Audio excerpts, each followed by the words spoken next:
What's up, guys? Only took me 7 tries to get Nox to finally open, and I'm sure we won our siege, yeah. So, you guys can see that was a great siege for me. I had 0 opportunities to get attacks. We took the entire freaking map in the first hour. Oh, man. So what's up, guys? How's everybody doing?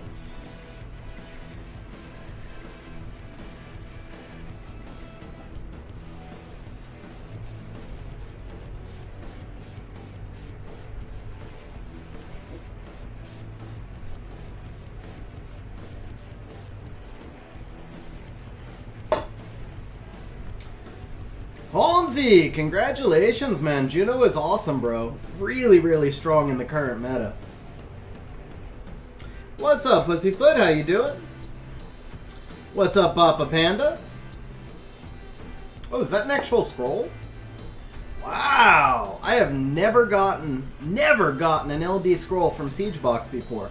The key, apparently, guys, is don't do siege. So as long as you don't do siege, you'll get your best box ever. That's apparently how it works. Alright, don't grats me yet. It's probably just a generic 3-star. My current streak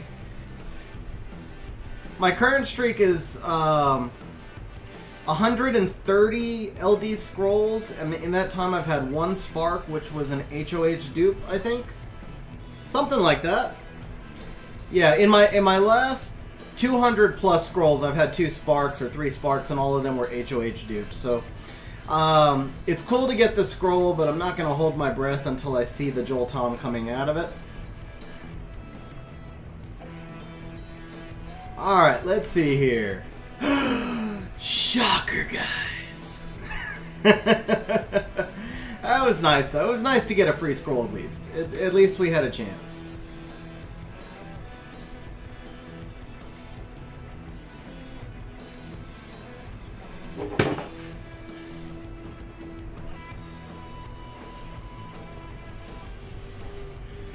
Only today, Luke?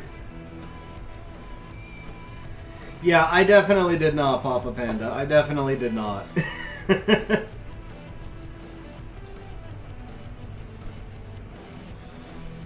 What's up, Shane? How you doing, man?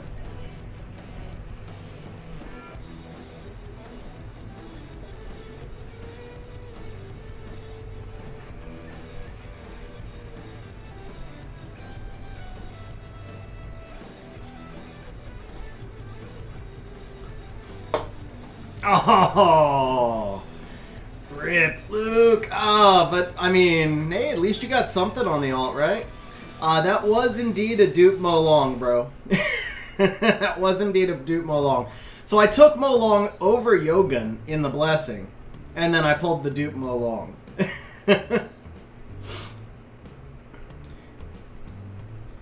I'm starting to think I made a wrong mistake. I probably should have taken the Yogun. Yogun would definitely secure me for G2 and RTA this year. Just not having to face him would be enough that I would be able to make G2 RTA. I mean, I might.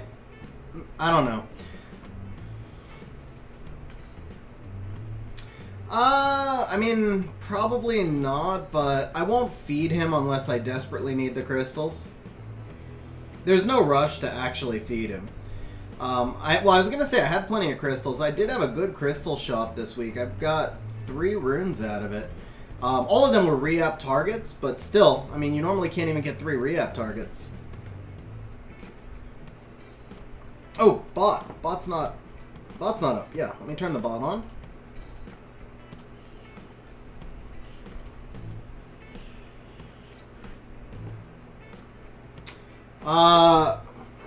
Jorge, no, I would always prefer the, ooh, did I screw up by proccing that? I think I did. Yeah, I think I made a mistake. I should not have procced that Ryu. That was silly. Jorge, I would always prefer synergy. Efficiency is very important, but synergy matters more.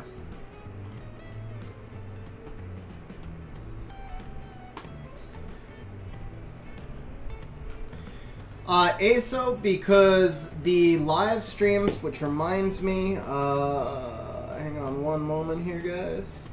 I need to put that. I need to put this up on screen. Why is my OBS freezing? What's going on here? Oh, here it is.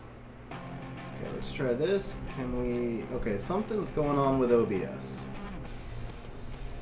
Great.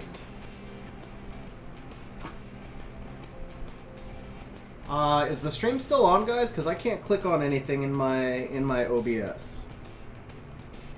Did we freeze up? Oh, there we go. Okay, it finally unfroze. Alright, so we need to add this image. I was starting to add it before stream, and I ran out of time. Had time to make the image, but I didn't have time to add it.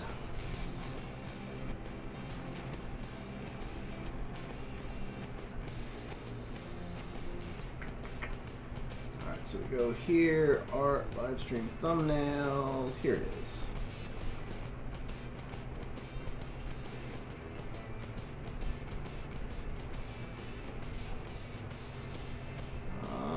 Let's see, I think we're gonna turn, not that. We are gonna turn this off, and we're gonna put this here.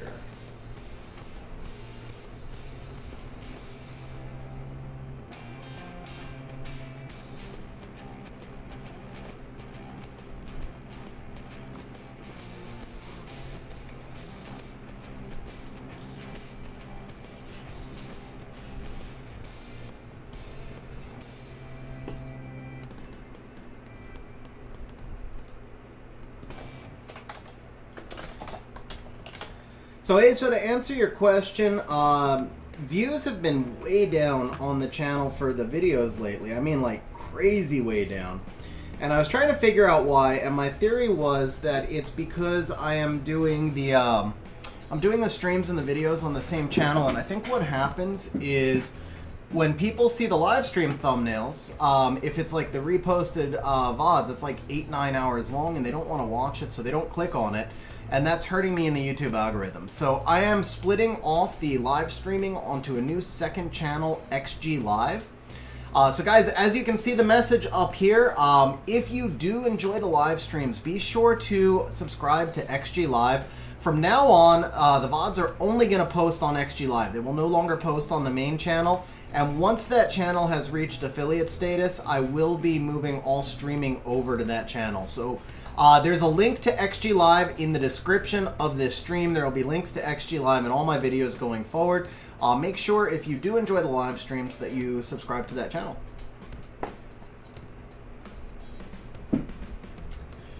Oh, what happened, Hotshot? Why were you so slow?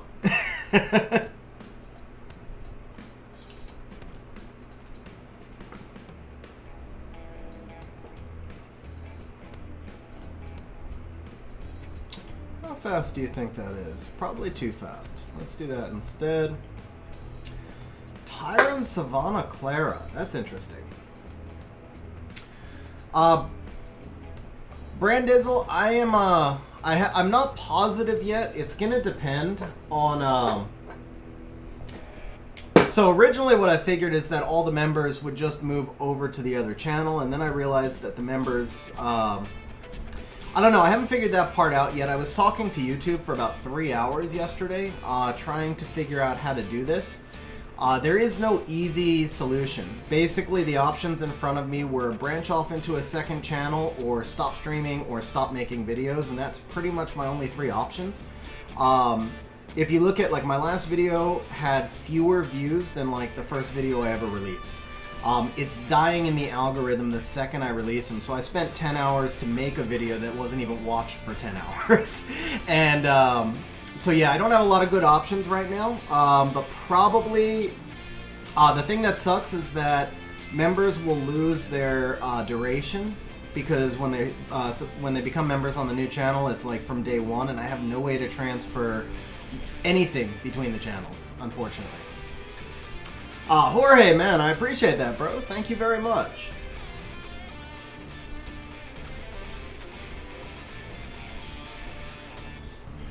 I think I'll outspeed that Clara. Let's do this instead. Yeah, Hotshot, the points will carry over. So the problem when we went to Twitch was that everybody has different names on Twitch, but within YouTube, all your usernames are the same, so the bot will still recognize you even if we're on a new channel. So there won't be any problems with the bot.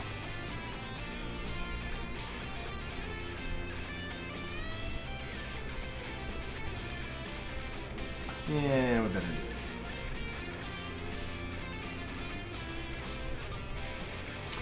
Diana and Daphnis. Diana all the way, Dookie. Diana all the way. Daphnis is super RNG based, where Diana has a lot of practical application. There's a lot of people who love Daphnis. I'm not one of them. I really can't remember the last time I used him, but I'm pretty sure I lost the last few times I did use him. I mean, they're both good in RTA, but yeah, Diana all the way. Duke, I am not doing them just yet. After Guild War, I'll probably do some, but yeah, we're gonna do a bunch of we're gonna do, this stream's basically dedicated to, content with viewers and RTA replays and stuff like that.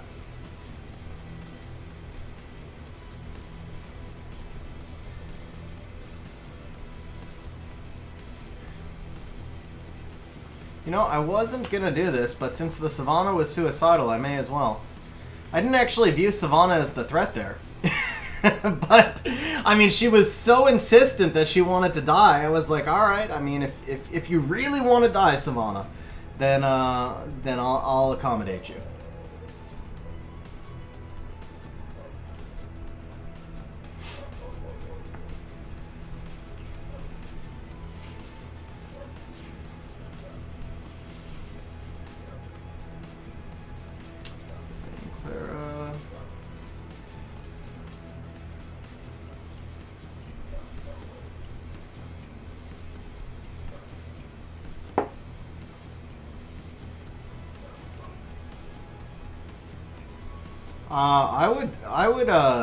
I would just use him, so I would just use him. What's up, Shmoo? How you doing, man?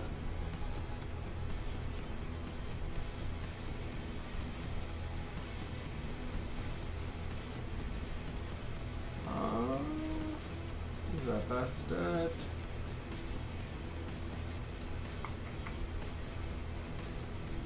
You know what, just for fun, guys, this is probably not the best comp. I'm not gonna lie, this might lose, but I just want to do this for fun. I've been having some, I've been using the same stuff over and over. So we're on stream.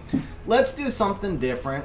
Let's see how good a Sillin can do, but not into the double cleansers. That's suicidal. It's gotta be somewhere else.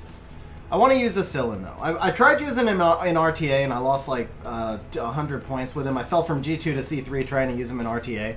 But I still think he'd be good somewhere, so.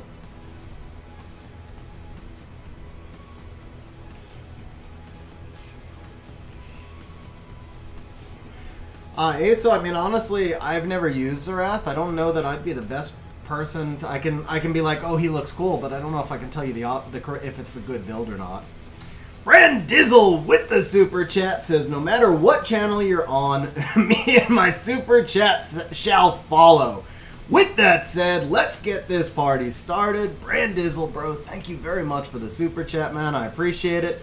We'll look forward to seeing you on XG Live, and that way, you know, it'll be real clear. The videos will be on XG, and then the streams will be on XG Live, and the people who don't want to watch streams or don't want to watch videos and vice versa, it'll simplify things. Bro, thank you very much, man. I appreciate it. What's up, Garb? How you doing, man? Alright, how do we, I gotta find something unprotected if I'm gonna use, yeah, what's up with freaking Amelia's on defense, man? Okay, this would not survive. This could, maybe. Alright, so normally to counter this, we would do this, right? But what if we do... I know this is so stupid. It's gonna lose, guys. It's gonna lose. But we're gonna do it anyway because I just, I need to do something different. So we're gonna do it even though it's stupid. Even though it's dumb. Alright. let's see here. That one's slow. I have a faster, higher damage dealing one if I can find it. Freaking, you know what? Sort by. Oh, all right. Sort by recent. She should be up here somewhere, maybe. No. Okay. Yeah. Why can't you sort by monster here, man? It would be so much easier if you could just sort by monster. Actually, it would be so much easier if you could type in the monster's name. I mean, you should just be able to hit a search button and type Triana, right? But, yeah, I mean, at least just sort by monster. This one? No. Yes. Yeah, it was that one. Okay. So we do this. Oh, are you kidding me? Freaking kidding me. Alright, this one. No.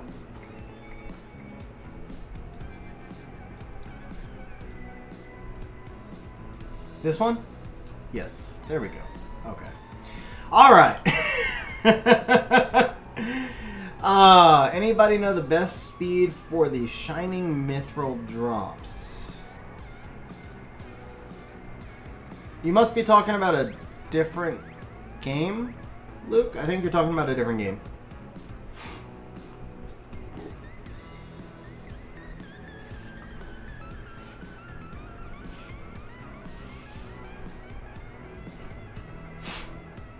Doing well, Keegnar. How you doing, man?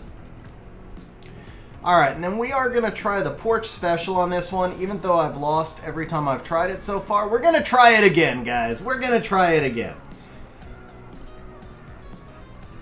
We're 0-3 with this in the 3 times I've tried it. But, well, actually, I'm 1-4. I used it in Guild War once, and I won. And then I lost the other 3 times I tried it. So, wait, no. Who's in Aces here? Whoever's in Aces, you guys can tell Porch that I'm trying the Porch special again. Maybe we can move to 2-3 with it.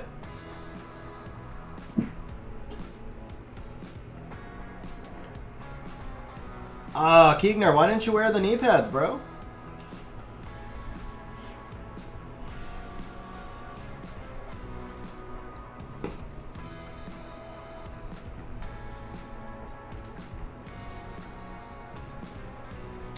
That's not good.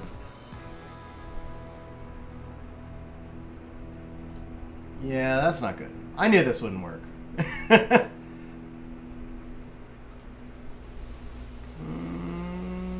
Yeah, we better take his first life. Okay, pushback. Oh, it's not looking good. Dude, he can't land anything either. He's like, wow, dude, you suck. You suck, Asilin. You suck. You're going to make my Perna try and 2-man this, basically. Which is not likely to happen, obviously. Yeah, okay. Alright, this was a bad idea. This was a bad idea.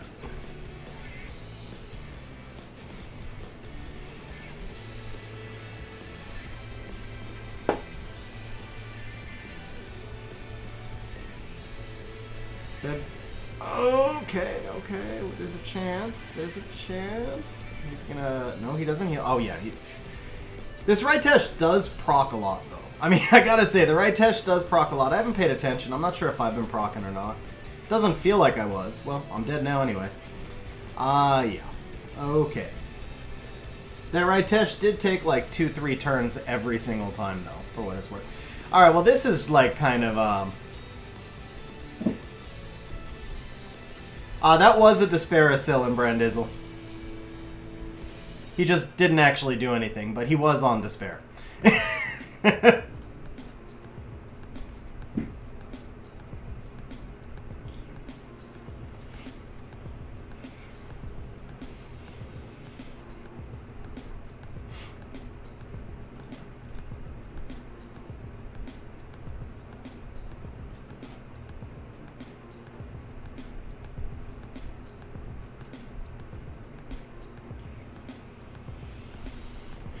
Yeah, Philia is not skilled, and I use Jean in a different comp that's a lot more reliable. I don't know about that one, though. There would have been, against that Ritesh, there wouldn't have been enough damage, because the Ritesh was The Ritesh was out healing my Perna and my Asillin, so there's no way Ritesh couldn't out heal Asillin by himself.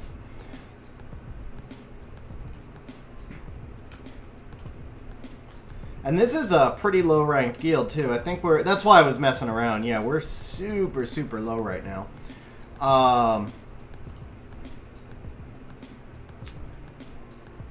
Alright, let's see here. Something else we can mess around with a little bit.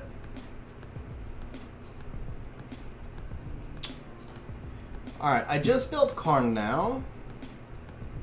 Maybe we can try Carnal.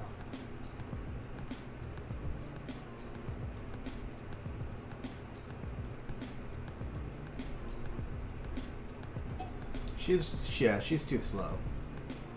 Is there any way I could keep her alive against one of these teams? There's no strip down there. What if we did Pontos on the bottom? I wonder if my Pontos can outspeed. He's like, oh, he's missing a rune? Is he missing a rune right now? He may be missing a rune. If he's not missing a rune, he's slow as can be anyway. But, I have an idea. Okay. Alright. First, let's find Pontos. Is he out? Yeah, he's out. Okay. Nope, that's Poseidon. Here's Pontos. Okay. Nice, Jaeger. I'm guessing it has a Jaeger in it. Alright. So, Ming goes after Pontos. I need some sort of water. Yeah, here we go. What if we did this? Oh, yeah, you see those a lot, bro. You see those a lot.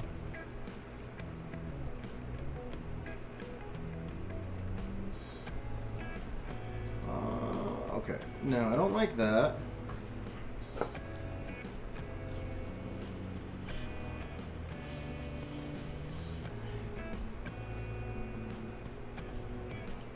What about this?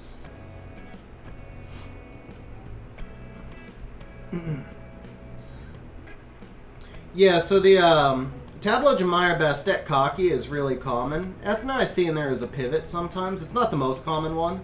But yeah, the Tableau Jemire Bastet Kaki, I've actually seen that quite a few times.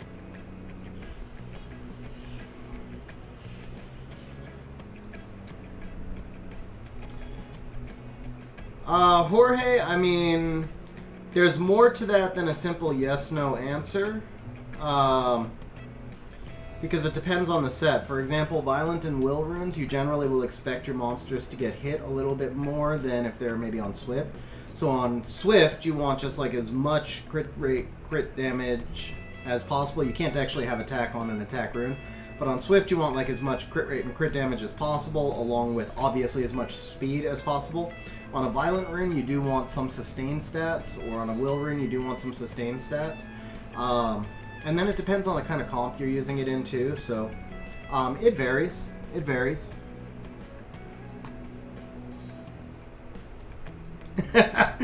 Yeah, sorry, Jaeger. Anything with Kaki is kind of it's there. It exists. Oh, you know what? What about Ganny? No, I think I need something tankier, right? Jemire's not tanky though, is he? Yeah, the Ganny's tankier. Okay, so we could do this with Ganny, I think. Yeah, just to screw around a little bit. Let's try a Ganny Brandia. Okay, guys, this freaking Brandia is 153 speed, but we're gonna do it anyway. We're gonna do it anyway. It's probably stupid, but I need some variety in my life, so that's what we're gonna do. Okay, for this top one, let's find a fire unit to deal with that Molong. I don't know if we can Leica him.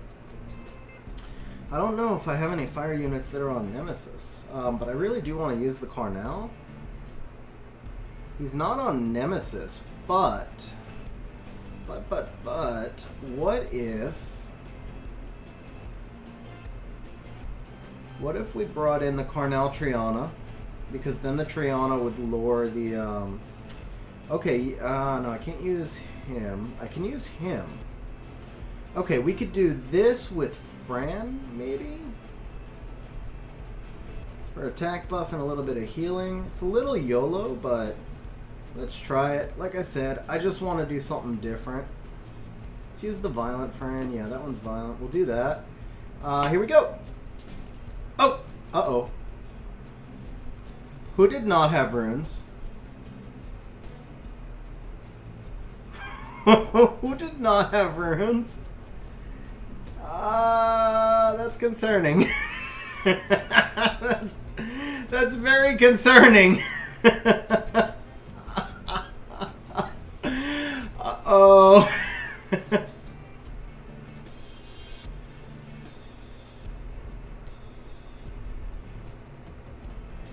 Oh, good job, Carnal. Let's take away your attack bar. Nice. And let's defense break you.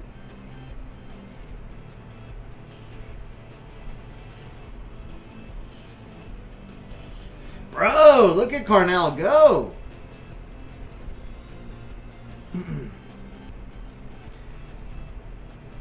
That's a good first showing for... Well, I tried using him a couple of times in RTA, but I lost with him both times. I think I have a lot more to... I have to learn, like, the right timing to use him. So, this is the first time I've really used him, other than those couple of, like, just rip losses in RTA.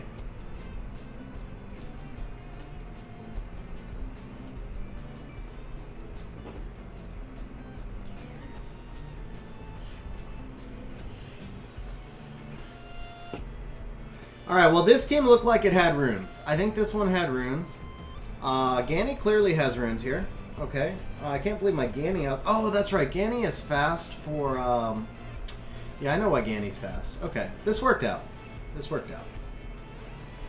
Alright. How much damage can Brandia do?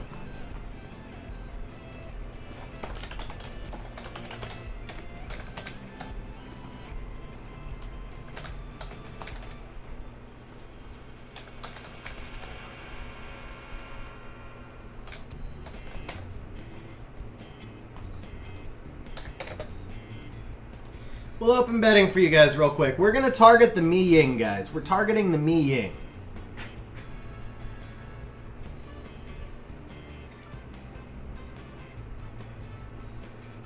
Ah, Arenabot.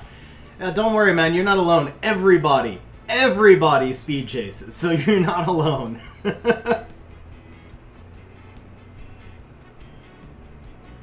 Oh, man. Hotshot. Yeah, I'd be going nuts, bro. This is going through the shield, Duke. This is going through the shield. We're hitting the Mi Ying. Actually, you know what, guys? While you bet, I'm actually going to turn cycle the Brandia a little bit, so this is not going through the shield. Bastet's shield is 4,800, Duke, so, man. Alright, no, we're just going to hit the Mi Ying, then. I won't turn cycle yet, because I already answered that question. So we'll just hit the Mi Ying.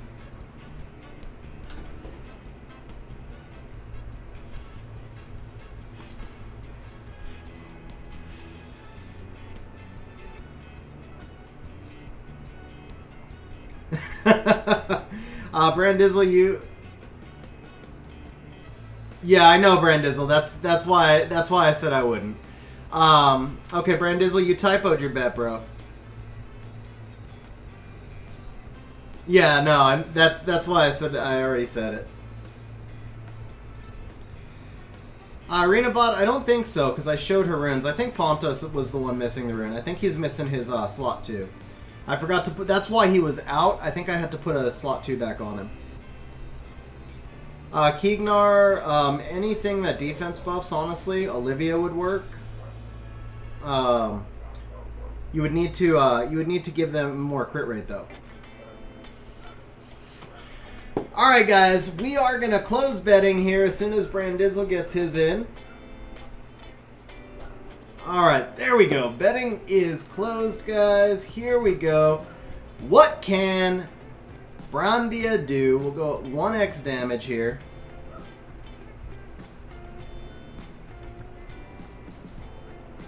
$21,000. I actually thought it would be much higher.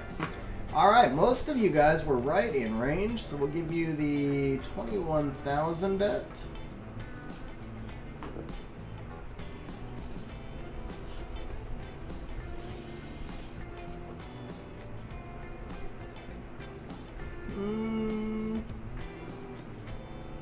Let's do this first.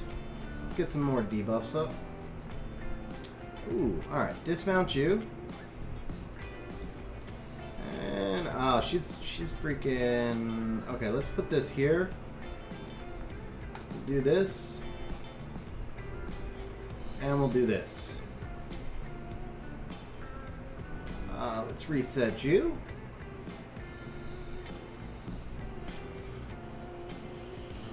Let's just do this. Alright, here we go, guys. What can we do on the little savannah? 69,000. That's what we're talking about. 69K. That was a much better hit there. Yisis, bro! Yisis, becoming a channel member. I apologize if I pronounced your name wrong. But thank you very much for becoming a channel member, man. Very much appreciate it. And you'll have to correct me if I'm pronouncing your name wrong, but Yisis, do me a favor, message in Discord, do an @ASO. So just do @ASO in our main channel in Discord. He will give you a supporter role there. You'll be able to get access to some additional chats in Discord. Supporter only chats, you can do things like supporter only streams and stuff like that. Yeah, Brandizzle, you were...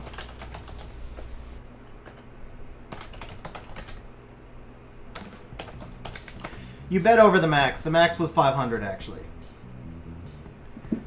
So you volunteered for being added, actually, if I remember correctly. You volunteered for it. Alright, you guys want some more bets? Today's kind of a chill stream. We're going to move over to RTA after this, but I'm going to do one last thing first. I will give you guys one more opportunity to bet. Let's figure out which monster we want to take a look at. I'm not going to show you runes. I just want to see... Like, we're looking for... you know what? I've shown my collie... No, I've shown my collie too much on stream. You guys would know how hard she's going to hit.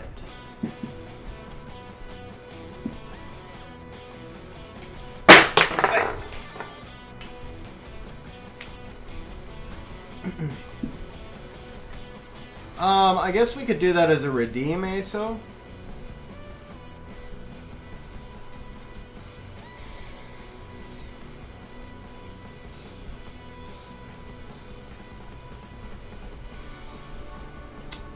Oh, you know what? Odin. We can do an Odin.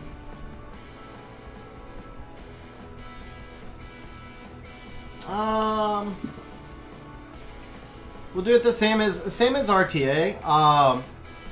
You know what, guys? Okay, so today is kind of a chill stream. Here's what we're gonna do. The idea behind today was that we do RTA replays, but if you want me to, we're gonna steal a page out of Ace's book. I'll do monster ratings as well, so it'll be 3,000 points to rate your monster and spotlight it. ArenaBot, actually, my box is basically whatever is ruined for RTA that I didn't have room for in my favorites. And then there are one or two out right now. So the Dark Chun-Li, I was actually getting ready to rune for RTA, and then I decided not to, so I need to put her back in. But this is basically my RTA overflow. That's all it is. And then the Pontos is out because he's missing that rune.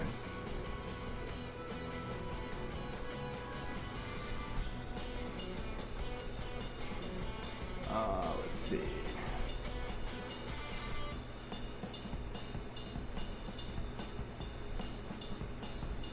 res, that's kind of perfect. And I don't use beta, so that's fine. Oh, but it's too slow, man. It's too, yeah, that's too slow. That's why I never fixed it. Yeah, now I remember. I needed the res. Okay. So 12. Yeah, I think no res there. And he needs that speed. What about this? No. Shayna doesn't need this. Doesn't fix the res problem, though. And I'm not using that speed grind. Okay, yeah, we'll fix Pontos later. What's up, Sim? How you doing, man?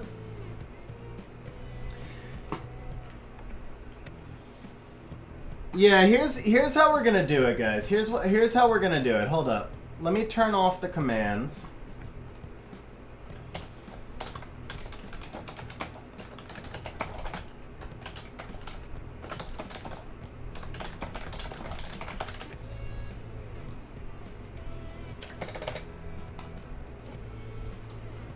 Okay, rather than manual replays, because I need a list to know who's in order, we're going to open it up like this, guys. So if you want to redeem, I will go through everybody on the list, but we'll do the drawings at random for turn order, but we'll start with ASO because I had already told him. What's up, Menthol? How you doing, man? How would I ruin Wind Bison? See, I mean, you know me, I'm a turn 2 player, so I would definitely do him as Violent Will, probably HP, crit rate HP, somewhere around 230 speed tune him behind some other like attack buffer or stripper, something like that, and just make him super, super thick. But at least 50 accuracy, probably more. Maybe shoot for 60 accuracy and then get the rest off an artifact.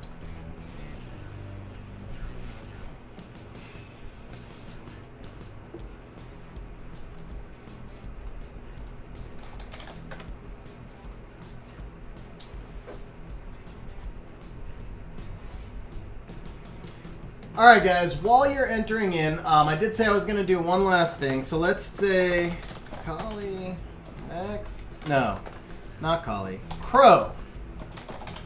Max damage XG can get on Perna. 20 to 50k, 50 to 75k. 75 to 100k.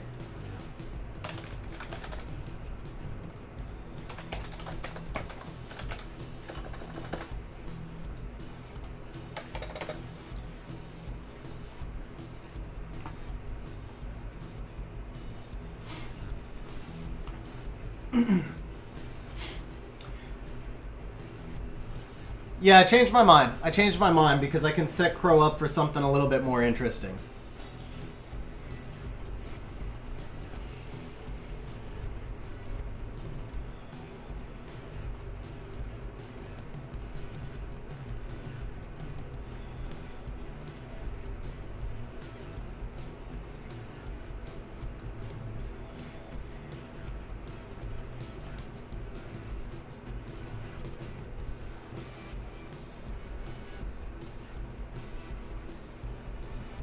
What would be a good reason to keep a rune that needs a speed gemmed in, or one that is stuck at plus 6?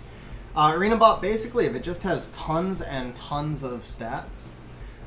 AC Burrell, I said the max damage that I can get, I'm going to give myself 3 tries. So it's going to be different comps. I get 3 tries. You guys are just betting on the max damage that I can theory craft out. What's up, Damien? How you doing, man?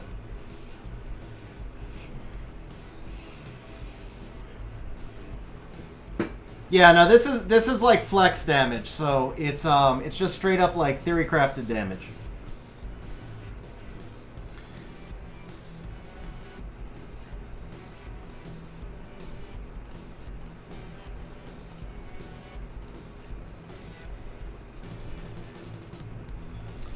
Doing good, Damien.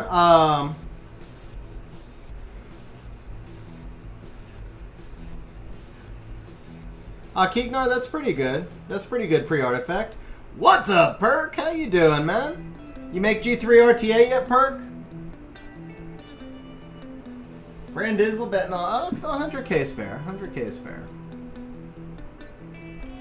I have no idea. I think my Crow's actually in Violent Runes, by the way, so I think he's just in leftover Violent Runes. If that's the case, that's not good for you guys. It's not going to be that thick of a set. Let's take a look. Let's take a look at the Crow. Oh no, I moved him back to Rage. Okay, that's not bad.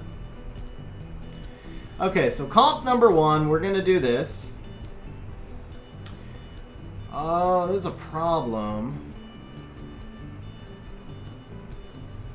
There's a problem. Okay, I gotta take a Will Rune off Perna.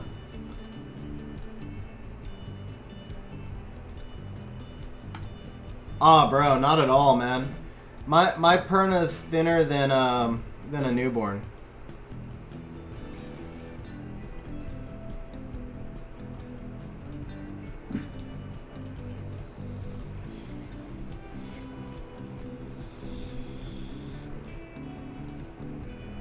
Plus 222 defense. Alright, so 15 accuracy, crit damage rune is what we took off.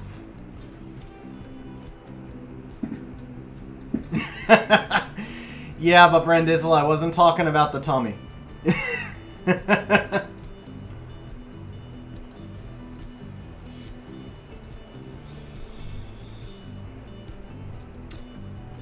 Alright guys, betting's gonna close as soon as I start test number 1, so get your bets in. Straight out of a PvE dungeon? Nice, bro.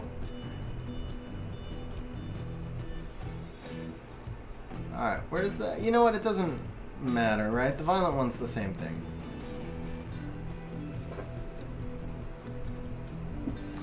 Yeah, the violent one's the same thing, as long as I hope Marinade doesn't lap. That would suck if the Marinade laps the crow. I don't think so, though. I don't think Marinade laps. I think we're okay. Okay, so we need crow. And we need Marinade. Okay. Attempt number 1. You know, I never said this would be in Guild Wars. Should I do this in Arena? I started here. I won't mislead you guys, okay? But I could definitely get more damage in Arena.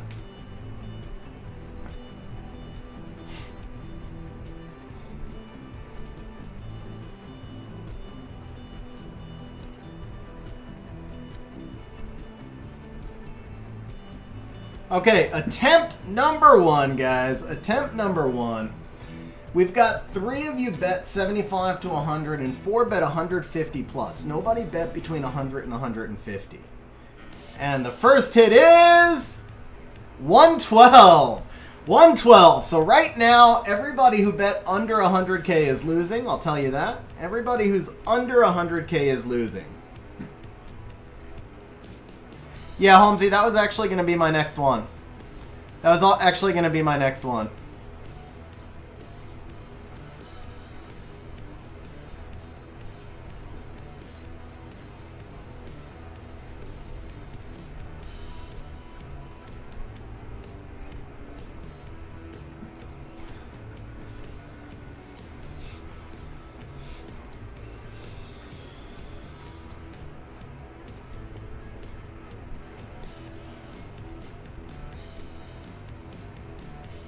Okay, attempt number 2 with 5 debuffs, guys. With 5 debuffs. Here we go. Attempt number 2.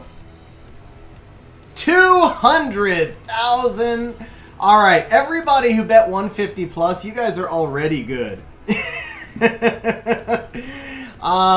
we get anything over these debuffs? I think the only thing left... I don't think anything else is going to give us that much. Who could give me an attack break and other debuffs? I think like Orang maybe? I think Orang has 3 debuffs with the attack break. If I remember correctly. Speed, power, and defense. Yeah, so we can use the Orang. That's only... Oh, well, I kind of... Yeah. Critical rate of monsters with fire. Ooh. Attack power. How many debuffs does he apply? This could work. This could work. Let's try this.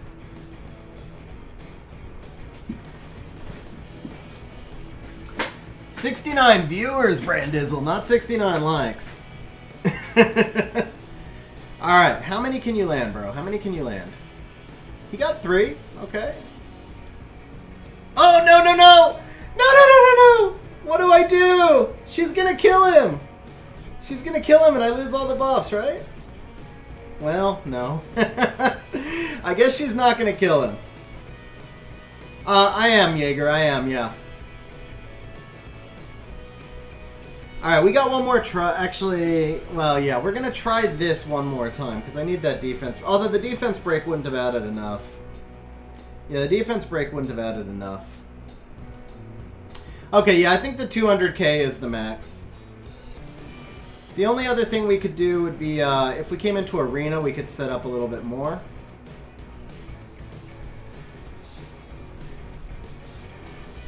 Brand Dizzle with the super chat says, "Hey y'all, let's boost up these likes, these like numbers. These are some rookie numbers, bro." Thank you very much for the super chat, man. Seriously appreciate it. Thank you for the shout out on the likes as well, guys. If you are enjoying the stream, remember to smash the like button. Also, guys, if you're enjoying the stream, please see above my head.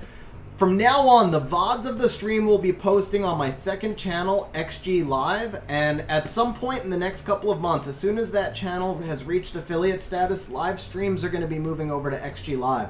So please subscribe to that channel, guys. The description is in, or the link is in the video description. So make sure if you enjoy the streams that you're subscribed.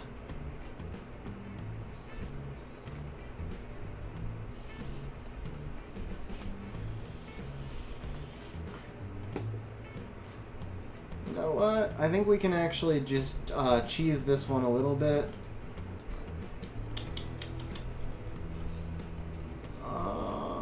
Let's see. There's a couple ways we could cheese this one, but I think Galleon Rika Marinade might be the best. Well, actually, we know what that'll do. That'll just do 250. Galleon Rika Marinade just does a little under 250 because no guild towers. Yeah, you know what? There's no way I'm getting much over 250. Okay. Never mind. I think we'll leave that there. So we... Yeah, poor Perna. Poor Perna. Alright, guys. So I think it's time to move into some of the viewer content. So, guys, reminder for everybody. We've got 2 viewer things going on right now. You guys can do some replays, which I will do an analysis on. We're only doing analyzed replays today, so it's 3,000 points. The commands are not enabled. Right now you have to get into a queue, otherwise I'll lose track of everybody. So you're going to do it as the giveaway, but you have your choice. You can do a replay analysis, or you can do a rate your monster. I'll look at your monster and I'll tell you what I think about the runes, and then I'll rate it on a scale of 1 to 100. We're going to steal a page out of Ace's book on the rate your monster thing. So guys, first off, ASO has asked us to rate his Lauren, I believe. So we're going to be taking a look at ASO's Lauren, and no, I'm just playing. ASO is looking to flex his his LD5 Xerath right here, ladies and gentlemen. We have got ASO's Xerath. By the way, bro, is he new? I have a feeling, like, I didn't remember if he was him. Like, I didn't know you just summoned him, but I have a feeling that we're looking at a brand new LD5. Let's see. He's fully skilled up. Alright, so I know pretty much what Xerath does. It's the huge hit on skill 3. It's the cleansing and heal on skill 2. And then HP scaling damage on skill 1. And I think it's an no, it's a crit rate lead. Crit rate lead. Alright, so we have got Xerath sitting here at just about 40,000 HP. No attack, which is fine because he doesn't need a lot of attack. Defense is a little bit on the light side at 352. The Xerath is at 189 speed, 89 crit rate, 181 crit damage. Good job with the no accuracy. And the high resistance is because, if I remember correctly, he does awaken into resistance. Yes. Okay, so we're also on Rage Broken. Now, let's take a quick look at the slots. I think we're probably on speed, crit damage, HP. Rosar, yes. I think, yeah, you would still have to redeem that, man. It's a flex on stream, but we'll give it some love. Alright, so with Xerath, he can do some crazy, crazy damage. His damage does scale to crit damage stats. Now, I know ASO's rune quality, he's just starting off BJR5. So this is not specifically, this is just a rating in general against all other Xeraths, but obviously you can only do what you can do with the runes you have. I will say, I feel like he's about 40 to 50, maybe 40 to 70 crit damage light. Like, I would want to see him in a rage build. I would want to see him with between 220, 250 crit damage. I would definitely want to see him up somewhere around 50,000 HP. So I feel like he's missing about 10,000 HP and 40 to 70 crit damage off the build. The speed I'm actually okay with. The speed's all about speed tuning, right? So a very common Xerath arena defense is where people use Dova or Rakuni and Xerath so that they can just build their Xerath super slow. So I think the common Xerath build would probably be HP, crit damage, HP with just tons and tons of HP and crit damage in subs. As a general rule, any kind of bruiser monster should always have at least 1,000 defense. 1,200 is my target, but you want to be between 1,000 and 1,200. So I think the 910, I mean, I know it's close, but he is going to take more damage. And ultimately, he's like a weird mix of, he's got this super cleave on his skill 3, but then he's got some sustain on his skill 2, making him kind of the Mo Long type, right? He's like a snipe monster that can also survive in a longer fight. So with that HP scaling damage as well, I'd want to take advantage of the fact that he can heal, he can live, maybe get a second, use of his skill 3 if things go wrong.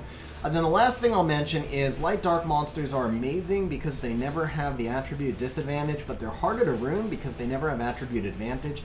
So the 89 crit rate is kind of tough with him as well. If you're going to rely on him for that snipe, then you really want 100 crit rate on him.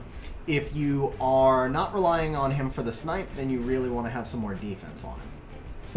Now, overall, I would say that the build direction that you've gone in is very correct. So you did, you built him correctly. Like I said, you can only do what you can do with your runes. So I would have no penalties for you whatsoever in terms of the build, other than I probably would have gone with the HP slot too and just built him slower.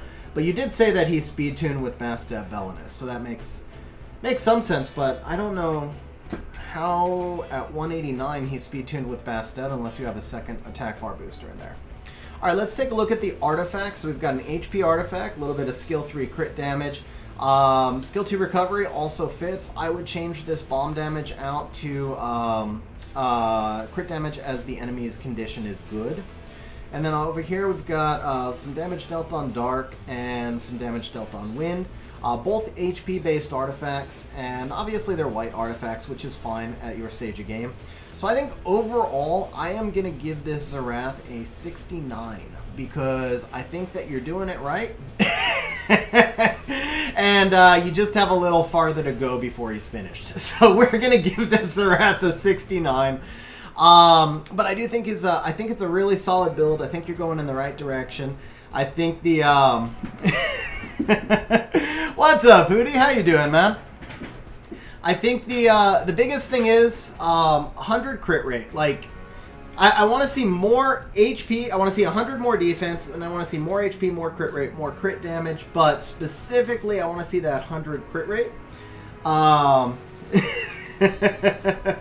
Yeah, that would be the first thing I would work on, is that 100 crit rate. And so even like you said you wanted to put him on shield, for right now, Rage Blade is fine if he's speed tuned anyway.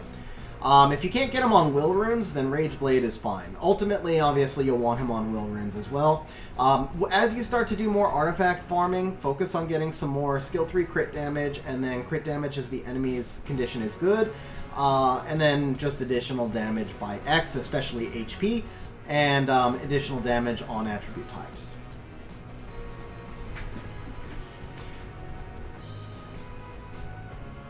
So there you go. That is your rating, guys. The first monster rating we've done on stream was a 69. I'm glad I said rating, man. If I said the first monster I've done on stream was a 69, we'd be demonetized instantly.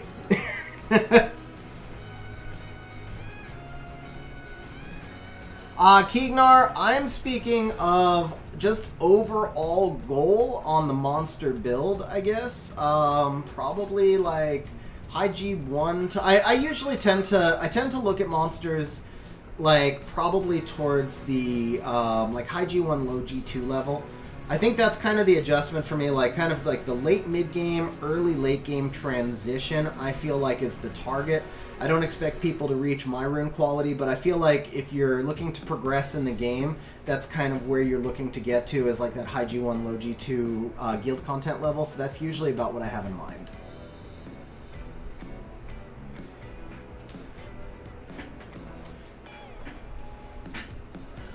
Alright, let's see. So next up we have... oh, well... Aso, did you enter a second time, or did you just randomly get picked for what we had just done?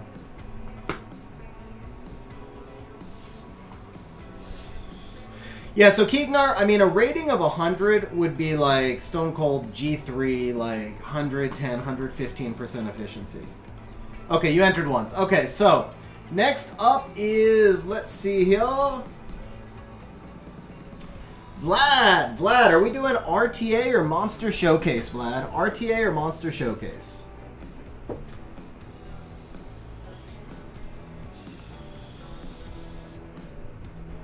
You do not have to re-enter. No, Vrozar. This one is just so I don't lose track of people.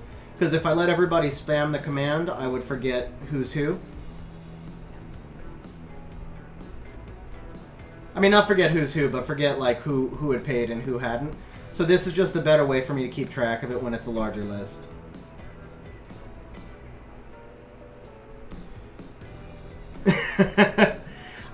Yeah, Vlad, we can come back to you after the next one, but I don't want to go... after this, though, guys, if you're not ready, you'll have to re-enter because I'm worried that I'm just going to, like, lose track of people. But for this time, Vlad, we'll come back to you on the next one. So next up is Sim. Sim, are we doing... Well, Sim must be doing a monster review because Sim doesn't do RTA. Which monster are we looking at? This is going to be interesting for me, Sim. I'm actually really curious about this one. Which monster are we looking at with you, Sim?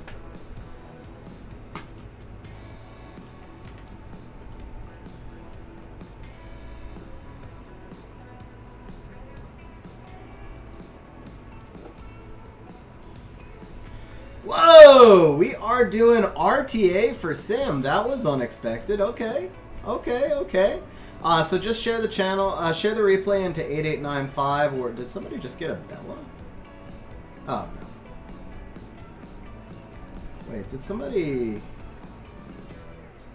Never mind. Okay. Okay, that's fine, Sim. That's fine.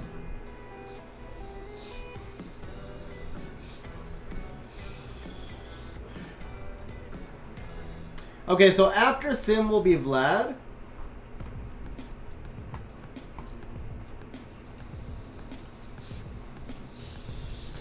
Alright guys, we have got Sim versus Red, some Fighter 3 action, but from a Guardian 3 Guild content player. And we have got Red first picking Fran, indicating that Red does not have a Yogun. That's the most important thing. If somebody first picks Fran, they're telling you right off the bat they don't have Yogun. They're also indicating they probably don't have Chung or Water Ryu, but they're definitely telling you they don't have Yogun. So Red first picking the Fran, Sim coming back with the Water Ryu and the Ganymede. So we're looking to be contesting speed right here. Red coming out with the super ridiculously early pick of Rika, along with Harmonia. So very confusing draft at this point. I would kind of feel like there might be a Molong coming after this. I wouldn't really know where this is going, but I would definitely prepare for that Rika a little bit, and Sim does, bringing back the Juno and the Felleria. So at this point, I like either the Juno or the Felleria pick. I think maybe I wouldn't have drafted both of them right away. I think I might have brought something that gave me a little bit more offensive potential in the slot of one of those. I probably would have brought out the Felleria right here since you had her ready to go, because Juno's vulnerable to things like Barbara. Juno is generally OP, but you can always last pick the Juno once you know she's safe. I think Felleria adds maybe a little bit more to the teams as comprised. And then I would have just gone with something to give me a little bit of offense, probably a water threat like a Vigor, or even your Izaria is actually a good pick. Little risky into double immunity, but yeah, so that's right here. I would have just picked one of these and then an offensive threat. Now, red comes back with the double druid, Volantis and Tyrannus, which at this point, this is looking fairly toxic because you've got the strip into the dots, you've got double immunity, you've got revive, you've got lots of sustain and tankiness over here, where Sim is rocking. The only sustain he's got at all right now is the Felleria. Sim does have a lot of control. The Ganymede is a direct counter to the Tyrannus. So this Tyrannus pick right here tells me that the ban is most likely going to be Felleria or Ganymede. You know the Juno is probably going to get through. He does have, he does have the Tyrannus, but I would feel like probably I'd be more worried about you sending the dots back than the Juno doing some healing. So Sim comes out with the last pick, Izaria. I'm thinking this might be a triple revenge Izaria. That's been the rage this season, but if not, it could be violent revenge as well. So once Sim picks the Izaria, it tells me he's probably thinking of banning he's banning one of the druids for sure, because Izaria, but most likely I feel like he's probably banning this Tyrannus because two of your primary damage dealers who are likely to come through are water. Can't really do much to Tyrannus. Sim does say he's got a full damage Ganny, and obviously knowing your rune sets matters, but at this point I feel like you're probably leaning towards a Tyrannus ban, expecting that you may wind up with a Ganny ban. On this side, I think if I'm banning, yeah, my ban is definitely, it's either Ganny or Felleria. It's gotta be one of these two. At this point, honestly, I probably ban the Felleria. I've got so much sustain, I probably ban the Ganny. I've got so much sustain, I'm not worried about Felleria sending dots back. Not really worried about the Juno sustain either. I'm worried about the reset on my Tyrannus, so I ban the Ganny, and I think Sim will ban the Tyrannus.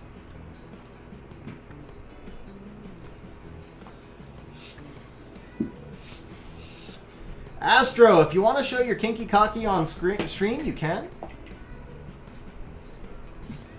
Anthony, I can do it on other servers, but I would probably need to charge you double, I think, just because of the time it would take me to log over to another server.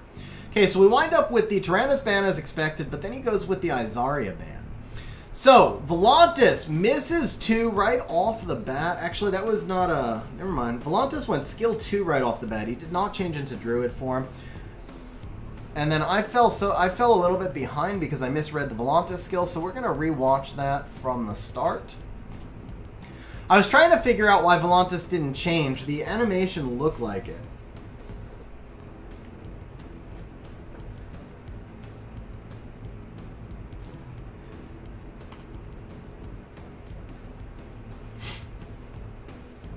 Alright, so Volantis going skill 2, lands a dot on Juno. Worst case scenario, procs the Ryu, who misses 2 stuns.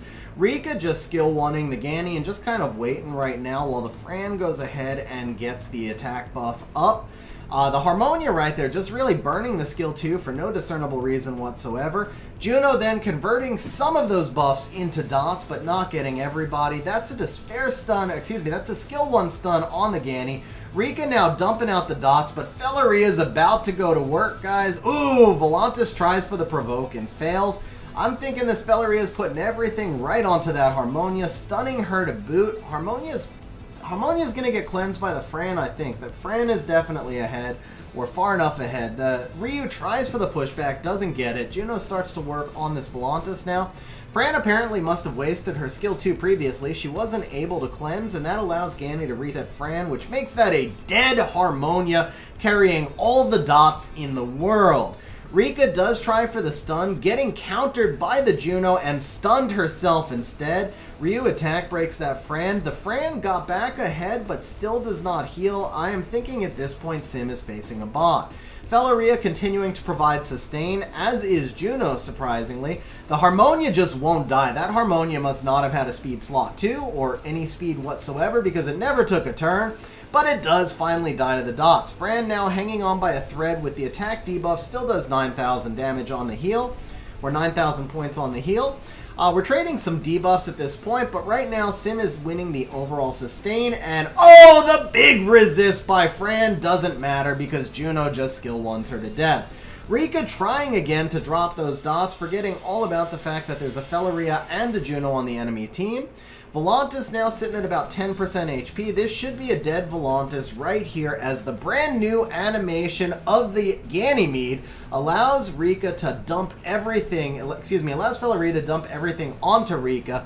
Juno's gonna bitch slap Volantis to death right here, and the Rika is dead to the Ryu. Very nice replay, sir. Very nice replay. Nice counters with the Felleria action was really nice in RTA, man.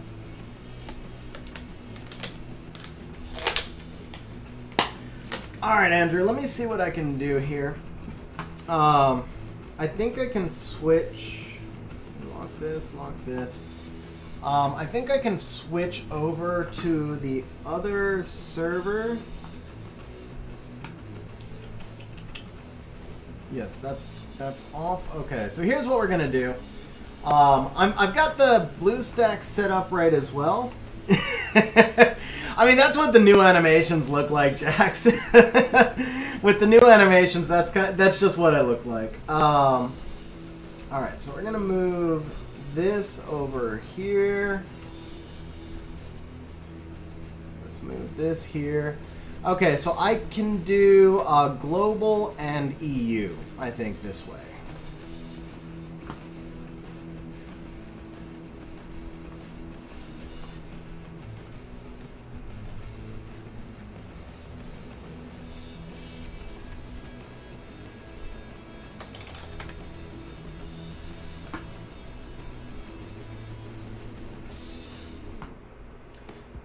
Alright, let's put this here.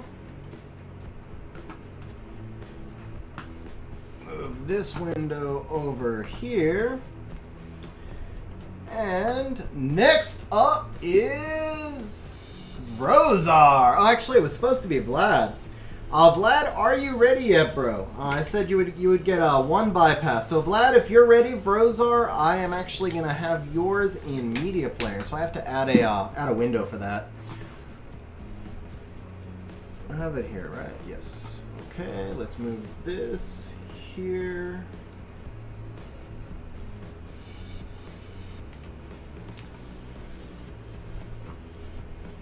Vlad says it's in the channel. Okay, perfect.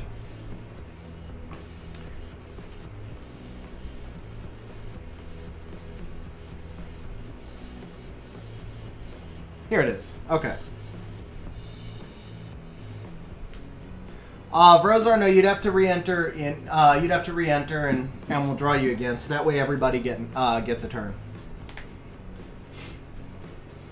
All right, guys. So we have got some C2 action. Vlad against China server player, probably. We'll just call him the opponent. So it's going to be Vlad against the opponent. Vlad coming out with the Water Ryu. This is a little bit of a double-edged sword because Vlad does have the Yogan, but picking the Water Ryu prevents the Water Ryu from countering the Yogan. However, it does leave you vulnerable to the Yogan being picked. So you can go either way with that one. Vlad choosing to go with the Water Ryu, trying to protect his Yogan. The opponent's going to come out with the Bastet and the Savannah. In my opinion, not a very wise pick to take Savannah this early. Savannah does have a lot of different counters, but that's what he does. So he comes out Bastet and Savannah. Now Vlad comes back with the Yogan and the Barbara. I will say again here, I feel like the Barbara is not necessarily the greatest pick at this stage. In terms of attribute, you've now got double water into that Savannah. You don't have anything defense scaling or anything that particularly counters Savannah all that well. So you've left yourself kind of vulnerable if your opponent were to come out with some sort of heavy kind of strip offense. So the opponent comes back with the Rika and the Juno. So now at this point, we've got double fire picked into double water after the fact, which is kind of interesting. The Juno into the Barber really makes no sense to me at all. I would assume that this Juno is on Will Runes. Right now, with the Yogan meta, everything kind of has to be in Will Runes. But even so, you've got Ryu strip, you've got Barber strip. He hasn't played a Heigang here or anything yet, so it's a little bit of an interesting combination here, right? Now, with that said, Vlad comes out with the Lulu and the Ciara. This is kind of a little bit more balanced comp here. So, Vlad's got double strip with attack buff, or he's got immunity and sustain one way or the other. If the Ciara gets banned, he has a big damage dealer in Barbara, and then a lot of artifact damage in the Ryu and the Yogan. And then, obviously, if the Barbara gets banned or if the Yogan gets banned, he winds up with, you know, attack buff Ciara or double damage dealers. Overall, Vlad, this is a really well-balanced draft, particularly into what your opponents brought out. I do think the Barbara pick was early. I probably would have preferred to see you pick Ciara in the spot that you picked Barbara, and then the Barbara at the end would have made more sense. But where you wound up at the end of the draft was really, really balanced and strong. Now, your opponent comes out with Chiwu. I don't have the same praise to provide to your opponent. His draft does not make a whole lot of sense to me. I mean, it does have some win potential. He's got double strip, and he's got the Savannah, the Rika, and the attack buff, but the overall draft strategy just isn't super cohesive. And I definitely like Vlad's draft here a lot more. Now, if I'm looking in terms of bans, at this point, I think for Vlad, it's a pretty straightforward ban of the Chiwu. Let's see. So actually, if I'm Vlad right here, I try and read back to what my opponent is going to ban first. So the opponent has got to think that you're probably banning either, your clear bans are either Rika, Savannah, or Chiwu, right? So your opponent is probably looking at, if you ban the Rika or the Savannah and they get the Chiwu, they're going to outspeed. They don't want you to cut. So the most obvious ban for your opponent is going to be this Water Ryu.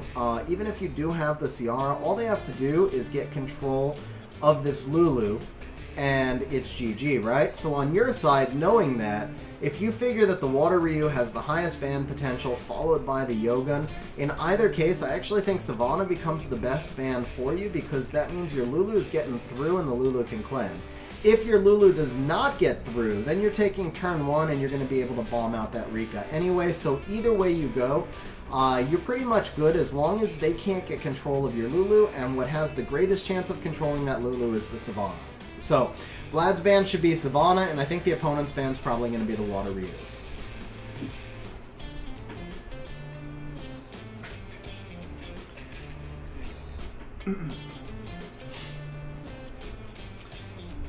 And Vlad bans the Chiwu. The opponent bans the Ciara, so what do I know? Alright, Barbara taking first turn, giving the attack bar boost and outspeeding that Bastet. Ryu getting the pushback, and Vlad dropping the scroll trap on a monster to be seen later because I missed it. Gives himself the attack buff and the immunity. So Rika doing fluff artifact damage apparently on a bunch of water monsters through immunity for I don't even know why. Barbara doing big damage into the Rika. That Juno dropping some damage into the Yogan, but Yogan's about to kill that. Well, actually, Water Ryu's about to kill that Rika. Lulu pushing back up the health to offset that damage from the Yogan. Alexa answering something that I just said right behind me. Alexa, stop. Yogan dropping some more damage into the Savannah, who now gets 2 defense breaks and pulls a lot of attack bar, but the Ryu's passive was back up and he manages to cut. That Lulu is still protected, puts up a little heal, clutch proc by the Lulu, protecting the Yogan from the Bastet AoE. Yogan putting the scroll trap back up and continuing to work on that Juno. Bastet's back to her attack buff. This Juno's going to be hurting, except that the Ryu's skill 3 was also back up, pushing back the Juno, allowing the Barbara to cut and take a little more attack bar. Juno getting the clutch despair proc on Yogan is irrelevant because that Lulu was able to cleanse. Continuing to push damage into the Juno as she drops to about half health, and the Savannah's back on the field, guys, but the Barbara gives some attack bar boost, and that is going to be a dead Juno right not here, but pretty soon it's a dead Juno, but she leaves with a bang, getting a bunch of clutch strips and dropping 5 dots on the field. Now Ryu dropping that Juno. Barbara's dismounted and tried to go into the Savannah anyway. After the miss crit, we just scroll trap the Savannah and decide to work on that Bastet. Lulu putting up a little bit of heal off that skill 1, and then Barbara drops the Bastet 80% in one shot. Ryu is almost finishing off the Bastet, so there we go. The Barbara actually gets the final kill. We put the immunity back up on the Yoga, and that's going to be a dead Barbara. I think the Savannah skill 3 might be back up. But we do have attack buffs and speed buffs on Vlad's side, and then a clutch proc to allow a pushback and a dismount all at once. Lulu putting up the immunity, even though Barbara has no debuffs left. But the Yogan pushing back the Savannah. Barbara's got 1 HP, and Lulu could have killed Savannah there. It would have been so much more of a flex. But Vlad decides to flex in the other direction by just healing himself up and then skill 1ing the Savannah to death. Very nice replay, bro. Very nice replay. Yeah, you outdrafted him like crazy. You outplayed him during the fight as well, but you outdrafted him like crazy, bro. Hey, Tiago, have a good night, man. Rosar, congratulations, bro. 20 speed. Huge congrats, man. And speaking of huge congrats to Rosar, that is actually going to be our next replay. I do need to put this up from a different window capture. So this replay, Rosar asked me if we could spotlight it on stream. This was from a couple of days ago. I haven't actually watched it yet. I was saving it for this stream as well, but I do know the outcome. Actually, maybe I did watch it. I think I did watch it. I don't remember it off the top of my head, but I did watch it. Okay, so we need window capture? Display capture, that's what we need. Display capture. And new source, display capture.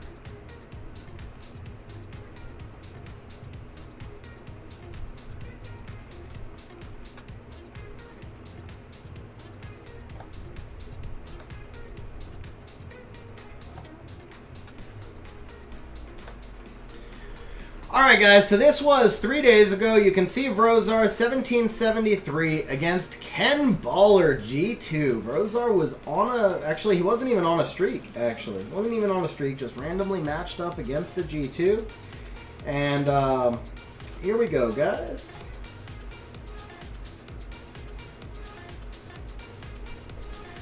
Alright, so Vrozar opening up with the Yogan, Ken Baller coming back with the Ragdoll and the Okeanos. So, standard Toxic open with the Yogan right here, and standard G2 counter with the Ragdoll right here. The Oki actually puts Vrozar at an interesting choice here as to whether or not he's going to pivot. So, Vrozar does immediately pivot into the Ileana Kaki. I really like the pivot right here. Kaki, obviously just a great counter to the Ragdoll, and Ileana is going to fit really well into this overall team. So this is very nicely done right here. Ken Baller comes back with the Heigang and the Barbara. So we now have this Barbara is going to be a little bit of a problem because it can get some ignore defense against the Ileana buffs, and then obviously, in addition to the stripping and attack boost, bar boosting and all that, just big damage on both of the fire units. Vrozar is probably at this point thinking, okay, I'm going to have to ban this Barbara unless there's like a more toxic LB5 coming out. So, my thoughts here, I don't know if Vrozar has Diana, but Diana would be one potential counter right here because the Diana is going to do well against the Barbara and the Heigang. And then the Diana leverages him the ability to ban the Ragdoll. Unfortunately, right here, I feel like the biggest threat overall is the Oki. Even if you get a second immunity in, if Ken Baller bans one and then resets the other with the Oki, you're still in a lot of trouble.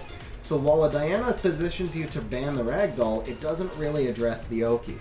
Maybe the best thing to address the Oki would have been the Barbara, which has already been taken. So, knowing Vrozar, I am predicting a Suki is going to be coming out right here, which is the water threat to deal with that Oki, and it is indeed a Suki. And then the Elucia, who was the MVP of our RTA tournament the other day as well. So the Elucia pick here is actually a really, really good pick as well. It doesn't provide you with that second tier of immunity, but Ken Baller right now has... he has absolutely no immunity, and so it gives Vrozar a lot of flexibility. Ken Baller can drop an immunity monster here for a forced ban, but if I'm him, I don't know that I necessarily like these four against any of my options over here. So at this point, if I'm Ken Baller, I feel like I have to bring out something that's going to be a little bit of a threat, but I think, honestly, I think Vrozar outdrafted Ken Baller to this stage. Now, the Annabelle pick there was really good. And it looks like, yeah, the Annabelle pick by the Ken Baller here. This was actually a great pick. Let me move this display capture. I just realized. There we go. So the Annabelle pick right here. What makes this such a great pick is that she's really tempting to let through, which Vrozar ultimately did let through. And like I was just saying, if I'm Ken Baller right here, I don't necessarily like this 4 on this 5. So what I have to do is figure out a pick that's going to be non-threatening enough to let my opponent let it through and ban what I want them to ban. In this case, I feel like Ken Baller probably wants this Heigang banned at this point because the Heigang presents the least threat, and because Vrozar pivoted out of his Yogun control cleave. So in Ken Baller's case right here, I'm thinking if I can cleanse and add some slows and some defense breaks, then I'm in pretty good shape. And in Vrozar's case, he's thinking, man, if the Heigang allows him to cut, then I'm in pretty bad shape. But the problem is, he didn't really need the Heigang. The Ragdoll is still going to allow for the cut right here. So this was a tier 2 draft pick. Like this is a great pick by Ken Baller. I do think Vrozar outdrafted Ken Baller through the first 9, but I think the best pick of the draft was this Annabelle. Now obviously Vrozar wins, or we wouldn't be looking at the replay. But I think this is like a really good thing to spotlight on stream because this was such a forward-thinking pick. At this point, Ken Baller, and again, I don't know Ken Baller at all, but if I'm in his shoes, at this point right here, before the Annabelle comes out, I feel like I'm losing the draft. And if I just pick something that's a force ban right here, then I feel like I've lost. So I want something that's going to basically influence Vrozar's ban and get me the monster through that I want through. So that makes Annabelle a great pick right here.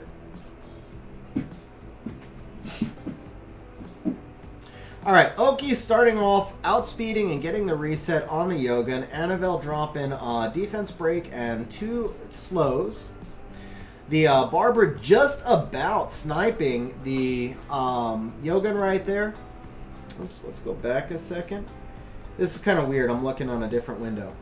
So Barber just about gets this. I missed something, right? Here we go. All right, Annabelle getting 2 defense breaks and 2 slows. Barber coming into the Yogun, taking half the attack bar and 99% of the health. Kaki going into the Okeanos, misses the defense break. Suki with the AoE landing 2 clutch despair stuns, and oh, the Elucia getting the 2-turn sleep on Rika could be huge. The Suki Kaki show taking that Oki down to about 20% health. Barbara doing some attack bar push up right here.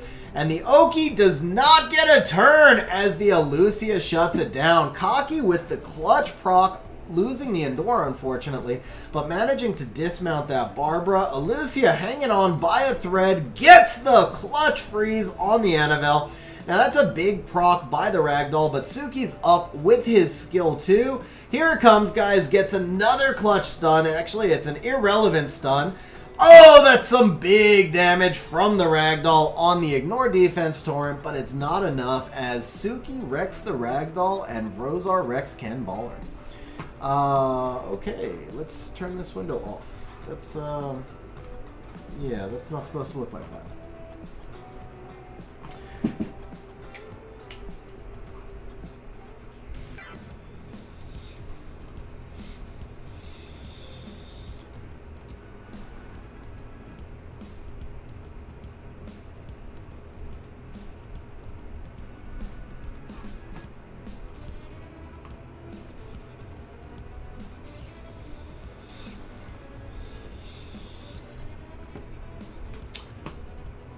Alright, very nice, Vrozar. Very nice, bro.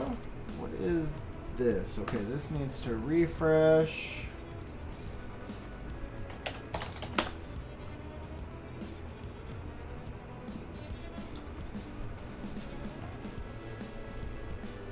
That's nice. Damn, bro. From full health. Yeah, I've had some Lulus do some crazy stuff as well, man. That's pretty sick.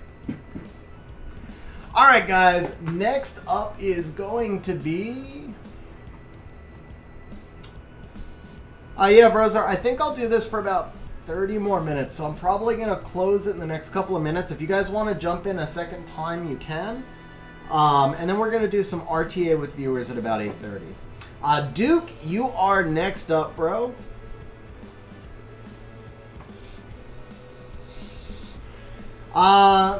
So, NBeast, this is for, you actually have your choice. You can either show an RTA replay and have it spotlighted on stream and I'll analyze it, or you can have me rate one of your monsters. It's your choice either way.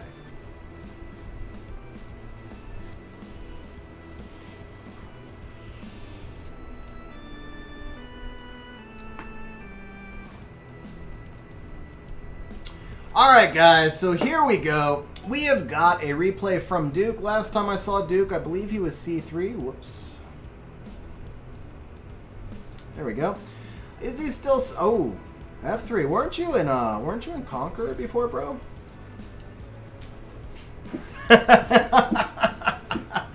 Okay, so Duke had a night like I did. Duke had a night like I did last night.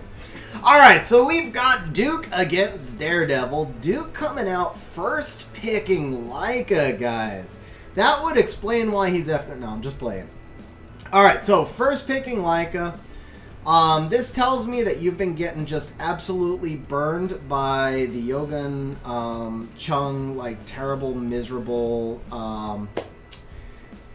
like, meta right now, right? And you're gun shy and you're first picking Leica. But I will say Leica is way too hard to, Leica is way too hard to deal with as a first pick. There's too many counters for him. It's definitely not the first pick that I would recommend. I mean, anything with Heal Block, Barbara, Vigor, even a Molong, lots and lots of ways for the Leica to be dealt with. So, I mean, you've got other monsters in here that are more viable as a first pick. Fire Ryu works as a first pick, although he's vulnerable to Ciaras and stuff. But... yeah, Xingzhe probably from this draft right here. I feel like if you're gonna be gun shy, Xingzhe is probably the first pick to go with. Anyway, so we've got the Leica coming out. Daredevil is not intimidated by this Leica, bringing out the Water Ryu and the Savannah. Just a standard toxic draft at this point. Duke, continuing to be gun shy, brings out the Fire Ryu and the presumably double revenge Will Rune Vertihile. Daredevil comes out with the... I can't tell if that's a Samanth or an Oberon on this screen. I think that's a Samanth. The Samanth makes a lot more sense here. So, Daredevil coming out with the Samanth, and then, of course, the Yogun, because it wouldn't be RTA if Yogun wasn't in the fight. And then Duke coming back with the Xingzhe and the Miho. So it is a P-Som. Okay. And then Duke coming back with the Xingzhe and the Miho. So at this point, every single monster on Duke's team has revenge potential. Daredevil coming out with the Belinus, which would pretty much just obliterate Duke's entire team. The Belinus is a clear 4-span, and I kind of think the Miho is going to be a 4-span as well, although I don't know how he plans to deal with this Fire Ryu. The Leica, not much of a threat. He's got the heal block from the PSAM. He's got the scroll trap, pushback, and everything. So I don't think the Leica is a big threat. I honestly don't think that the Xingzhe is a big threat. The Vertihile is just some RNG, but I do think this Fire Ryu could just pretty much solo him, unless you get like Despair Stun by the PSAM or something like that.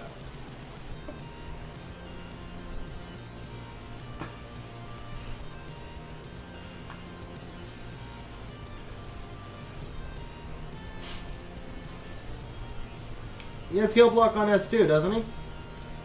Yeah, he has heal block on his S2. That was in the last balance patch. Or is that... oh no, Daphnis has the heal block. Daphnis has the heal block.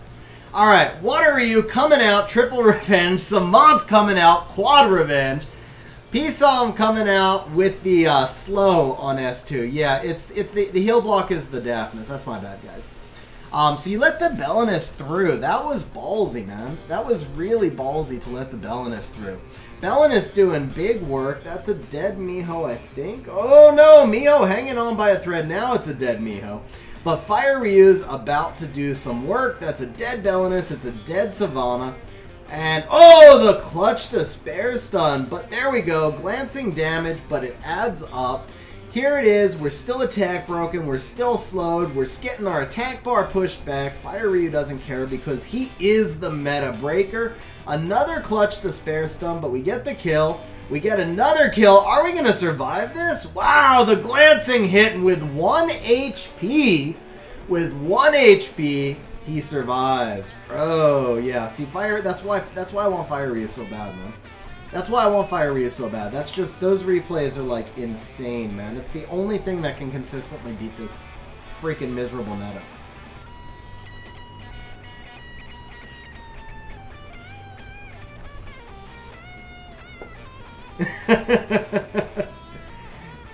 Yeah, but that's all it took, bro. That's all it took. You didn't even need the one turn. You could have actually gotten the revenge. You could have actually taken the entire team out without ever taking a turn.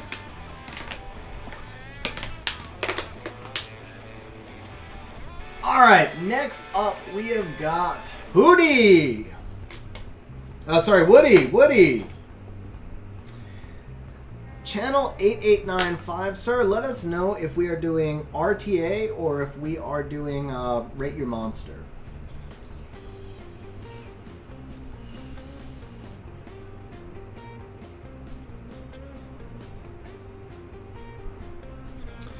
What's up, Leggy? How you doing, bro? I did, Vlad. I did. Okay, we're doing an RTA replay, so here it is, guys. Alright, we got some C3 action, and actually just about 50 points away from Guardian right now. And we are going to be Woody against the opponent. So the opponent comes out with Fran, so this is another bit of a gun-shy. Dude, Chad, that's awesome, bro. How'd you finish? Okay, so this is another gun-shy opponent with the Fran, and is that a Gyu? Is that a freaking Gyu? Wow! Wow! The meme of the server, guys. Okay, so we've got a Fran first pick coming out with, I don't even know the name of the light giant warrior. I know what he does, but I don't know his name. But it looks like Woody's idea here is basically to take all the worst monsters that he can and then just beat his opponent with them. This is a cold-hearted flex, bro. This is a cold-hearted flex. But, alright, so we've got the Einhari, as Sim says, and the Gyu. So, I mean, obviously your opponent has absolutely no idea what to draft. He probably thinks that you're, like, running lines while you're playing RTA or something. Coming back with the Ciara Oki, so he's sticking to the meta. You say, screw the meta, let's go Gemini Water Mage and just pick 4 random monsters at this point. I'm sure there's some strategy behind it, but I gotta be honest, I'm not super seeing it yet. So he comes back with the Daphnis for some stripe potential, and then the Xingzhe because he doesn't know what you're doing and he just figures it's a safe pick. And then you drop the Christina. So Gyu Christina in an RTA match, bro. I feel dirty showing this on stream. I am like, it's like displaying somebody's ultimate humiliation, bro. Like, this is so cold that you're making this person's loss visible to the world. I'm just saying, man. I'm just saying. But alright, here it is.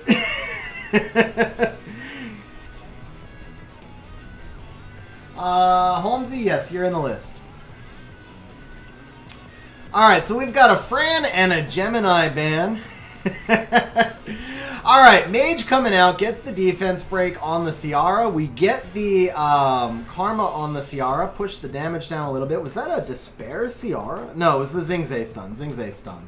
Alright, Christina rocking out some big damage. That's a dead Ciara, right? 28k. Ciara's gone, which also stacks the Water Mage, making the Daphnis snipe right here irrelevant, guys, because that's a reincarnated Einhari.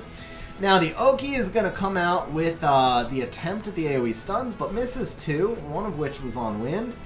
Oki now going to reset the Christina, even though she already blew her load.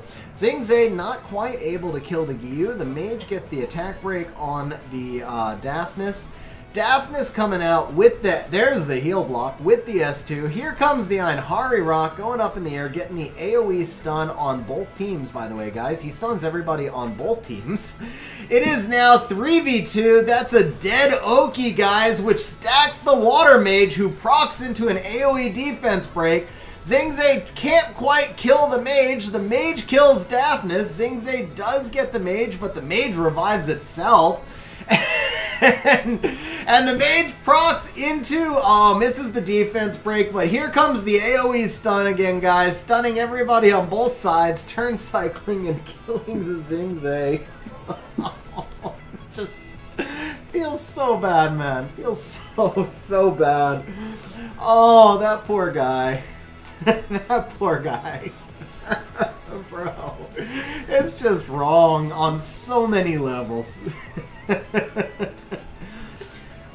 My question for you, honest question, why were any of them ruined? Why were any of them... Actually, the Water Mage did some good work there. The Water Mage fit well into that team, but for the rest...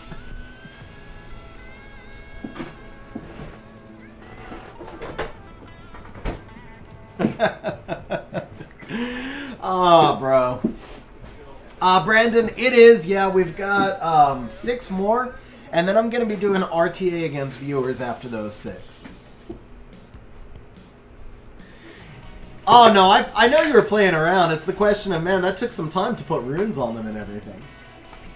Alright, next up is going to be Andrew, so that is why we loaded EU server. So let's switch servers here.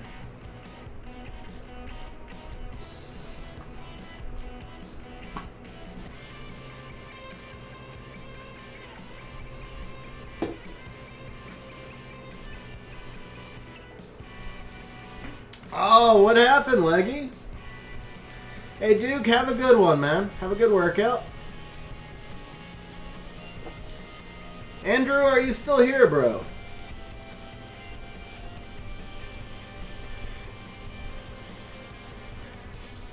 I know you might be working right now, so I don't know if you're still here.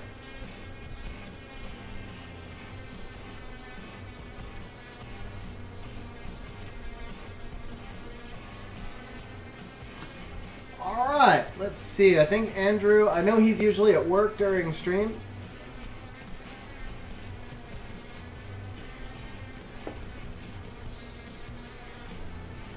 Alright, I know he's usually at work during streams, so N-Beast. N-Beast is next up.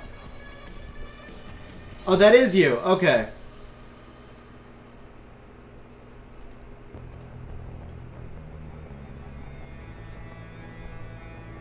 So are we doing a monster review then, I'm thinking?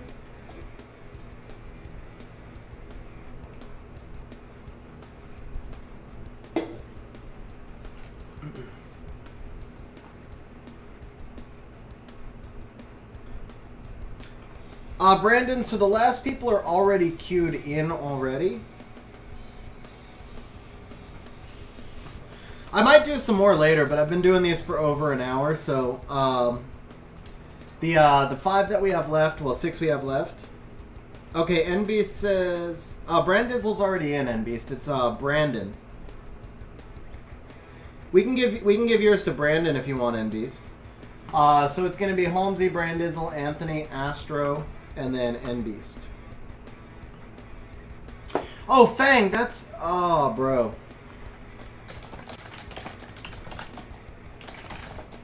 Why am I typing to you? You can hear me. Okay, yeah, so... When you said, Fang, I don't know. I got nothing for you. It just didn't click, man. It just didn't click that you were asking for a monster review on Fangs. I got nothing. It just didn't click. My bad. All right, we are rating Andrew's Fang.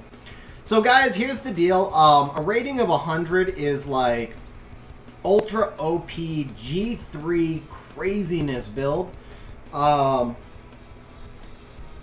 And that's the deal. So the closer you are to 100, the closer you are to ultra crazy OP-ness of a G3 build. In the process, though, we're going to look over the monster. I'll give you recommendations on how I think it can be improved. Generally speaking, we can only rune monsters as well as our runes allow. So, you know, I might tell you that you need some more stats. It doesn't mean that it's possible for you to get them today. That's just things to work for in the future. Alright, so we've got our Fang. Right off the bat, I can see we have a pretty good balance of HP and defense. Very little attack, which is okay. Fang does not actually need attack. He does scale a little bit off of attack, so it's not a bad thing to have, but he doesn't need it. Most of his damage is obviously coming from the defense. Now, we're at about 186 speed. I think that's a good speed for Fang. I like him right around 200. but that's really for myself, like, you know, playing in G3 Siege. So I think 186 is probably a good speed. You did a great job with the accuracy here. This is usually my target on Fang, is anything upwards of 40. The resistance, I kind of feel like you need to go all or nothing. So all these extra stats and resistance, but not quite getting there to 100. A lot of times that resistance isn't going to kick in as often. So if a monster has, for example, 50 accuracy, then at 86 resistance, you will only be really resisting 36% of the time. But at 0 resistance, you resist 15% of the time. So you you invested all those extra stats, and then you're only getting an extra resist one time in 5. So I really do feel like you kind of want to go all or nothing here. Now the defense, to me, this feels... no, max accuracy is 85, but max resistance is 100. So you always want to think about it as accuracy cancels out resistance down to 15. So 85 accuracy, actually 71 accuracy cancels your resistance out down to 15. But that explains why you're at 86 then. So you were targeting the 85. That makes sense. But yeah, you want to, if you go for a resistance, you want 100 res or 85 ac.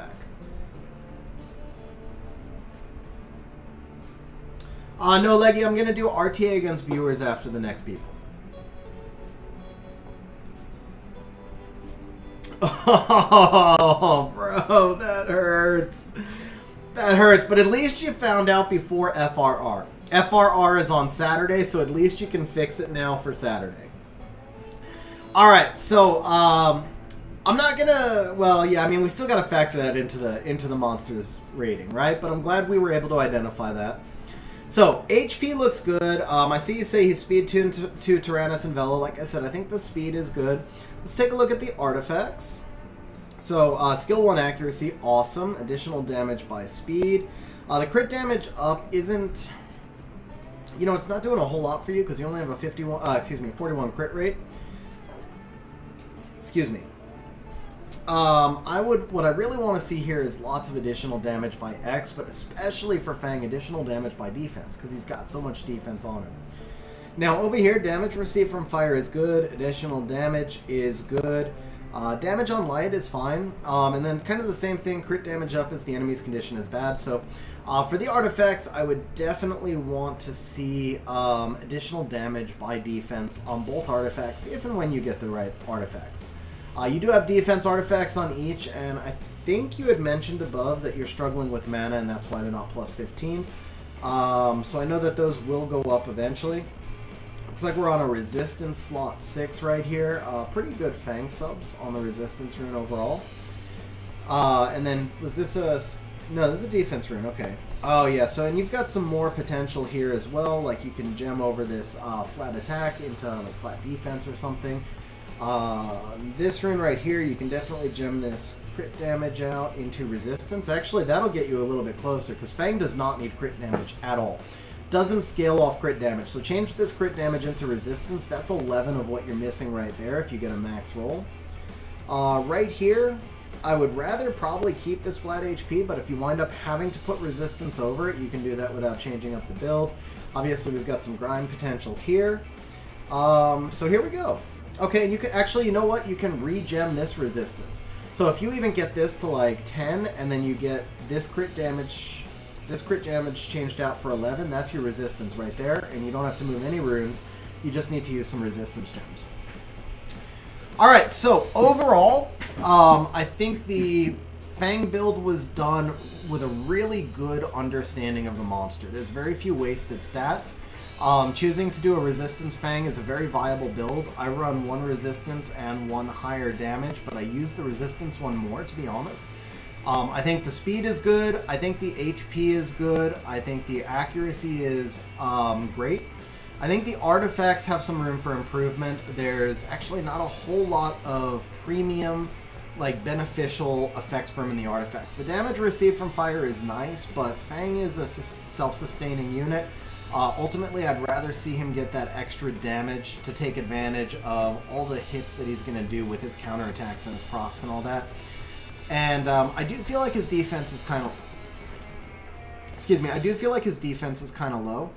That's even with you've got 2 defense artifacts on him, so I don't know if maybe you just don't have the ability to get him much more defense. But like right here, this rune, the 29 accuracy is amazing, but you're actually at 57 accuracy with your artifact. So I feel like somewhere around 40 is a good number for him. More is better. I'm never going to tell you not to have more, but if it's a question of maybe putting a 30% defense rune here with 10 accuracy and getting him into that 40% range, I feel like that might offer a little more balance. And when I say balance, I'm basically talking about his kill potential, just because most of his damage scales off defense. So, overall, I think the monster direction is really good. I think from where your account is and your rune quality is, he's built extremely well. There's a couple of tweaks that we should make with him. I would give him a... I'm going to give him a 77. But I am going to say that if you get those defense scaling artifacts on him and fix the resistance, we'll give him an 83. I think he's definitely in that, you know, that, and again, so 100 is basically just like G3 broken, you know, crazy runes. Anything in the 80s, I would say basically anything in the 80s. You know what, I'm rating him too low. As I'm thinking through this, like anything at about 85 would be where you're competing in that high G1 range, right? And I think he's already probably in that. Yeah, so I think he's about a 77 now, but I think if you fix the artifacts, finish grinding him, and fix the resistance, I'd give him like an 85. I think he would be ready for that high G1, low G2 kind of range. So yeah, really well done on the build, bro. And there is the monster review.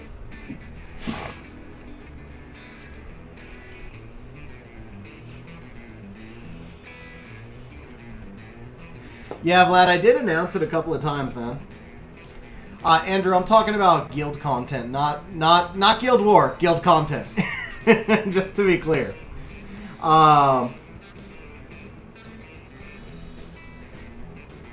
For point of reference, we'll show you my RTA built Fang.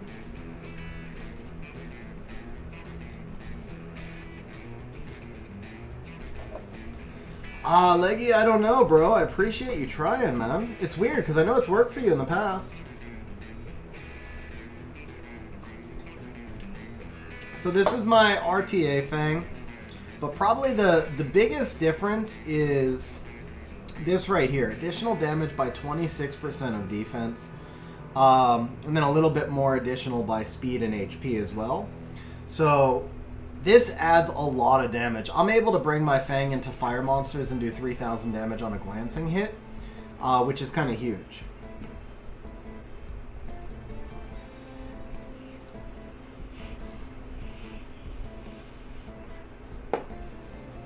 And then the attack does help. It's not really needed. It's just the way my runes broke out.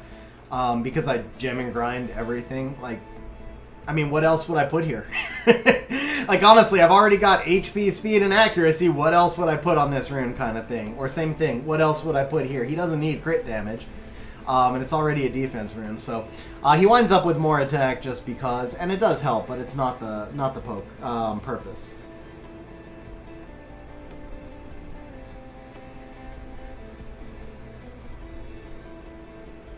Yeah, it's just a time thing, Andrew. It's going to come over time. Alright, guys. So NBeast gave his to Brandon. So, Brandon, you are next, bro.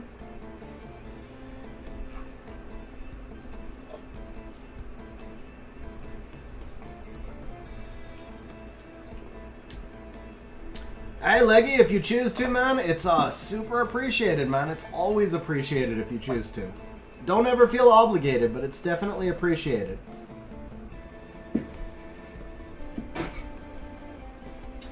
Brandon, are you still here?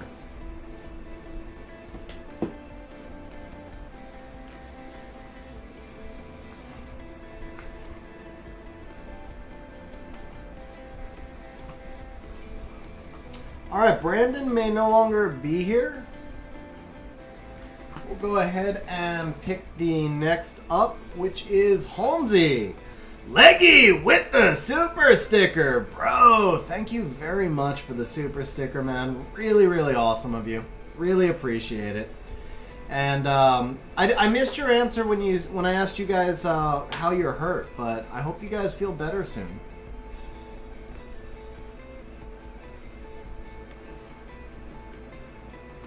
Wojo, very nice, man. That's a huge boost. 281 defense is nuts. The 8 speed is no big deal, and you said that you're going to grind some of the HP back also. Yeah, definitely. Well, I was so Anthony, I was actually waiting for him to say. I was actually waiting for him to mention it first. But yeah, shout out to Kimberly for letting you do the super sticker as well, Leggy. I appreciate it, man. I appreciate it from both of you. Holmesy, are you gone? I didn't see you respond, and I didn't see Brandon respond.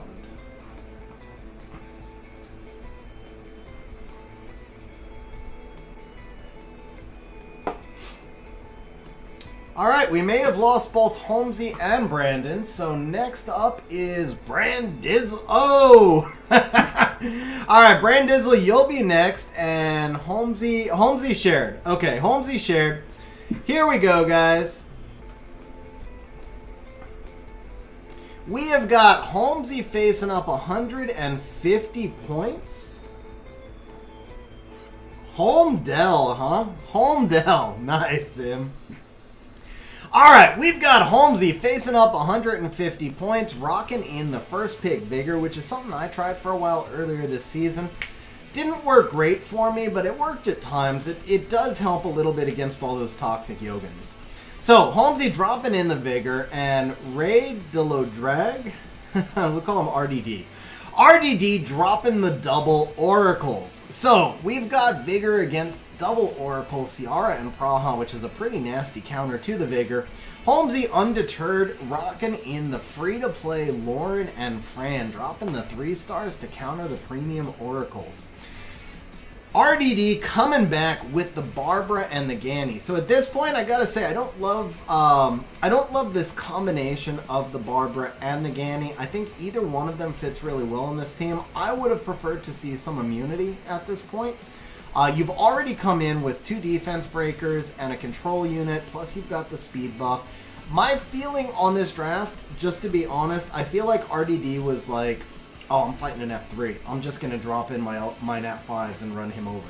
But I feel like the draft strategy could have been a little bit better here. I think Lulu, just as one example, just something with immunity or some sort of sustain, would have been a much better pick right here. I think probably the Barbara would have worked in well. The Ganny, because you've already got the Fran out, so he runs the risk of you pulling a second immunity monster. The Ganny would have made more sense as a 5th pick once he knew what the ban was. So I would have gone like Barbara Lulu right here, something like that. So Holmesy coming out with one of the standard counters to the Barbara in the Diana, and then rocking a little bit of Iris action, which should be kind of interesting here. And RDD countering that Iris directly with the Haygang. Also has some counters against the Fran and the Lauren. To be honest, the Haygang's not a bad pull right here, but he remains with no immunity. So he remains having no immunity. He's very vulnerable here. And at this point, I think because Holmesy did not bring a second immunity buffer either, if I'm RDD, I'm probably just going to ban this Fran and try and run you over. If I'm Holmesy and I know that, I'm going to ban this Ganny, which is what I view as pretty much the biggest threat. You're going to take a hit no matter what. You know, the Barbara's going to ban something out, or bomb something out, but there's no attack buff over there. If you can hold long enough, you only lose 1 monster against the Barbara and the Ciara. Most likely that monster is going to be the Fran, which does give you some pretty big... most likely that monster is going to be the Lauren, which does give you some pretty big potential to get some Despair stuns with the Iris, and then like set up a defense break with the Vigor into the Diana.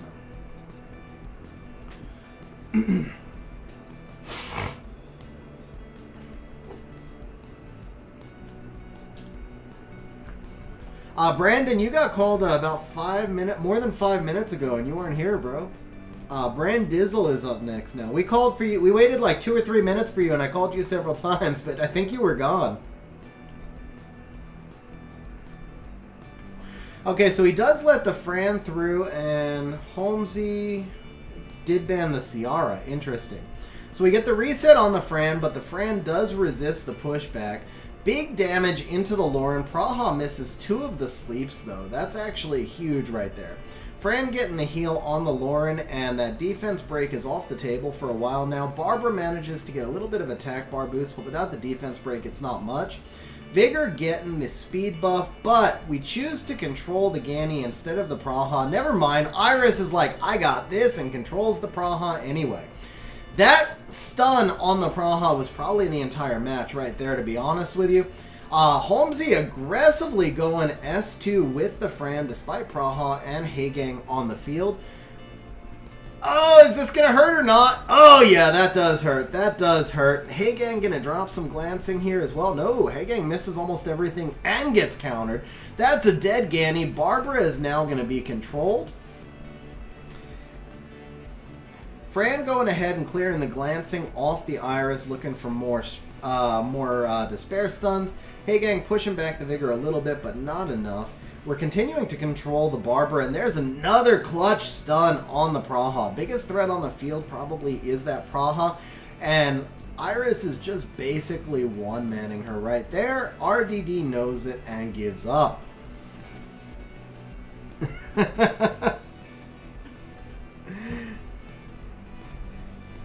Yeah, bro, you were just feeding him the buffs right there. You were feeding him the buffs.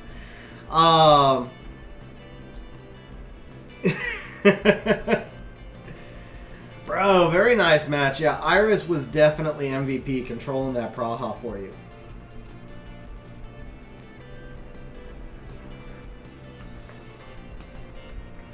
.304 Lauren, very nice, bro. Alright, Brandizzle, you are up next. Okay, we're gonna share. So he shared the replay already. Oh, Leggy, I appreciate it, bro. That's a good reminder. Actually, Leggy, good reminder. You guys will notice the green text on the screen above me. So I've started a second channel, XG Live. All of the live streams will now be posted on XG Live moving forward.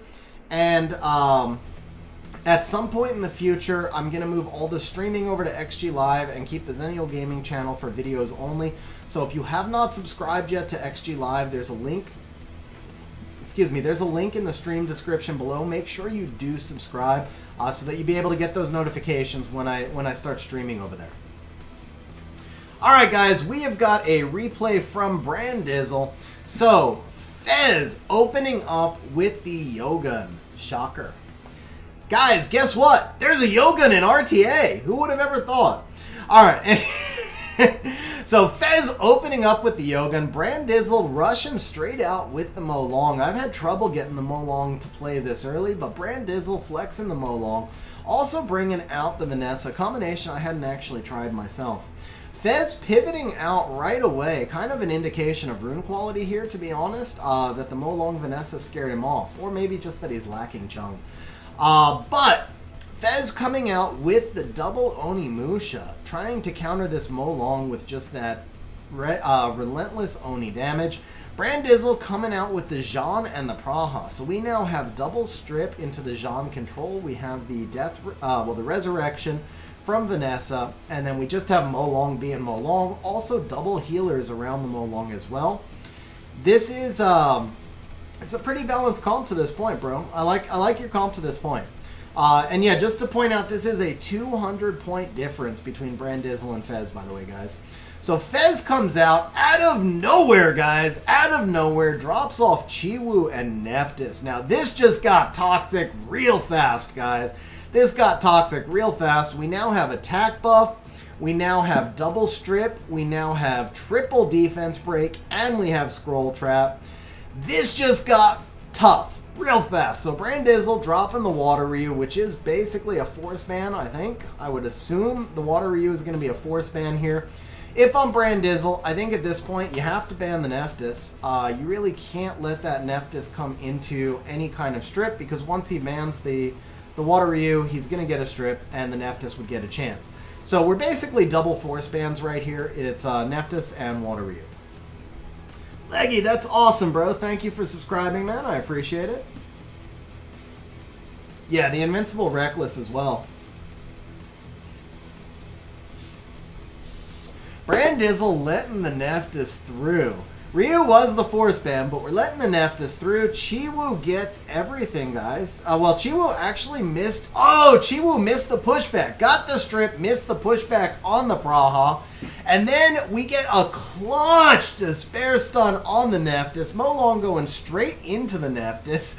Jean getting the provokes and the proc doing some big damage on that Nephthys. I think the Nephthys is going to die to the dot when it comes out. It's got 2 turns left.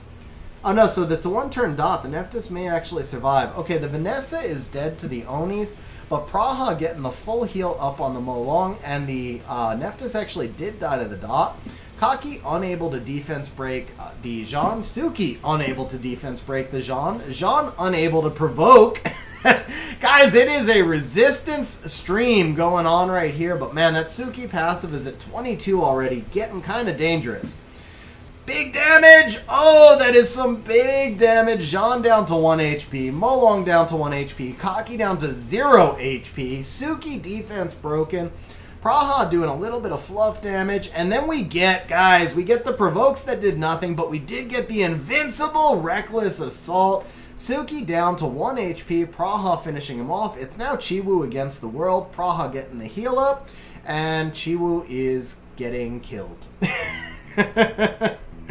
That's a dead Chiwu right there. Very nicely done, sir. Very nice draft. What's up, Draco? Welcome back. Lev, bro. Long time no see. How you doing, Lev? All right, we've got 2 left. It's going to be Anthony. Anthony first, and then Astro. So, Anthony...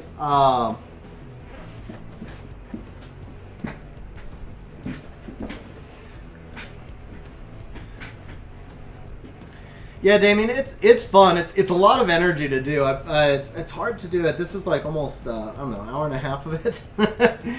Anthony says skip. Okay, so Astro, bro. Astro says this one's for you guys. We're gonna be seeing some Shazam action right here. The one thing I can tell you is that there will not be a Jolton in this draft. I'm just saying. I'm just saying, guys. I just realized, let's turn, not that, wait, let's turn that off. Let's turn the chat box on for a while. I'll just turn that on and off periodically. I don't think I need to leave that up the whole time. Leggy, to become a channel member, I think there's a $sign right, actually here, I can just give you a direct link, bro. What's up, Fightan? How you doing, man? So the bot should drop a direct link for you into chat, Leggy. Alright guys, so we have got some Shazam action from Preparation H coming up. Yeah, we knew it. We knew it. We knew it. Alright, so it is a 250 point difference in RTA right here, guys. We are going to be looking at a first pick, Water Ryu. Have you guys noticed every single replay tonight has basically been Water Ryu or Yogan? This is what is wrong with the game right now. Come to us. Fix this, man. Seriously. Fix this. Fix this. RTA could be such an amazing thing if you just fix this. Okay. Anyway, off my high horse. So we've got first pick Water Ryu coming out with Fire Ryu and Shazam. Really nice counter, actually, to the Water Ryu. I like the toxicity in return right here. Alloy Knight coming back with the Savannah and the Kaki. So Preparation H is... Astro, dude, I'm just saying Astro. Preparation H, man. Okay, so Astro returning with the Chung and the Juno. Now, at this point, Astro's got double strip, he's got sustain, he's got double defense breakers, he's got the busted Fire Ryu, and he's got the Juno solo potential. I actually really like your entire draft here with one exception. You haven't really done anything to address the Savannah on the enemy side. Well, I assume you're just like assuming that the Fire Ryu will deal with the Savannah. But at this point, if he were to ban that Fire Ryu, you're in a pretty vulnerable position. So I don't know about the Juno right here. I feel like you would have been better served to take something to either protect you from or address the Savannah. Like, I don't know your exact monster box, but Ethna, for example, would have been a better pick than Juno, potentially. Or some sort of cleansing sustain, or a defense scaling bruiser like a Fang.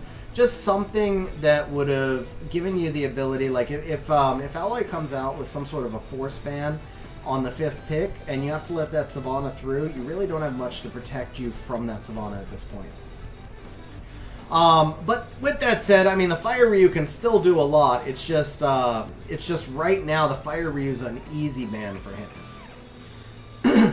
Okay, so Alloy Knight coming back with the Barber and the Ken, neither of which is actually particularly threatening. I know the Barber can do some stuff to your Juno, also can do a little bit of stuff to your Ryu, but overall, I think that this is still an easy Savannah ban for you. She is the real threat for you in this particular draft. And then Preparation H coming out with the Barbara, which will just do some big damage right... coming out with the Diana, which will do some big damage right into that Barbara. So, we do have no speed leads on Astro's side. We've only got one speed lead over on Ally Knight's side, but because I do see this as kind of a force ban Savannah, he's going to get turn 1 with the double strips between the Water Ryu and the Fire Ryu. He's going to get a defense break set up with that Barbara, and then probably a snipe into Endure with the Kaki. So you're looking at a 3v4, but overall it's a solid 3v4 because you're most likely going to be looking at the Juno getting sniped. That's going to give you a defense break with the Chung. I assume he bans the Diana, so it gives you defense breaks with the Chung, the Fire Ryu coming into those defense breaks, and then obviously just the OP-ness that is Shazam.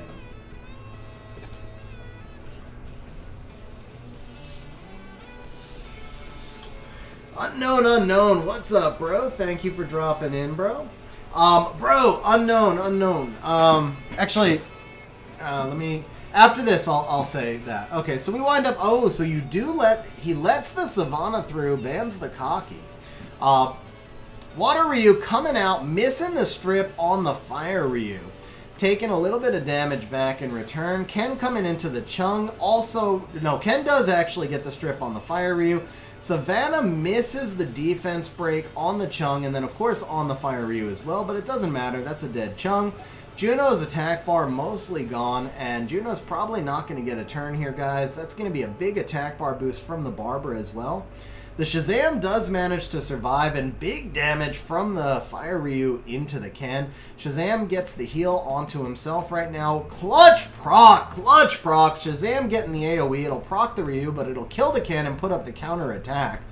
Double counter into the Water Ryu, and then another counter into the Barbara. This Fire Ryu is looking like he's going to take over the field, guys, which we always knew he would because he is just broken good.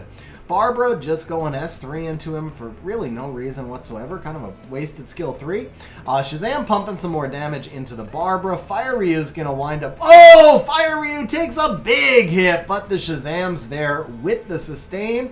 And that was GG. Fire Ryu surviving by 1 HP, allowing the Shazam to heal him back. And that was all she wrote, guys. So unknown, bro. Do me a favor, check out the channel XG Live. You'll see the link in the description below. So from now on, the VODs are going to be posted on XG Live. It's a new channel that I'm starting, and then at some point in the next couple of months, I'll be moving streaming over there. So since you can't make it to a lot of the streams, make sure you subscribe to that channel. Thanks for stopping in, bro. All right, guys. So that is it for the replays. Rosar, congrats on the G1, bro. I actually got wrecked last night, man. I dropped from dropped from rank 800 to rank 3000. Wojo with the super chat says only the ancient remember Astroglide. Wojo, bro, thank you very much for the super chat, man. I appreciate it. I will not pass comment on the comment, but I appreciate the super chat, man. Yeah, Fitan, the link is in the video description. Or in the stream description. Let me cut and paste it for you as well. There you go. So there's nothing posted there yet, but today's stream will get posted there. That'll be the first post going up tomorrow. And the goal here is going to be to make Xennial Gaming only for videos and XG Live only for streams down the road. so that people who don't want to see the streams don't lose the videos in the stream thumbnail clutter and vice versa. Rosa, that's your second 20 speed today, isn't it?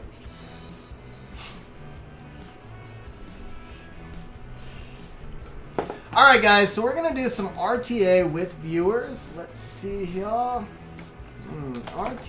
with XG. Go easy. Win 100. Try hard. Win 500.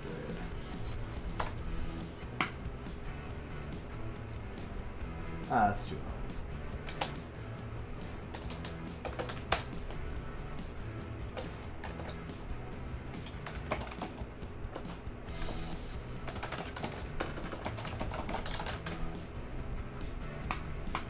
Alright guys, so we're going to do some RTA with viewers. NBase, bro, I just did the replays for an hour and a half, man. They're really draining. I said I was going to stop at 8:30. I went another 10 minutes over. I might do some more at the end of the stream, but it's like non-stop talking, bro.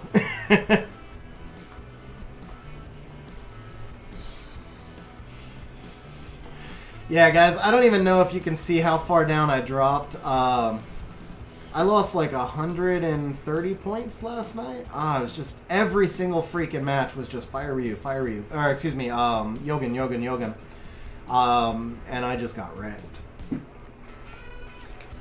Some bad RNG in the beginning, and then I just went on tilt also, to be honest. Like I had like 4 or 5 fights of really bad RNG in a row.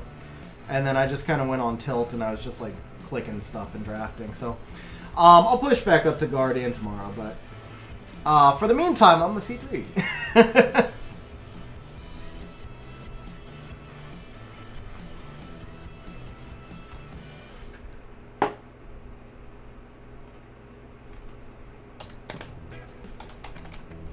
Okay, guys, we're going to be in room XGG.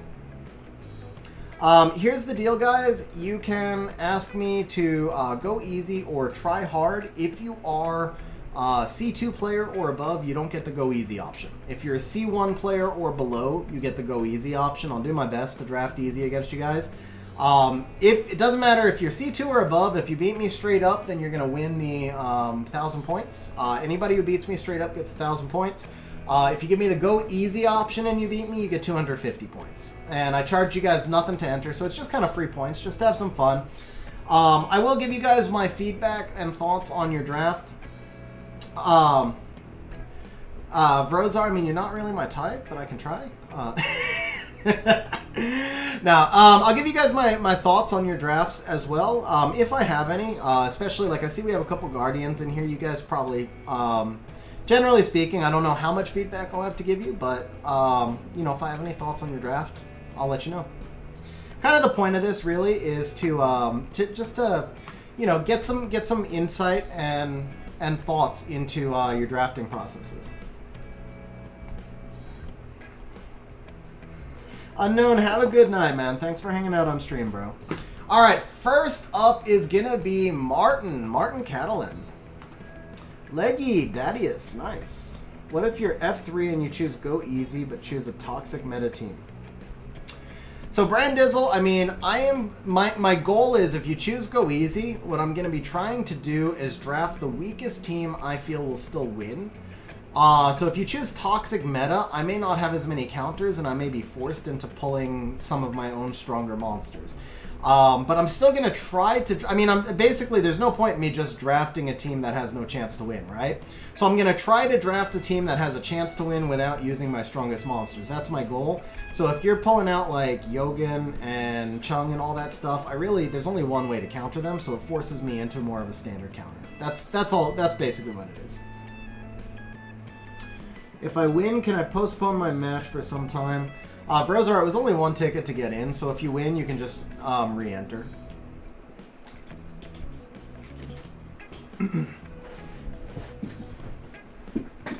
Yeah, I mean, you can use those, Brandizzle, but if you do, it's going to force me to pick real counters. Because if I just like throw Lulu and Pontos at that, I'm not really giving you any kind of competition. So Martin, there you go. Martin, who are you in the game, Martin? Brandon, you only have to enter with 1 point. I made it 1 point for everybody. So Martin says F3, so I think Redneckerus is probably Martin.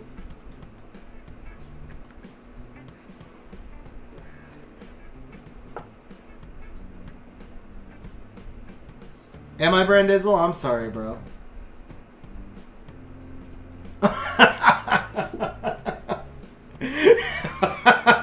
Gotcha.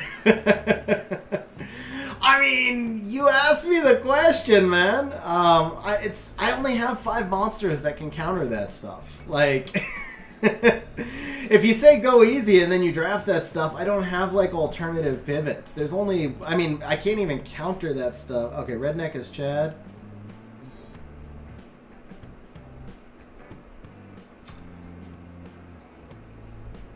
Dolphin, what's up, man? Weird about the notification. Martin says scroll down. So Martin, just tell me your name, though. Did I miss it here? Oh, XYD3. You did tell me. I missed it. Okay. Here we go. Oh, you said F3. I was looking for an F3. Leggy, are you in? Yeah, you're in, Leggy. Okay, good.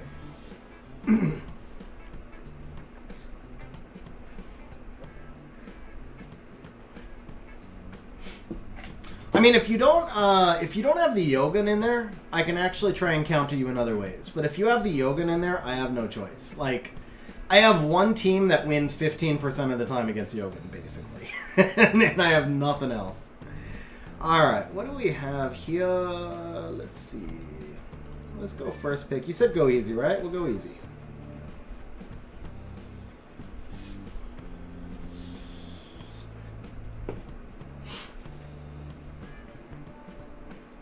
Alright. Got AoE. I think. Let's go beefy. Let's show you the beef.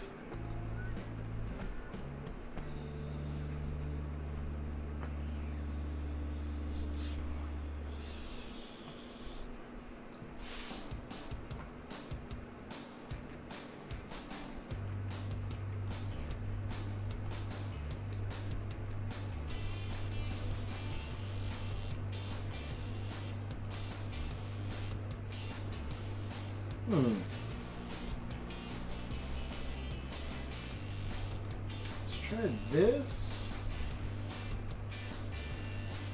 And this. Is that enough sustain?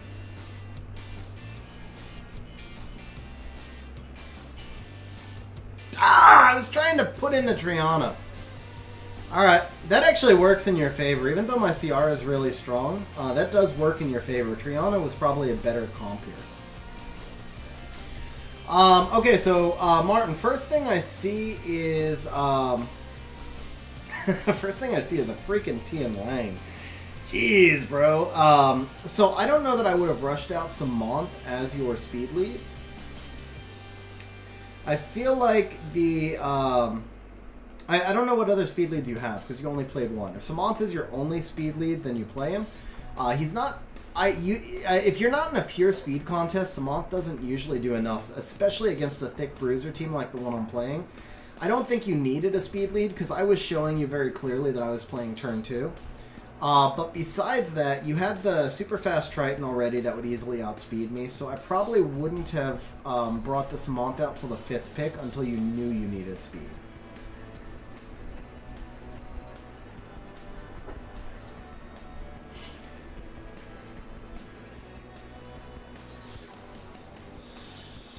Ooh, got the aerial. Oh, got the Molong too. Got the stuns, bro. What's up with this? He getting everything.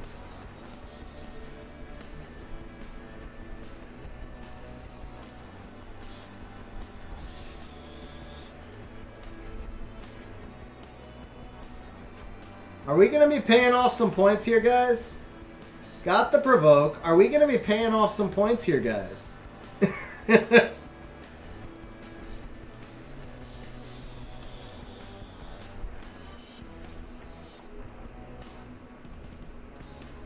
We might be. We might be. If I don't get a Lulu proc here, I think I'm dead.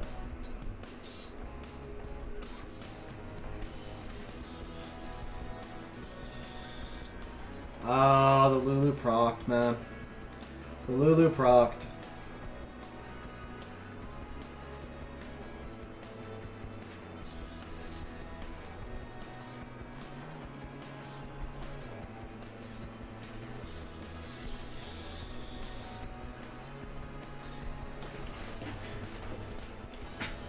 Yeah, guys, Asilin's not bad, guys. Asilin's not bad. He did some work there.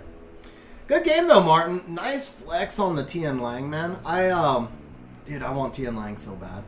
But yeah, generally speaking, I don't think the Triton really fit into your comp at all, to be honest. So basically, here's the thing. If you play turn 1, you have to make sure that you're going to be able to do something with that turn 1. Going first doesn't do all that much for you if you're not able to get the kill. So I think the Wind Bison was a really good pick. I think the Tien Lang worked really well there. The Samantha was fine. I think you picked him early, but I don't think he was bad. But the Triton just didn't really fit into the team at all. Something like even an Aquila right there would have done more for you. Like if you could put your whole team on Will Runes and then get the Aquila in there so that you get some strip with some attack buff to make your Samantha more dangerous. Or Gemini, of course, gives you a secondary speed lead. He was Hall of Heroes. Dark Chun-Li with the glancing. Like Triton is mostly out of the meta. The only time Triton is really viable now is if you're contesting speed and you have really big damage dealing units and artifacts behind and you need that turn 1. But you just wound up short on damage, basically. Alright, next up is going to be Dolphin, showing up to the stream late just in time to take a turn. And we're going to go ahead and pick one ahead, guys, so we can always have the next person in the room. The Leica would probably not have been good when I first picked a Sillin, but you're not normally going to see a Sillin, right? I think Chow would have worked well there. Chow could have basically one-shot the Asillin, and he could have sustained off the Asillin damage, so Chow would have been a better pick. And then Leica, obviously, it would have been good against most of the rest of my team. Okay, so Terry, you're going to be next. This way we'll be able to keep things flowing. I'll keep picking one person ahead so that person knows to be in the room. And then Chad, sorry, I had to reopen entries after the drawing. Dolphin, go easy or try hard?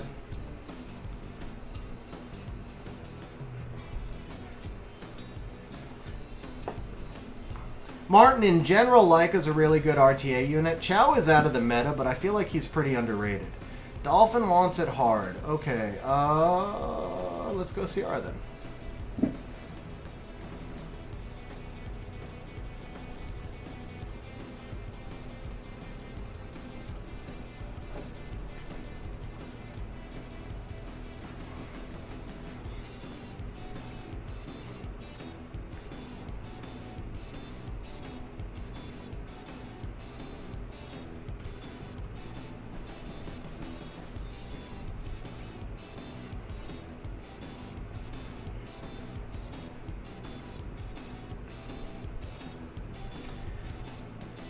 Fire you. Okay. So that tells me you're banning Ciara. I'm kind of cool with that. I'm okay with that. I think I can deal with the Fire Ryu. Yeah. Oh, he lets the Ciara through. Okay. So Jax, I did buy one Ken skill up when they brought out the Bernadette, and I decided it took too long. I basically used them for re-apps at this point. I'm going back to re-apps now that I completed the one Ken skill up. So Dolphin, your big problem here was you brought in a Savannah with no strip, and she'll most likely get dismounted before... Despair Savannah, guys! That is a Despair Savannah!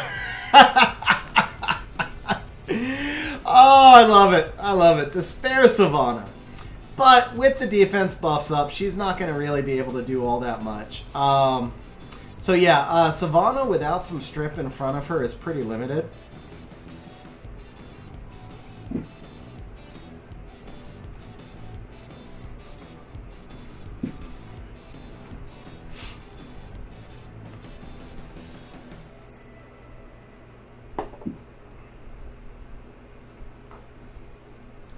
Single target Despair Savannah. That was great, bro. That was really great. Strip stun by a Savannah. You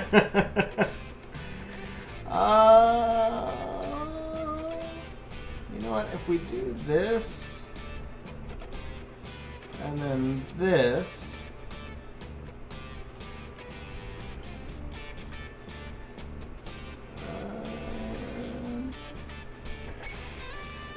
Why not?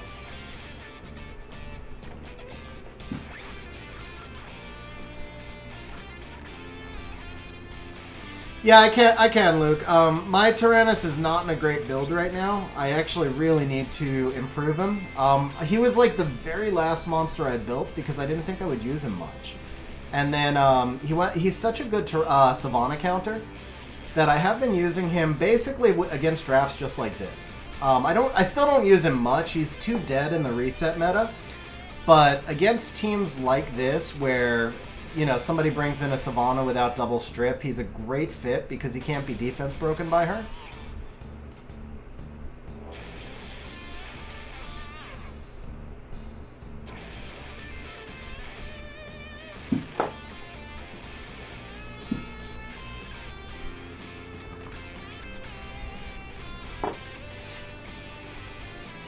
All right, Terry, you are next, and then after Terry, it's going to be Chad.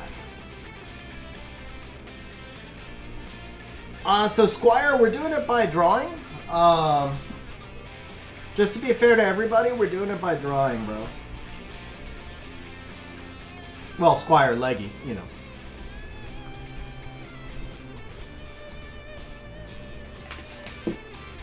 Okay, Chad says go easy. Terry... Well, this is your main, so yeah, we're not going easy on you. I know what I'm facing with you, bro. I know what I'm facing with you.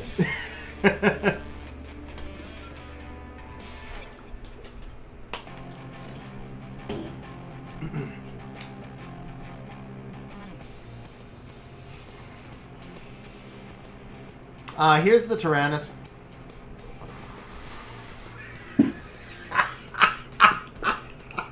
I told you he's not in a good build. Oh, crap. Well, okay then. Yeah. Really need to go fix Tyrannus. Alright, well, that threw me off. Okay, what the hell do I do here? I don't know. That threw me off so much I couldn't even think. That's great. Triple win draft to start. That's brilliant.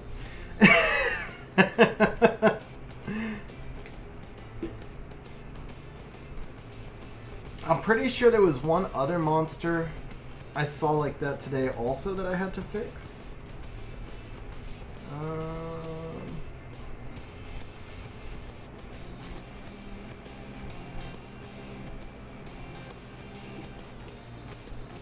I'm just kind of testing out the Carnal. I just finished skilling him up.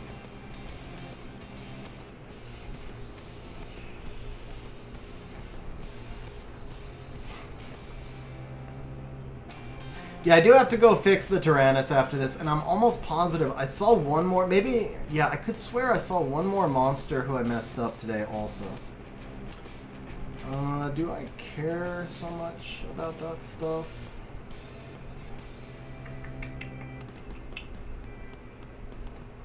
So you get fire attack lead, scroll trap and attack buff, or provokes. Clearly you're banning here. Yeah, let's take out your strip.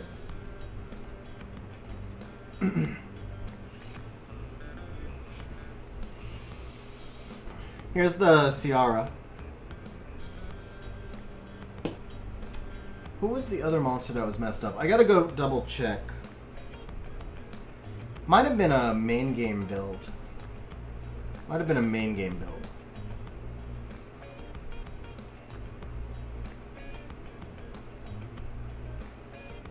I'm gonna say you have to go into the Diana. There's no other choice. What's up, Sphinx? How you doing, man?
Nice, bro. Nice, man.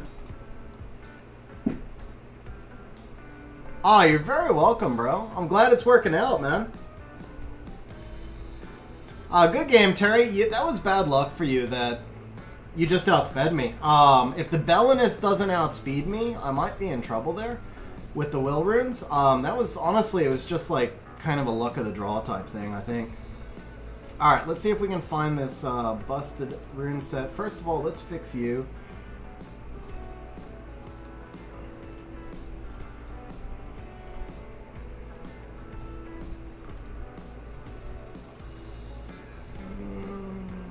So we have 5 crit rate versus 7. So how's he gaining 4? Alright, well I'm on slot 6. That's how. Whoops. There we go. Alright, let's see. 31 defense, 5 crit rate, crit damage. So we gain crit damage and defense. We lose 1,800. That's a start. Squire, I'm going to be drawing everybody through random picks on the bot. Basically, the bot's just going to draw everybody in order. 5 crit rate. I'd rather have the crit rate, but I do like the extra speed here, 129. We lose some defense, gain some HP. The resistance doesn't do anything for me. How about this? We lose more defense, lose crit damage, gain some HP, not so much. Okay, so no matter what I do down there, I'm going to lose defense, right?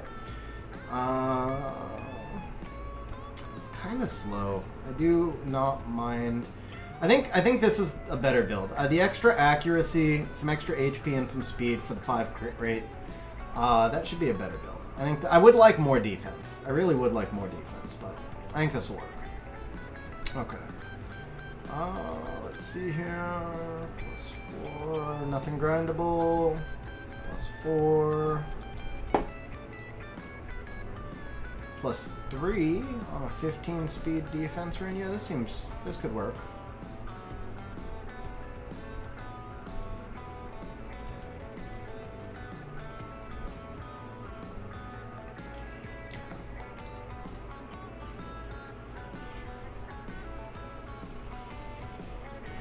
Whoops.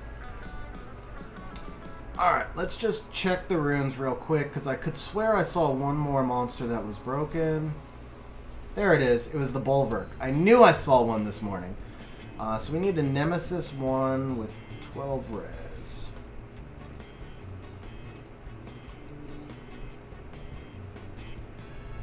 There's 2 speed and some HP, but that's a start. Gain accuracy, lose 2 speed. The Molong is 237 with a lower base. So I actually want him behind Molong. I think I want to slow him down some. Yeah, I think I want to do this. So 234. This will put him behind the Molong. Not when I have CR lead, but Yeah, this could put him behind the Molong. I've been wanting to do that. I also want to slow my Pontos down. He's too fast. So 236, and I want him. See, I want him behind Ciara, and I'm not getting him behind Ciara, right? 231, but I can at least put him behind Molong. No, I want him in front of Molong. He's where he should be. He's where he should be. Okay. All right, that's it. Squire, you've already entered, bro. You've already entered. Dolphin, because every team I face brings in 3 strippers, so a Swift Pontos is a completely dead pick. Taking turn 1 with Pontos does absolutely nothing for you. You could do a Nemesis Trap Pontos and then just bring him in only when the enemy is got one. You know, like if the enemy only drafts 2 strippers, you could try and bring in the Nemesis Trap Pontos and cut. But that's about it.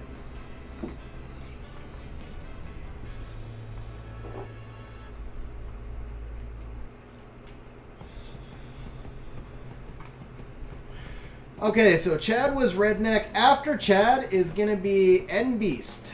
N-Beast is next.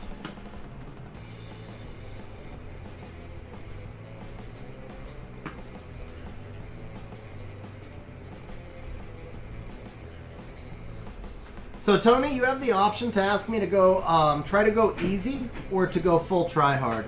Chad said go easy already, right? Yeah, Chad said go easy, so we'll do first pick of Sillin.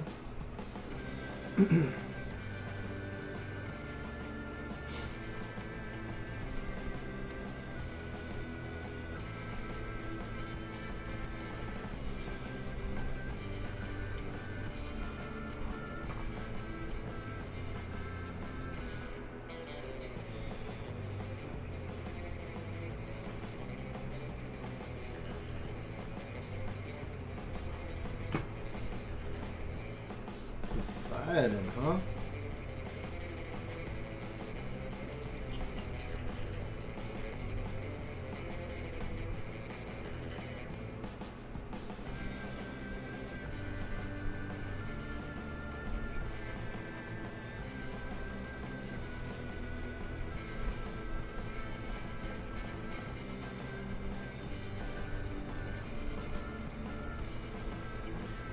I mean, picking an LD5 is not going easy, but you're cleaving me, and I'm trying.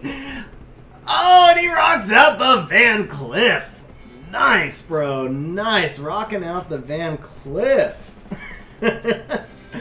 Oh, I like it. Okay.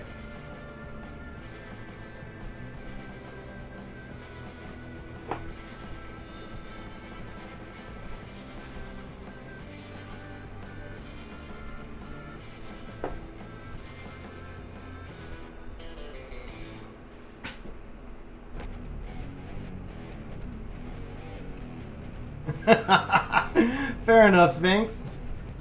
It's really hard to try and like draft easy against a cleave.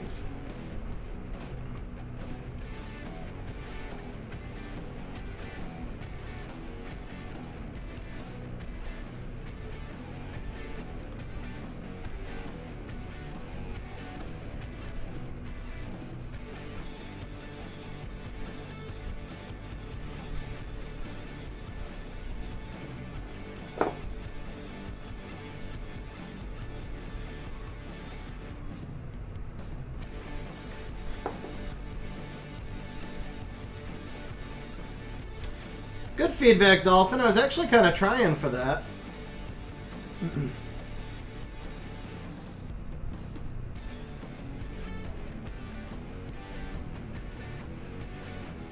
Flanks the room is XGG.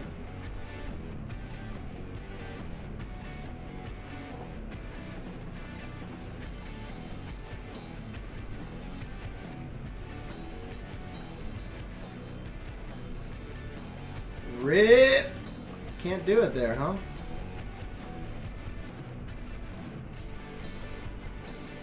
Nah, Demon's not high res. Just RNG.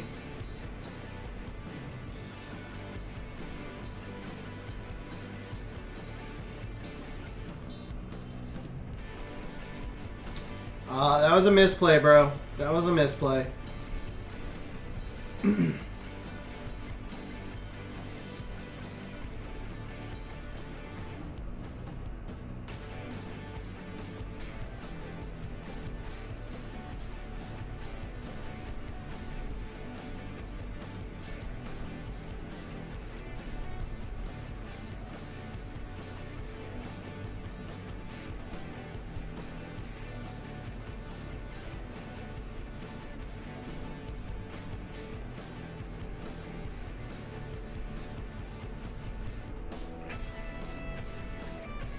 Oh, you got back already? And that turn cycling. I don't think I can win, can I? Oh, I got a hit in!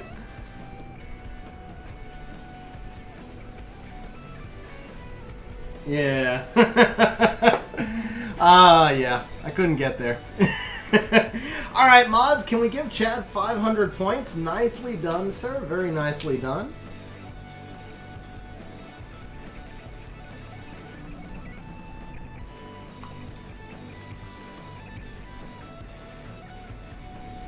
Brent, it's more about making a cohesive team. I mean, running fast gives you an advantage, but...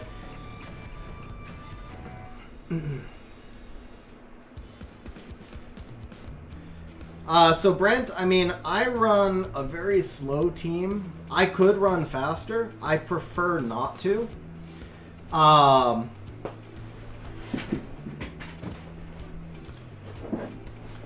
Yeah, Brent, that's a complicated question that's kind of hard to answer on stream. I have a video that I did fairly recently. Let me pull up a link for you. The short answer is that it's going to be... It's dependent upon the type of team that you're running. But, I mean, like, running at 250, you're just going to get outsped by all the strip stuff anyway. So, let me see if I can find the video for you.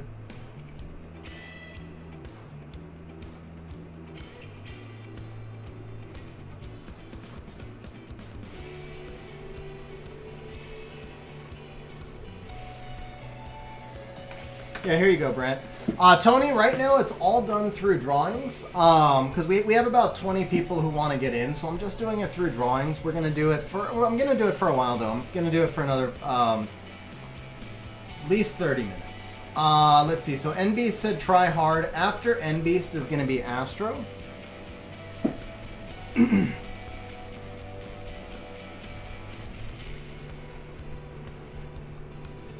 Sphinx, I gotta be honest, the meta is broken right now. There honestly isn't much way to deal with the whole Yogan Chung thing right now. Com2us has just screwed up the balance.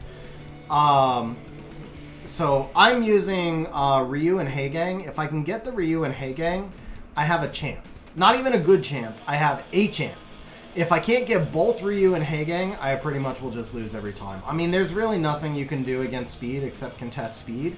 Which I can do. I mean, I could outspeed most of these teams. I could run like a team at 320.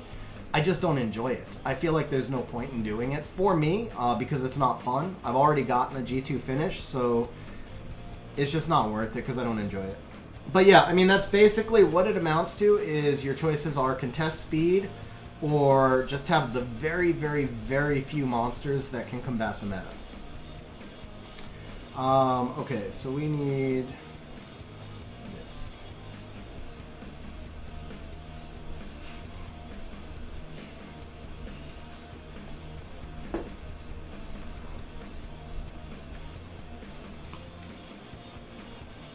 Yeah, and that was never all that much of a counter to begin with, Hans, but it was the closest there was, right? So Diana Chung. We do have... Okay, so what if we did this?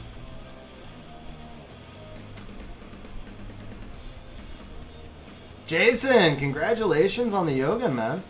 Tony, it's only 1 point to enter the drawing, by the way. Oh, nice pick. Nice last pick. Saving the Beelzebub for last, huh?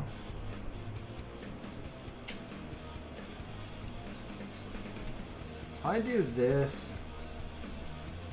You ban Pontos, you reset here.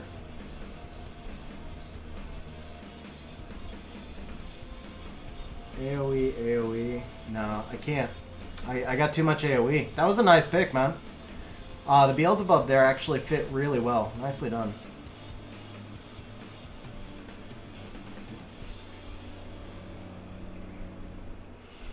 He's hard to get into drafts these days because of all the reset. Giving you the Beelzebub Chung giving you the Oki Chung combination was not pleasant.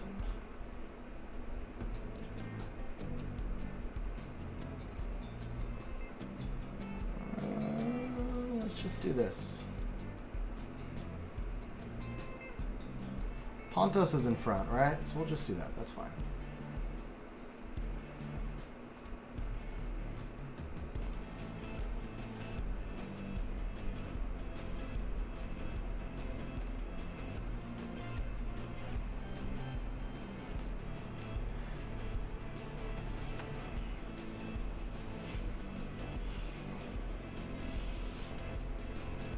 Yeah, he can't go into Pontos, Dolphin.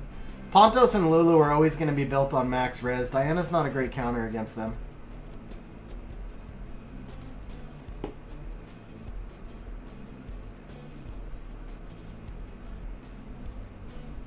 Yeah, Kinky and Fire Ryu are the best counters to this meta.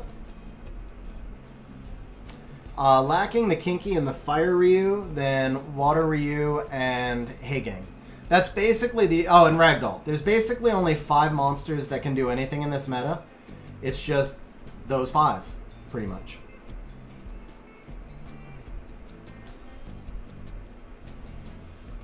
Do you have enough? Yeah.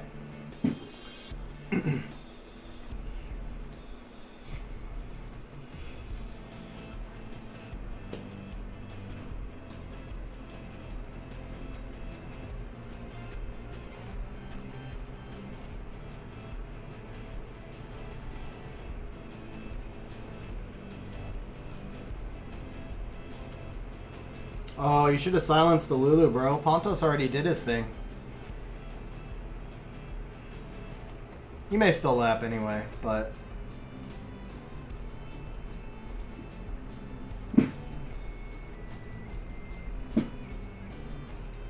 Actually, never mind. Lulu was on cooldown. Well played, bro. Well played. I lost track of the cooldown. I thought Lulu had his S2 back up. Well played on the silence, then.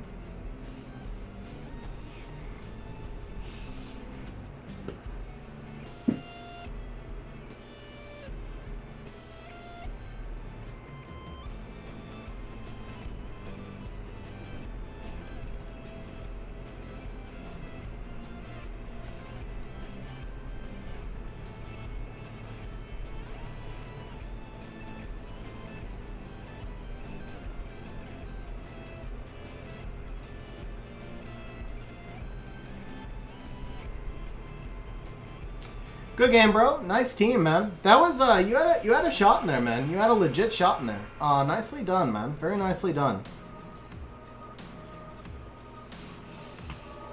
Okay, Astro. I haven't seen Astro here, so DFTS, you are next if Astro's not here. Yeah, I don't see Astro, so DFTS, you're next, and then after DFTS is going to be Flanks. I'll show them to you, Dolphin. Oh, Astro's here. Okay, so it's going to be Astro, DFTS, and then Flanks. There we go. Astro, yeah, you're running, you want me to try hard, right?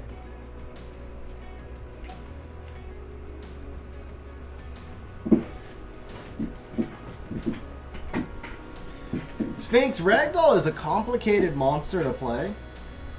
I don't have him. I know it would take me a while to get used to him. He is the best counter to the meta, but you still need to have a second counter. Because if Ragdoll is just force banned every time, it's not really going to do you any good anyway. Alright. Let's do something different this time. Let's see. Shazam, Fire Ryu.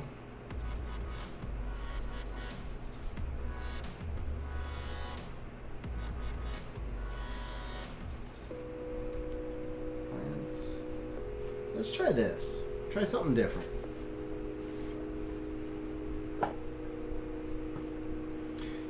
Yeah, so the key for you, Sphinx, it's going to be to find that second threat to go with the Ragdoll so you get one of the 2 monsters through that you want no matter what. Leo Ragdoll comps are pretty easy to counter, to be honest, Matt. Why Heigang? I haven't even shown you any strip. I have shown you cleanse, I guess, but...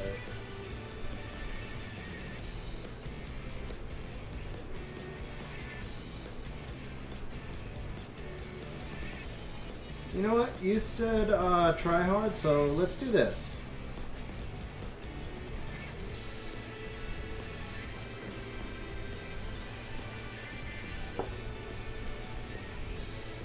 Jakeinator, I mean, I wouldn't say randomly. Wow,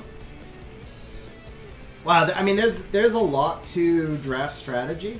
So I knew he had Shazam, which is why I first picked the Ciara, because I haven't seen him running much immunity with the Shazam, so first pick Ciara works well for me there. The Fran Kaki, I think the Kaki gives me a chance to one-shot this Fire Ryu, who I planned on letting through from the start, as long as I get the attack buff from the Fran. And then on the end, I actually brought in the Beelzebub, because the Fire Ryu countering damage into the Beelzebub gives me a chance to just suicide the Beelzebub, and the Pontos just gives me some protection and silence because he didn't bring any immunity. Oh, how am I picking opponents? Through the bot, bro, through the bot.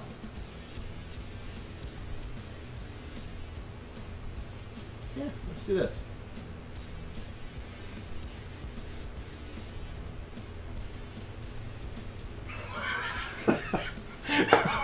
My bad. My bad, bro. Sorry.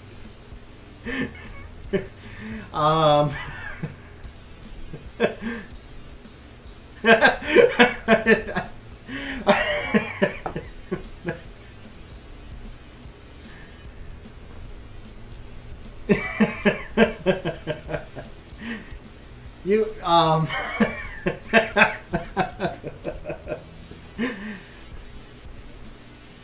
it's XGG, Jeremy. Yeah, Astro. Might put some extra HP on your bird. Might make him just a little bit tankier. just a thought. Okay, I typed the list above. What was it? Okay, DFTS is next, and then flanks. DFTS, are you in the room, and what is your name? Welcome back, Shmoo.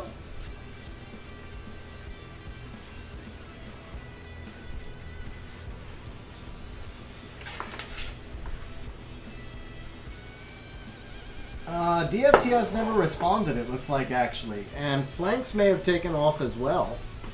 I haven't seen either of them respond. So, Frozar, you are in. Tony Taylor is next. Oh, Boobs is DFTS. Okay. So, Tony Taylor, you're going to be next after DFTS. Oh, Flanks is here. Okay, guys. Alright, so it's Flanks and then Tony next. Okay, so Ciara first pick. Let's do some Oki play. And you guys wanted to see the Ethna. Here is the Ethna.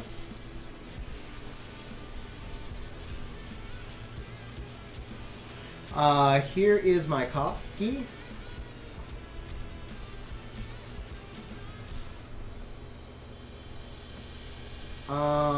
And here is the Bub.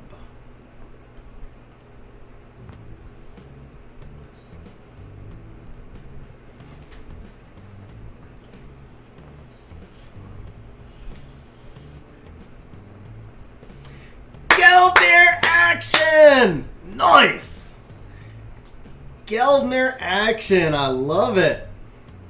Alright, and you brought the Tyrannus also, huh?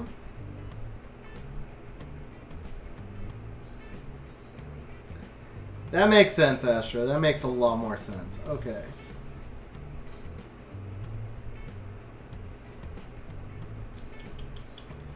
I don't have anything to block beneficials, do I? No. Let's do this. Do you ban Leona, or rather, do you ban Molong or do you ban Bulwark?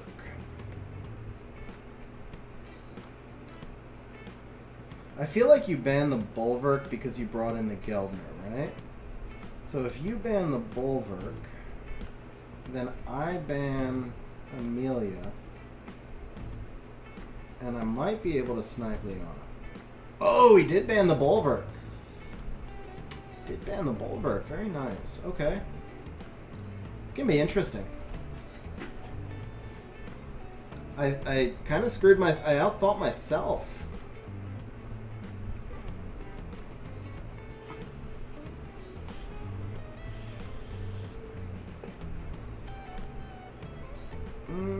Okay, let's start with this.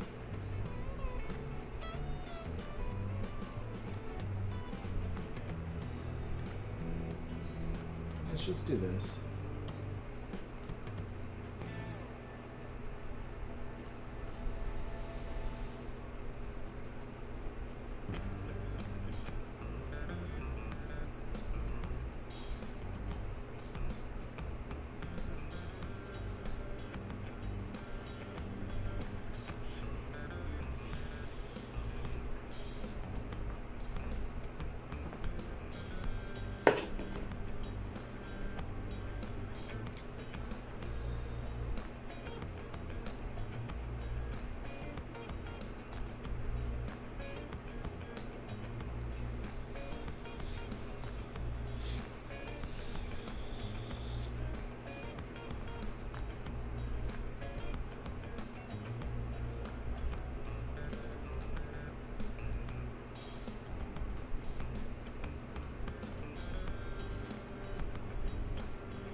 He's basically stopping my friend from acting.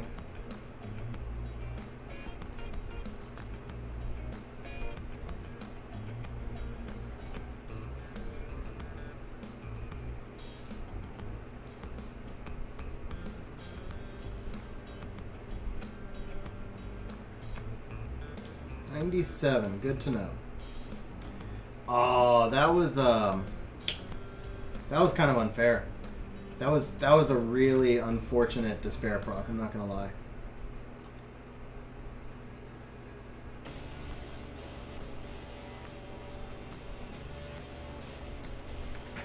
Two? Okay.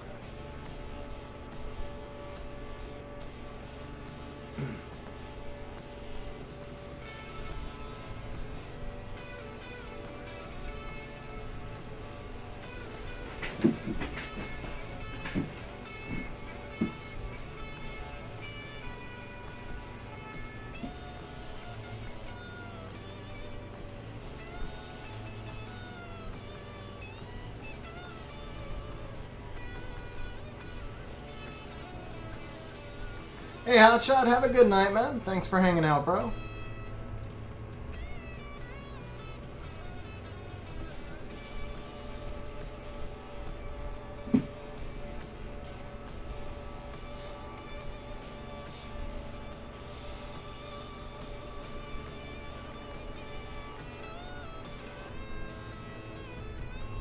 Damn, timed that out wrong. Might be okay.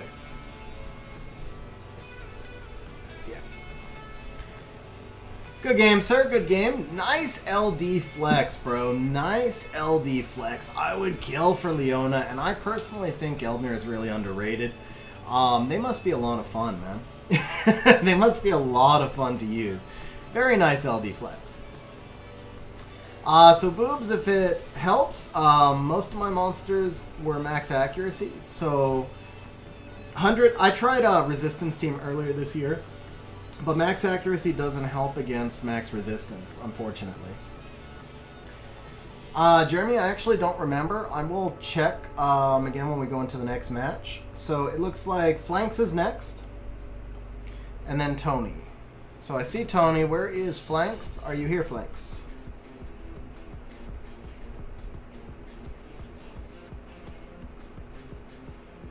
Did he say it in here? Okay, so we'll match up with Tony while Flanks finds the room. Flanks, just let me know your... Oh, he said savvy. Okay, my bad. Oh, I'm savvy. I legit thought you were saying, like, I'm a savvy player. I missed, okay, I'm just not there today. Okay, my bad, bro, my bad. Are we going try-hard flanks or easy?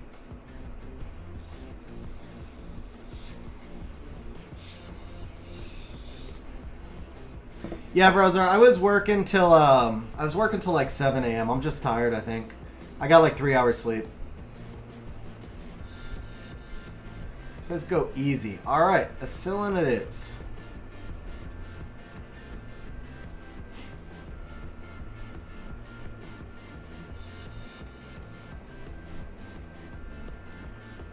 Jason, first of all, you have to enter. You're not even in. I run a non-profit organization, Michael. We help people with addictions, but actually I was working on YouTube stuff for like 17 hours yesterday. Let's see here.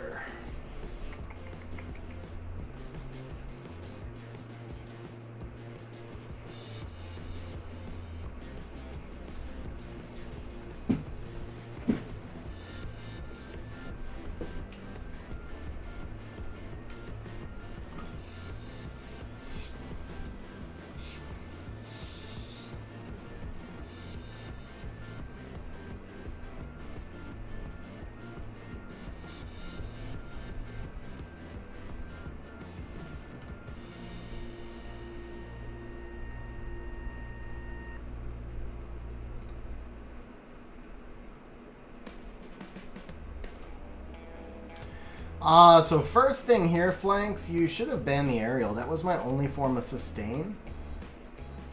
But you also probably should have drafted some immunity. But yeah, my aerial's probably going to out-sustain you because you left me with the Ganny for control, and that Asylum's going to be causing a lot of stuff, a lot of problems for you.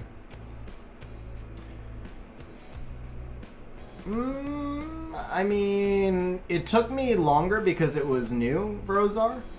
And I had to find the background, but... so the idea here is that at least until I move to the second channel, I want just one consistent thumbnail that's always just going to show when I'm streaming. Because what's happening, as near as I can tell, is people mix up the live streams and the videos are not getting watched because people think they're live streams. And then the other kind of issue is the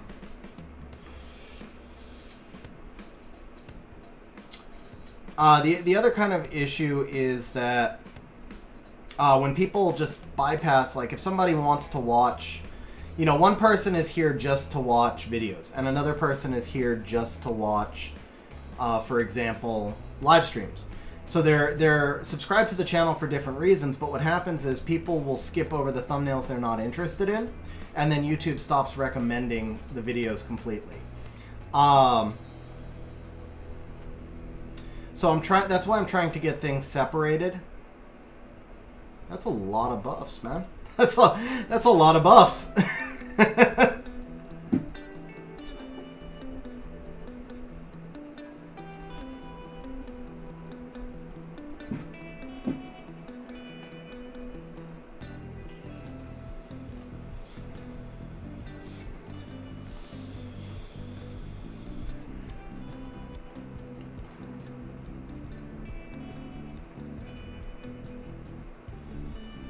Oh, Fight 10, no reason to be sorry at all, man. Like, seriously, no reason to be sorry at all. It's one of those things, like, I guess a long time ago I kind of saw it coming, and I never really figured out how to address it, and lately it's just become, it's become very noticeable.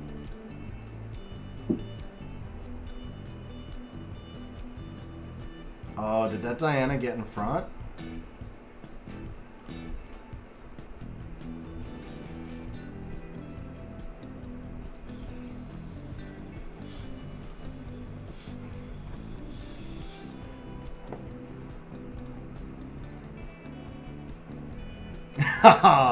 That's awesome, man. I mean, it's really awesome that you hang out even though you don't play, honestly.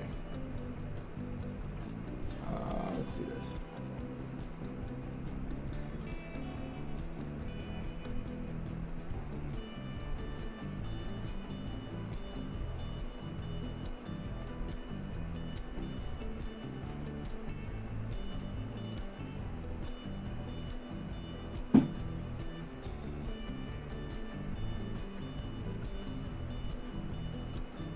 Yeah, I mean, seriously, bro. We appreciate you guys hanging out on stream. It's not like there's...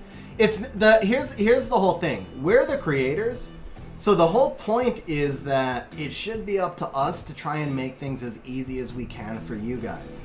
And then obviously there's, you know, the opposite side of it where when we don't make it easy, we see the impact in the channel. But yeah, it's something that, like, it would have been good to have addressed it a long time ago, and it just never, just never figured out how to address it. So I was actually talking to YouTube for a long time yesterday, trying to figure out the best way to do it. There really is no good way. There really just is no good way to kind of fix where I'm at now. The correct thing to do would have been to, like, starting off on separate channels and then growing them as separate channels. But you know, I was brand new to YouTube, and I didn't. So from here, now what we have to do is basically build a second channel off the first channel by advertising it here. Once that channel gets affiliated, then I can move the streaming over there, make the main channel for videos, and then it's easier for everybody. Whatever you guys prefer to watch, if you want to see both, then you subscribe to both. If you only want to see one or the other, you only subscribe to one or the other. So it does make things better in the long run, but in the short term, it just means a lot of extra work. All right, Tony, you are next. After Tony is going to be Justin. And Tony, you told me your name. Oh yeah, Tony OP, right? Or Tony XOP. Yeah. Easy as I can.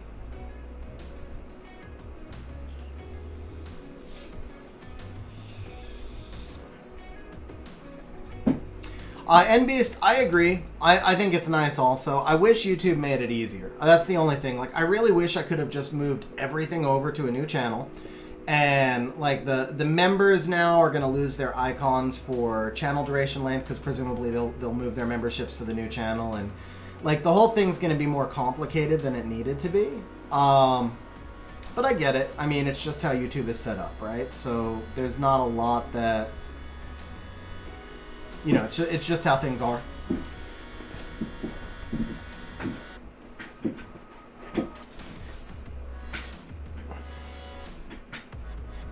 Yeah, so Fight 10, as long as you're subscribed and you have notifications turned on to the new channel, you'll know. But yeah, it's definitely going to be smaller streams for a while when I move over to the new channel.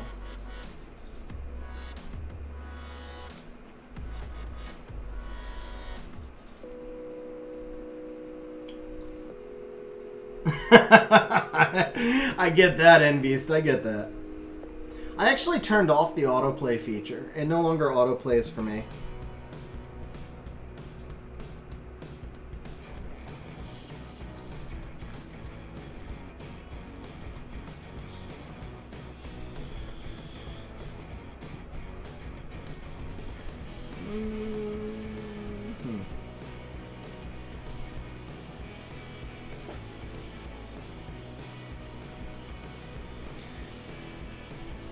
Yeah, and I could see where it would kind of suck too, like if you're auto-playing videos and then it loads like a live stream, because that's not nearly the same thing. Like, as a viewer, I think that would annoy me too. I completely get that.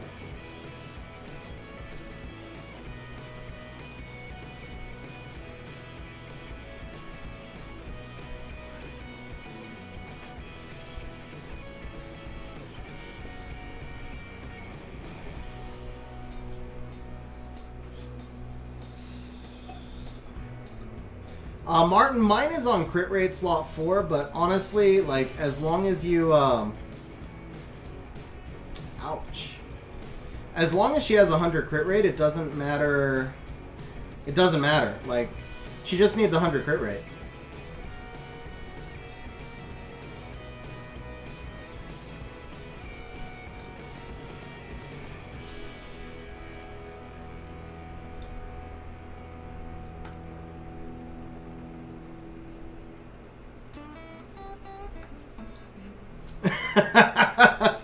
That happens to me too, Fightan. I've lately started clicking don't recommend channels because it was bugging me. Like, too many...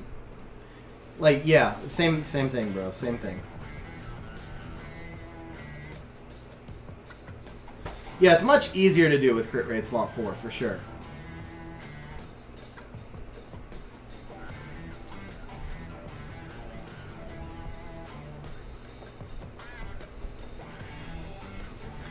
Yeah, this one was a tough one, bro. There was just a speed gap here. It was a big speed gap.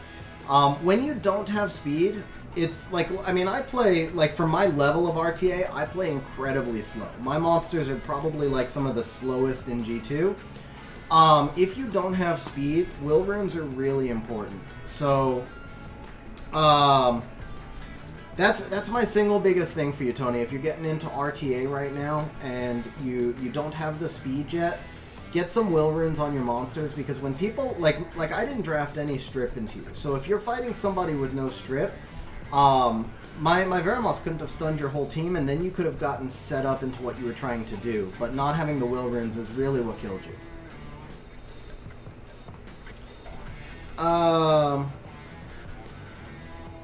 Okay, Justin told me he's Pew in game. Here it is. Okay. After Justin, next up is going to be Jakeinator. Jakeinator's next.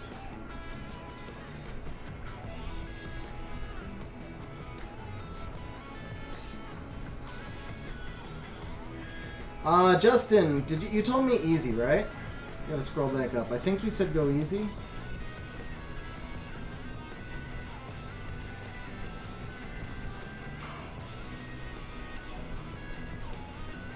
Guys, did anybody see if he said go easy or try hard?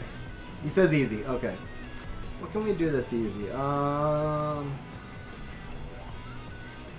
Here you go. First pick Miho. Lots of ways to deal with a Miho when you know she's coming. So we're gonna first pick the Miho. Fight 10. You are still in the queue, and good. I'll know you're coming back, man. Bro, my Zuru. Iris is OP, man. Huge congratulations. Huge congratulations. Alright, so we go Ciara Triana into my Miho. Dirty, man. Dirty. How dare you bring a Ciara into my Miho? Alright. Well, if you're going to run with wind, I'll run with some fire.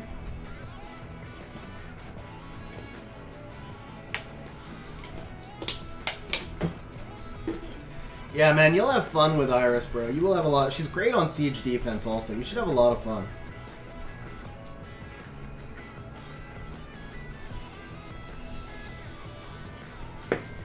To be honest, Sim, I almost did. I just thought it was unfair. I really almost did, but I decided it was too unfair. Okay, let's see. We need some sustain, so we'll bring in a 2A. We'll bring in Lulu.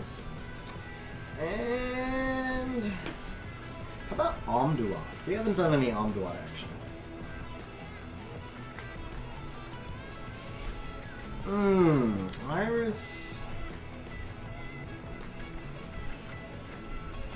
Iris Ragdoll. I feel like not, probably, because if you don't run her on Revenge, you lose a lot of that potential, and if you do run her on Revenge, she's just going to get scroll trapped. Oh, he brings out a Ragdoll. Nice. Alright, let's see. I'm going to give you one shot to bomb my Miho. I'm going to give you one shot. Either you can do it.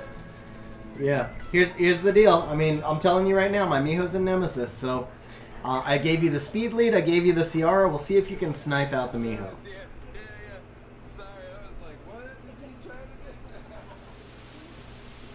to do? I used Shizuka last match, though, Sim.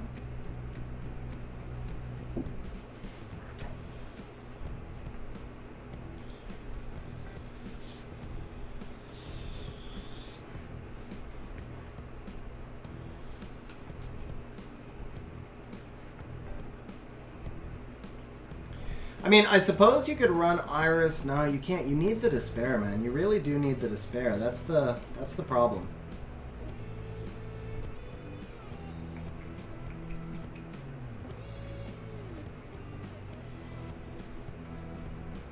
He's already been hit, right?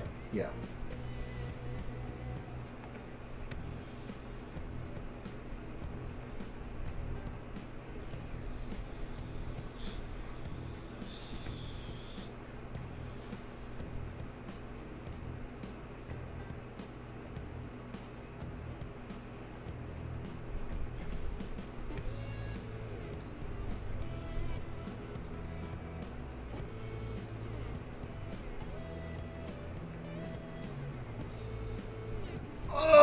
got the Omduat.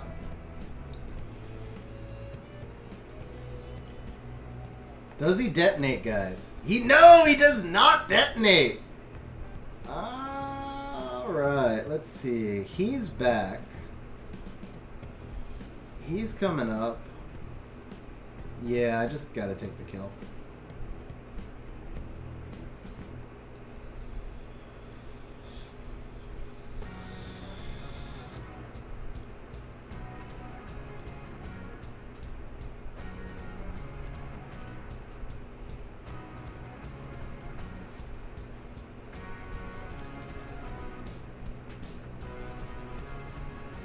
You can also use her in TOA, man. She's really good in TOA.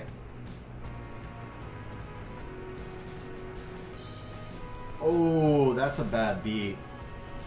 That was a bad beat.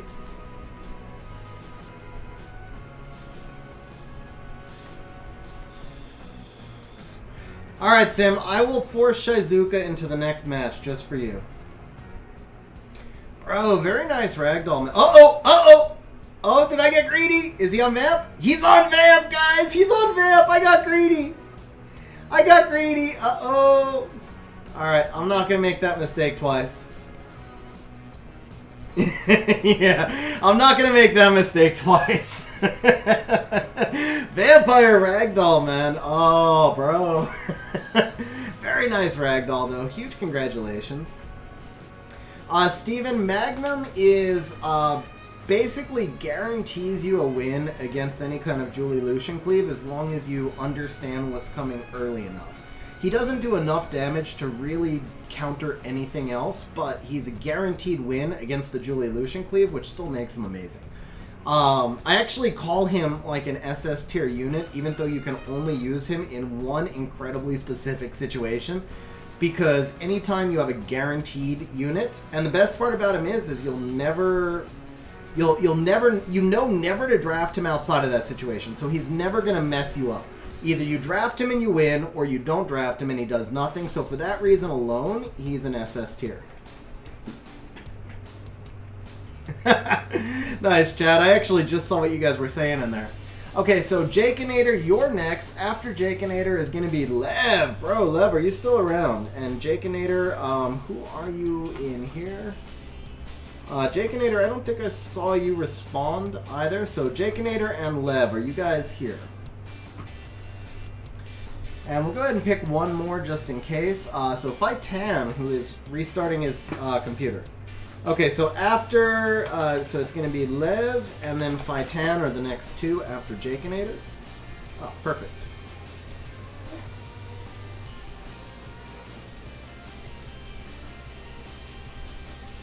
Yeah, basically just put Magnum on your Fat Lucian set, but with Will Runes. And give him accuracy. He does need accuracy for his skill too. Because if he doesn't strip, he doesn't do damage. Damien, let's see here. Damien, you're still in. We've got 3, 6, 9. We got 12 left in, so I'm not going to take any more entries. I will, I wasn't planning to stream that long, but I will go through everybody because a lot of you have been waiting. So we'll do all of you guys who are in, but we're not going to take any more entries. Try hard, but give tips. Okay, so Jakeinator, you're C2. I don't know what you play, so I open Ciara as a neutral pick when I don't know what you play. So he shows me the Ryu and the Okeanos. This tells me that he might actually beat me. But my counter to this for right now, I go back and forth. You can use Diana, you can use Fang. I know Ace loves Diana, but man, I just can't win with her. I really can't. So I use the Fang right here to cut the Ryu, and then I probably just take the Ganny to prevent him from getting the Ganny over there. Ganny does give me a few different options here as well. Okay, so I see a Jemire coming. I'm actually thinking that I'm gonna steal your Jemire. If you're running Tableau Jemire, you should take the Jemire here before the Tableau because it doesn't show your hand as much. And because more people have Jemire runed than have Tableau runed. So you just told me to take that. And then I'm just going to take the Leo to counter your Savannah. And basically, this is the Leo becomes like a 4-spam. Kali is not a bad pick right here. I assume this is like a Nemesis, super thick Kali. For my purposes, I don't mind if you snipe one. So let's see, if you ban the Leo, which is what I would expect, I can get the cut right here. If you ban the Leo, the Savannah is actually my biggest concern because without the Jemire, you can't reset the Kali. You will get the stuns, but I should survive one rotation, and you, yeah. So you'd be able to snipe the Fang or the Ciara. My guess is you'll snipe the Ciara. Yeah, here's the Leo.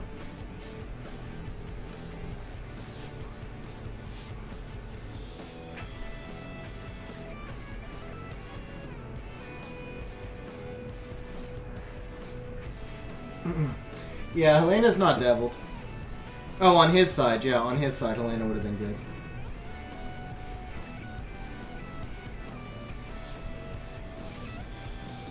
I actually think I banned wrong. I don't think I should have banned the Savannah. I could have dealt with the Savannah. Yeah, I think I misplayed. Your speed tuning seems a bit off. I don't run Tableau, so I'm not sure, but I feel like your speed tuning was off there, because now you don't have the attack buff.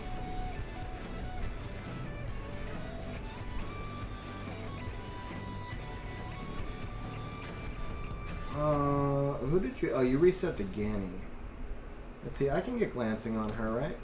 I can get glancing on her, right? Nope, I guess not. I guess not. Okay, you are gonna kill Fang, so there's really... Are you gonna kill Fang or Ciara? No, you're gonna kill the Ciara, so I may as well put the counter up.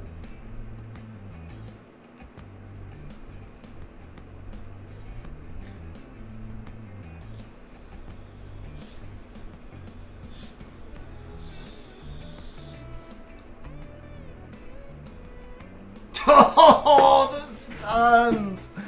The stuns! Alright. We need glancing on Oki now. Kali already did her tectonic. Still waiting for my first proc here. Actually, no, I got one proc, didn't I? Yeah, I got one proc.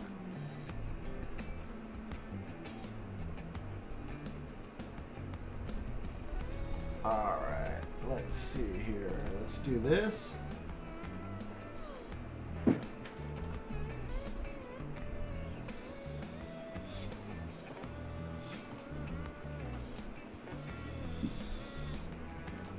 Good game, sir. Good game. Let's give Jaconator 1,000 points for a straight up win, sir. I think that's the first 1,000 points we've paid out tonight. Very nicely done. It was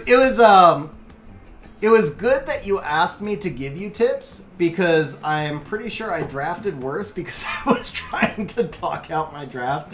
But still very nicely drafted, man. No Jemire, he's your most wanted. Yeah, and he so my Jemire is on max res and he obviously didn't resist anything. But I mean, realistically, I'm sure your Oki had max accuracy, which is why the resistance builds do nothing. He's not supposed to resist anything. Okay, someone was before Flight 10, right? Lev. Lev is up next. By the way, the fact that you're not running the Jemire actually makes that Tableau a really good pick in that spot because you basically influenced me into picking the Jemire. That didn't fit my team. So your early, or what looked to me like an early pick of Tableau was actually a really good play that caused me to make a mistake in the draft. Hey Sphinx, have a good night, man. Thanks for hanging out on stream, bro. I appreciate it.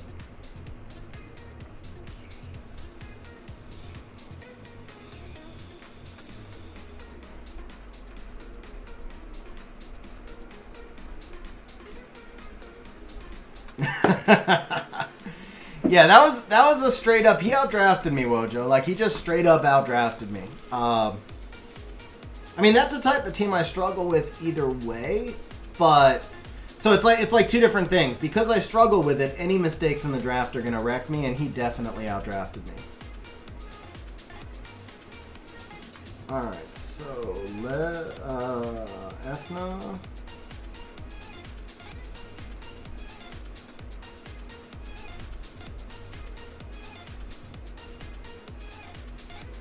Can't really bring in the Diana, can I?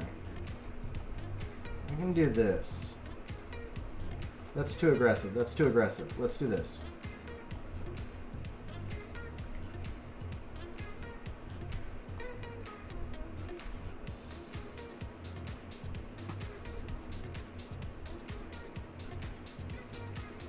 Oh, that's awesome, Arturo. You're very welcome, man. Okay, so we got double strip.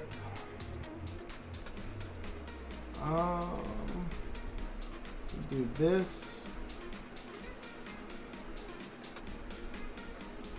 And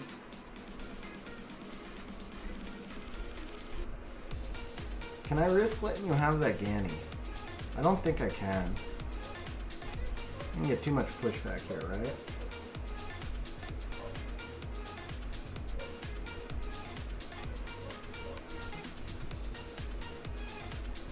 It's gotta be the Yoga. It's gotta be the Yoga. It's always the Yoga.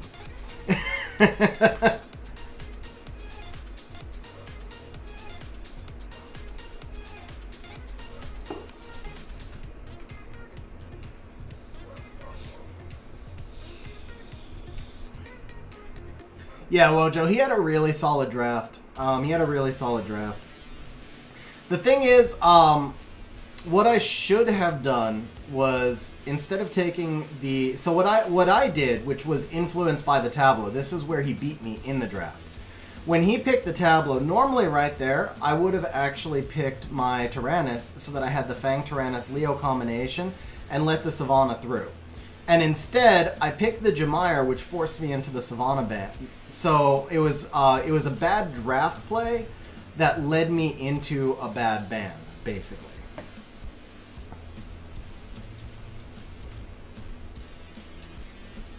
Bernard's better for RTA. Neither of them's going to be really good, but Bernard is better.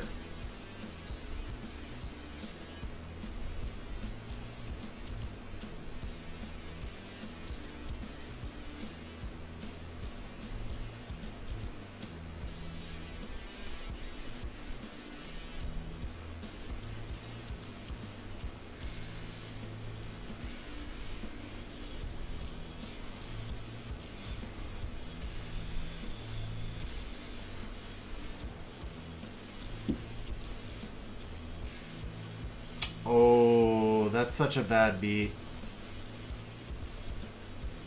That proc was toxic.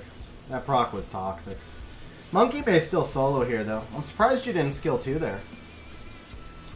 Really surprised you didn't skill 2 there.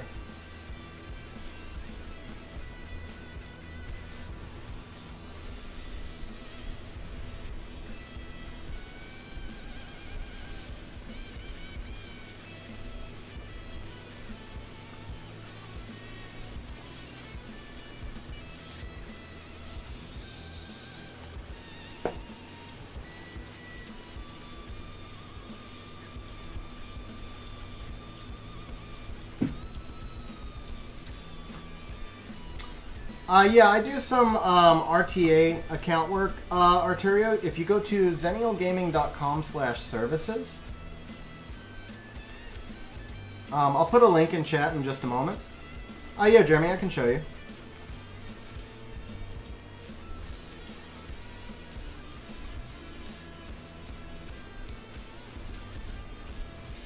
To be honest, I don't know if Fire Ryu needs skill ups or not because I don't have him. I feel like everything does need skill ups, but Fire Ryu may be usable without them because at the end of the day, he's about as passive, right? But the skill ups are still going to have an impact on how much damage he does.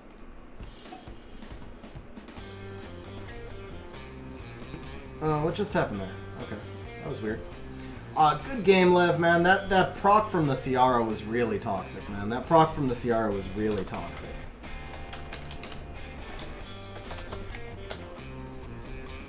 Okay, there you go, Arturo.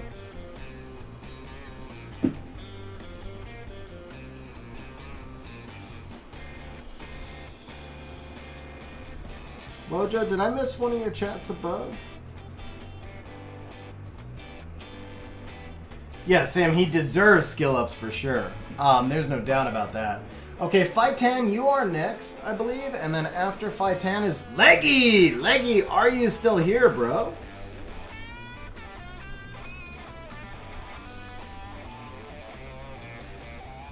Oh yeah, we did like a bunch of builds for Wojo with the Ciara Gianna comp, man. on a community help recently. That was man, Gianna's so much fun.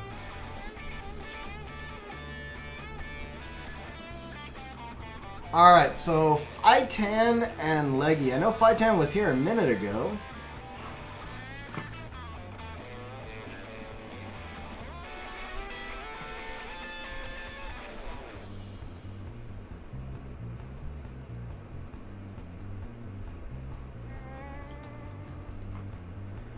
Alright, we're going to pick one more. I'm not going to bypass those two because they've both been waiting a while. I know Fightan's rebooting his laptop, and Leggy was definitely waiting a while. Oh, there we go. Okay, Fightan, I'll let you back in. Just let me know when you're back, because I know you've been waiting a while. Hans, is Hans still here?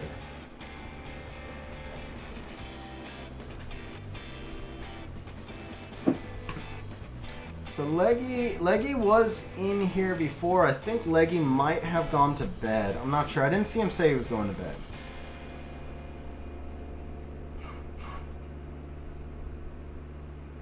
Hans is on the way. Okay, after Hans is going to be Hotshot, who did go to bed. And then after... Okay, so Brandon Henley. Brandon, are you still here? I know you were here for you were here quite a while ago. Oh, guys. Uh-oh. I'm fighting up in weight class, man. I am moving up in weight class. We got Guardian action. Are we paying out another 1,000 points? Are we paying out another 1,000 points here? All right. My instincts are telling me that you're playing Yogan. I don't know why, but my instincts are screaming Yogan to me. So we're going to first pick Water Ryu. And you're not playing Yogan. Wow, that screws me. Nicely done, sir. Nicely, nicely done. Okay. Damn. I got outdrafted already. I'm straight up outdrafted on the first pick. Alright, we're gonna go like this. Yeah, 3 water into Zing Zag. This is gonna go well. Mods, you can pay him 1,000 points already. I've lost already. This is why I don't first pick Water Ryu, man. This is why I don't first pick. Yeah, I knew the Bulwark was coming too. There was no doubt.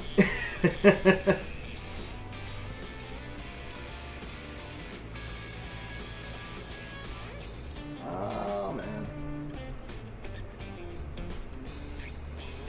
Yeah, I'm getting wrecked hard here, guys. I am getting wrecked really hard here.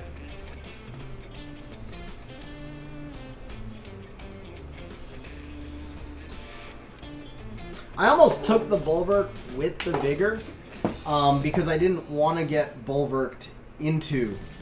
But yeah, nicely done, sir. Nicely done. This is gonna be like an auto win. Hans could pretty much auto me on this one, guys.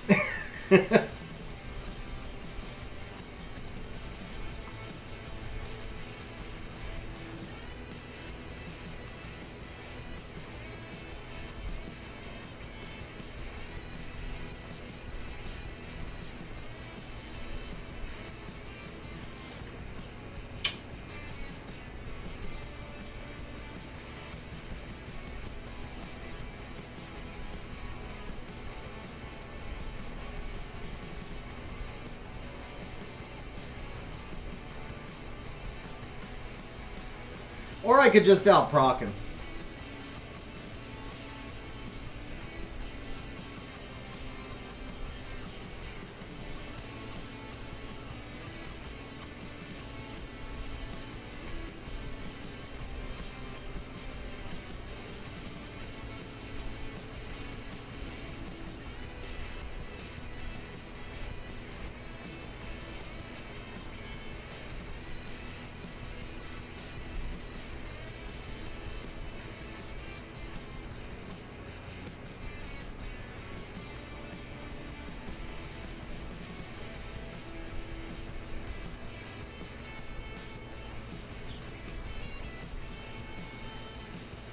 There you go. That was deserved, man. You definitely deserved that.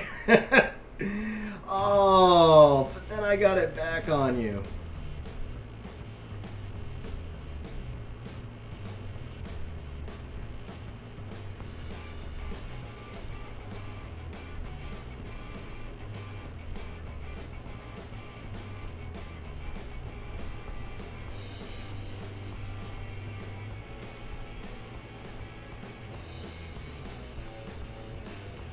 Man, I'm RNGing you, bro. I'm RNGing you right now.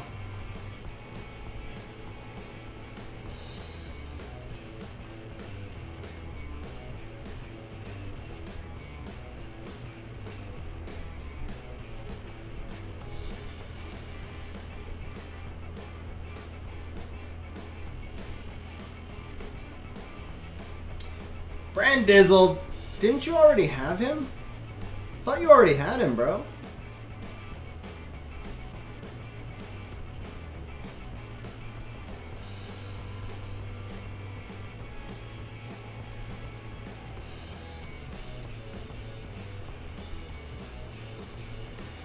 Windryu, that makes a lot more sense.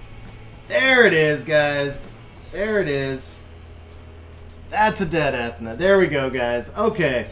Yeah, you deserve that win, bro. You outdrafted me from the get-go. Shouldn't have honestly even taken that long. Very good game, sir. Guys, let's give Hans 1,000 points.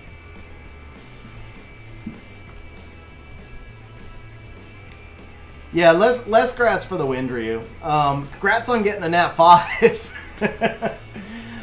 Okay, did I see Brandon answer? Okay, Brandon is here. So Brandon, you are next up, and after Brandon is Brandizzle, who's gonna show us his brand new Windryu.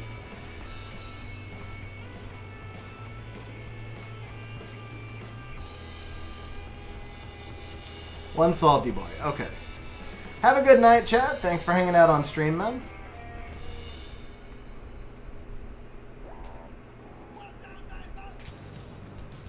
Oh, you had win. Okay. So, Brandizzle dropping the Fire Ryu. In that case, huge congratulations to Brandizzle. Now, that's a huge win, man. That's a huge win. All right. I had it backwards. Bro, super congratulations, man. That's amazing. All right. So, we're looking at Ciara first pick. Let's go Oki Fran. Here are the Oki stats.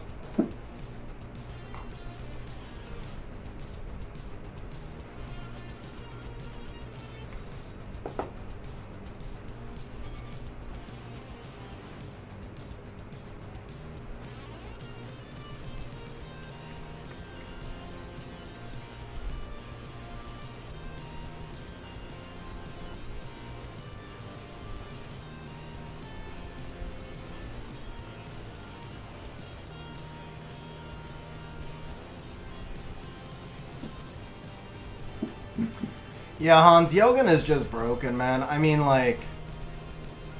Well, the meta is broken. It's not even that Yogan is broken, honestly. It's just that Yogan fits into a broken meta, which is a different thing. I don't know that I don't know that any one monster is particularly broken. It's the combinations of monsters that are available together that are busted.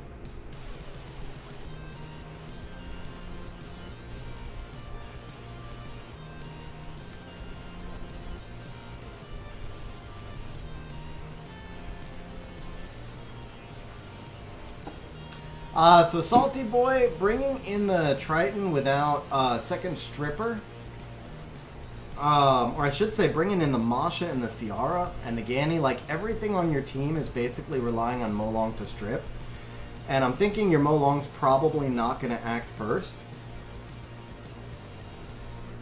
Yeah, Han. See, like if I had Yogan, I would first pick him. Not that I enjoy the playstyle, I really don't, but because I can't beat him. And so, like, the whole thing is, like, when I thought you were going to pull him first, the only way that I have a chance against Fire Ryu is if I get both Water Ryu... the only way I have a chance against Yogan is if I get both Water Ryu and the Hege. And so, a lot of times people now are picking Yogan and Water Ryu together, and then it's just like I could just quit out at that point. I have no way to win once they do that.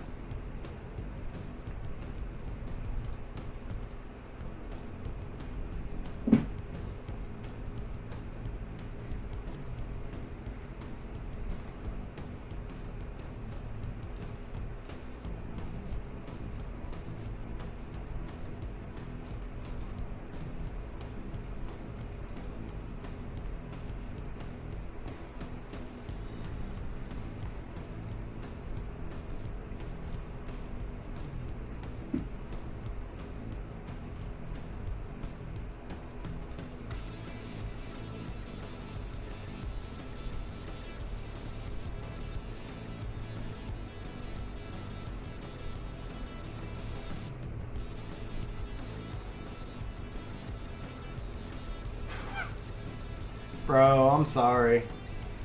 This shouldn't be allowed in the game. This honestly should not be allowed in the game. This should never happen.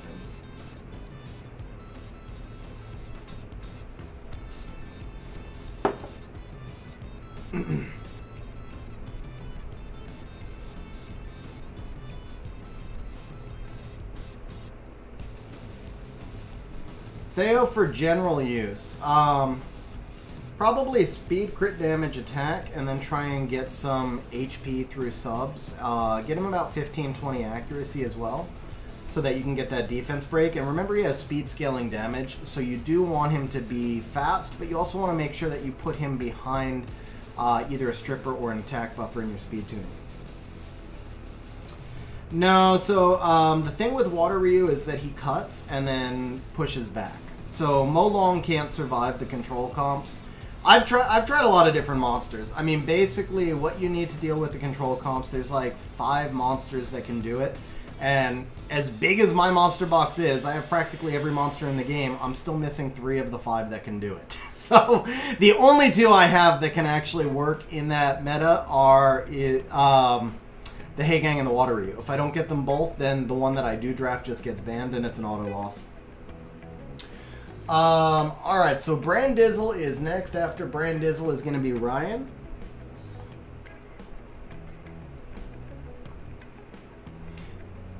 Yeah, it's crazy. It's crazy when you're missing like 5 monsters and you're missing 2 of the most important ones.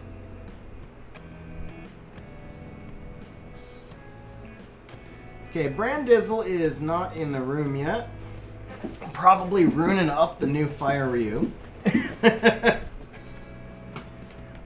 And then Ryan did not answer, so we'll pick one more after Ryan. Is going to be Shiki.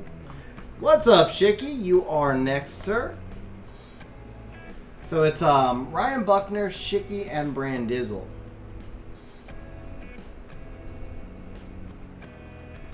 Have a good one, NBs. Thanks for hanging out, man. Okay, Shiki's gonna skip. So next up is Vrozar. Is Vrozar still here? I haven't seen Vrozar talk in a while.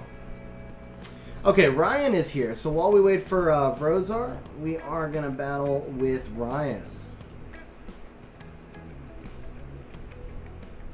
Okay, Vrozar's here. Okay, so Phytan and Vrozar, I believe, are the next 2 up. Oh, Brandizzle, you were in the channel? I even looked, man. I told you I'm tired today. Okay, so we got Brandizzle, Phytan, and Vrozar.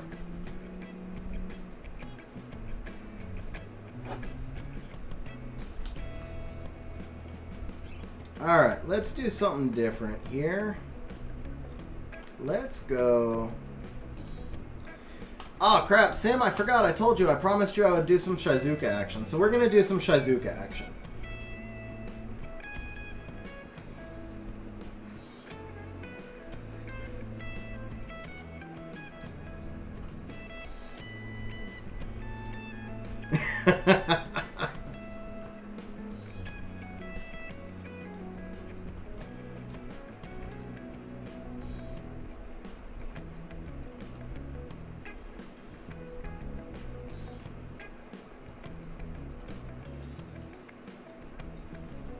No speed scaling there.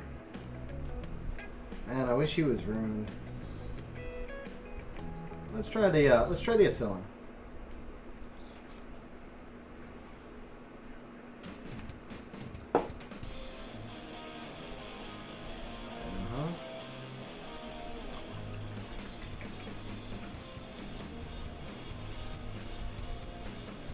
Double defense break into Helena. Can I survive the Helena?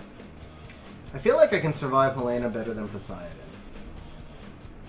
That cocky though, man. That cocky's gonna hit really hard.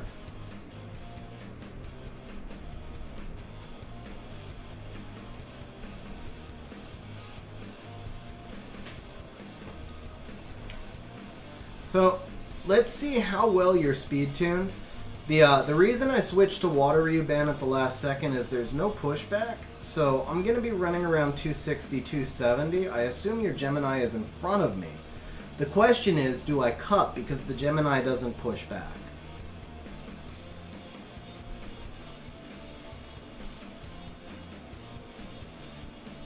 Ooh, you are fast. You are fast. I don't think I cut. Wow, nice.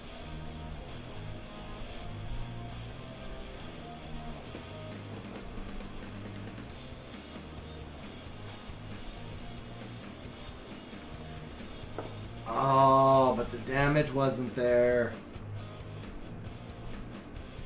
Yeah, I didn't think the Helena would have enough pushback. You know what? Let's do this.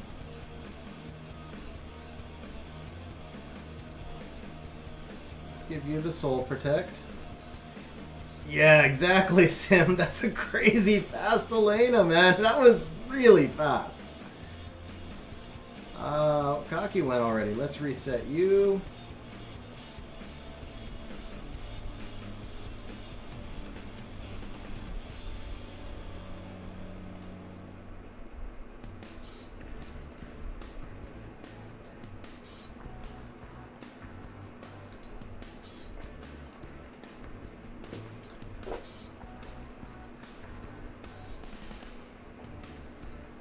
Dude, that was close, man.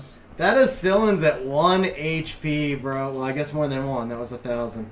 That Asylum was under 1,700 HP. That was close, bro. That was really close.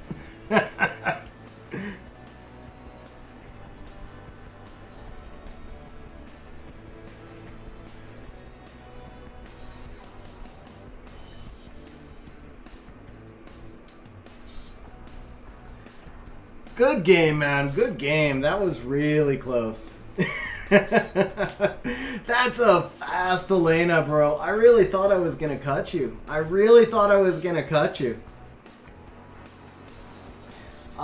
Okay, so let's see. Brandizzle. Okay, so Brandizzle, and then Vrozar, and then Phytan.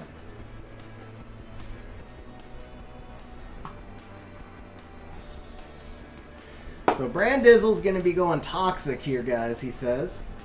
Toxic with less rune quality. So let's see. You should first pick Water Ryu if you're going to go Toxic. Nope, he's going to give it to me. Okay.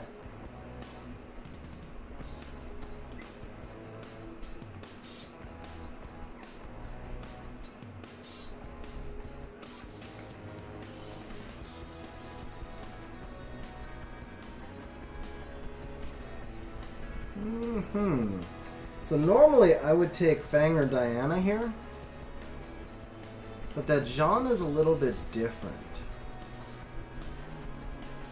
We're gonna do the Juno. DFTS, no, we're at 4 hours streaming, so this is gonna be closed. But I am gonna be doing more of these types of streams. The Jamire.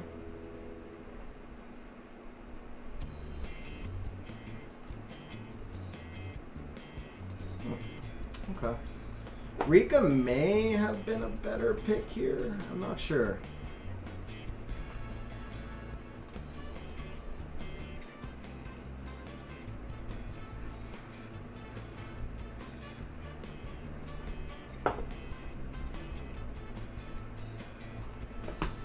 Yeah, we've got 4 more left. We've got 7 more fights after this, DFTS. There were a lot of people who participated today.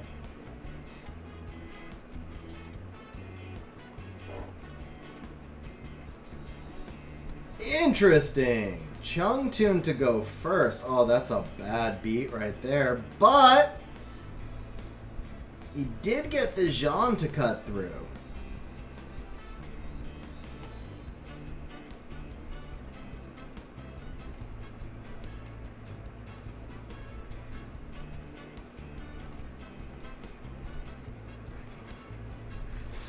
No, it doesn't look like it, DFTS. We had a lot of people participate today, which, so there won't be, you know, I said I might do some on people's accounts because I wasn't sure if, you know, how many people would participate. But yeah, I'm pretty tired, and we'll be 4.5, 5 hours by the end of this, by the time we catch up with everybody. So that'll be the end of the stream, unfortunately.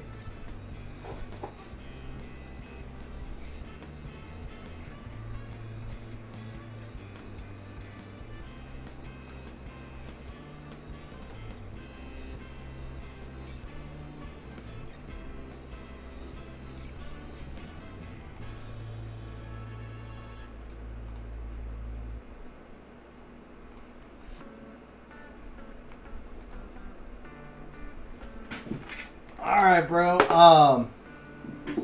I actually like the Chung speed tuning first. Most people speed tune Yogan to go first so they can get the Yogan S2 into the Chung S3. But I did like me personally, I would probably go Chung first into the Yogan scroll trap and then turn cycle back into the Chung. So I actually really liked your speed tuning there. What comp to support Hertite for RTA Siege? Triana Hertite is the norm. I normally just Lucian it. It depends on how many stats you can get there. But Triana Hertite is the norm. Triana Hertite +1. It could be like Triana Hertite Vigor. Honestly, if you could do like a super fast Vigor to cut off the Lucians, that would work as well, but lacking the speed lead, it's kind of tough. Okay, so we are looking for Phytan and then Vrozar. I don't know, Phytan, I don't know your name in game, so we're going to go with Vrozar first. And then Phytan, you probably told me above, and I missed it or forgot. Sheep 710, you said it above. Okay, so Phytan, you're up next. Sorry, bro. Alright guys, it is gonna be Vrozar time. I know he's got the Yogan. But from all the replays I've seen you play, I don't remember you having Water Ryu. And if you don't have Water Ryu, then I don't have to take him right away. You do have Suki. And obviously you have Kaki, and you love to play with your Suki and your Kaki. Let's try a Molong comp. Let's try a Molong comp.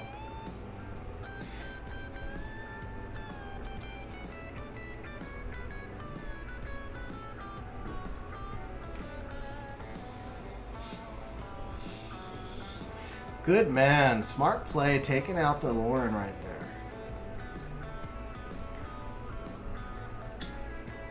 My counter to that would be Heigang, but I'm too water heavy already.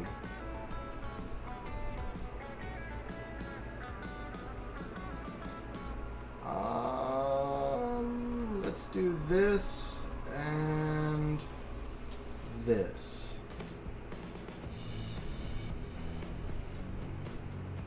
Needed some attribute diversity there. Vrozar's draft was actually really balanced through the first three. The Lauren's a great counter to the Molong. The Yogan first pick just put so much pressure on the opponent. And I know Vrozar's account a little bit because we did a community help on it, but I've done enough accounts since then. I couldn't remember the full box. I did remember the crazy Ethna that's been retuned. Okay, so that does give me what I wanted, which is this. And then this. Have a good night, Papa Panda. Thanks for hanging out on stream, bro.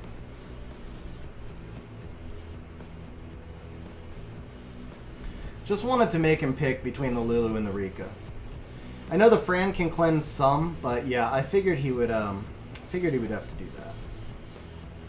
I want the HP or the speed. I know Vrozar is going to be in full will. I know he's faster than me either way. His Ethna can turn cycle.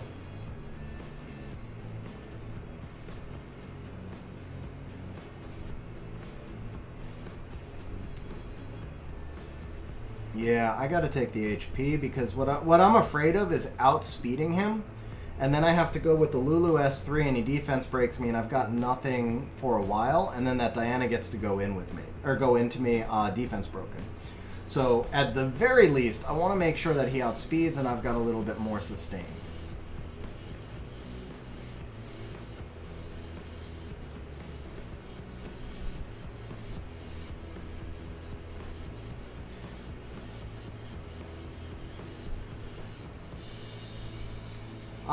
Because I don't think she's very good, Hans. I feel like she's mostly a dead pick. Lulu does what Molly does, but like way, way better.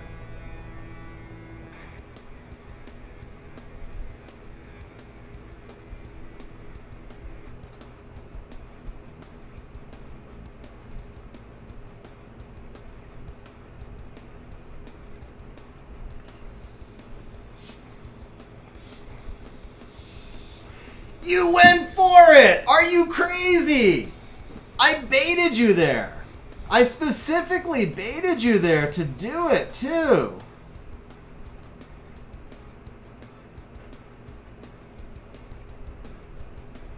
That's why you went for it. You knew that was coming, huh? Okay, yeah, I guess that makes sense, then. Oh...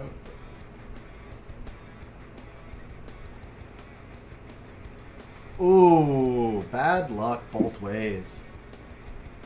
Man, that's some big damage from the Yogan, though.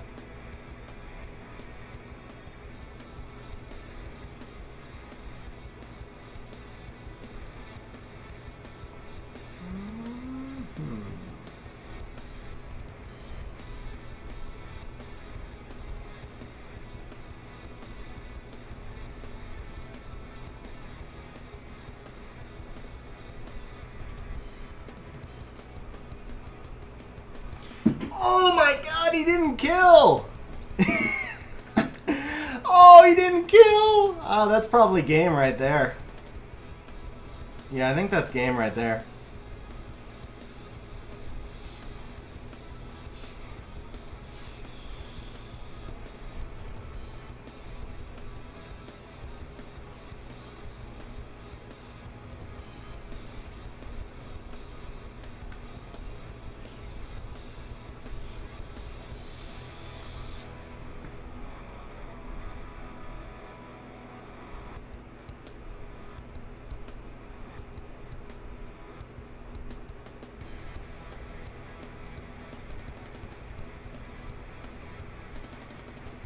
Man, that Yogan was like an inch in front of Kaki, too.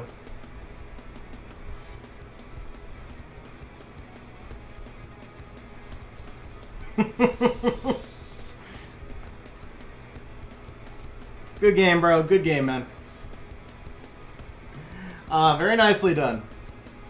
Although, I think that was a misplay going for it with the Diana, because I would have just left the bomb on you. Your Diana was ahead of your Triana, and you would have had no choice but then to just stay in human form or take the hit. Yeah. It worked out. It won the game for you. Well, I won't say it won the game for you. It worked out for you, but it was it wasn't the play that I would recommend. Okay, so Sheep is up next. Let's give Vrozar 1,000 points, by the way. Very nicely done, sir. Very nicely won, sir.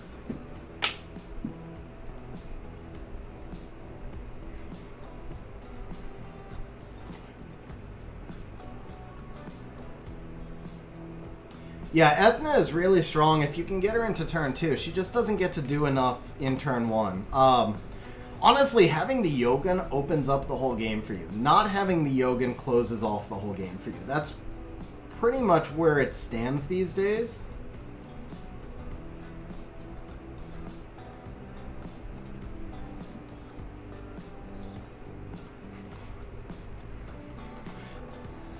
Not that you can't play without the Yogan, but you can't play with a diversified box without the Yogan, because you're going to face Yogan every match. And there's a lot fewer things that you can bring into a Yogan-based team.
Yeah, I've been testing him out. I don't know if I have the rune quality.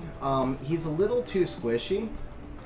What I probably need to do is drop him down to like just no speed. But he's just a little too squishy. I've been testing him out. I dropped from G2 to C3 testing him yesterday. I lost like 10 straight matches with him.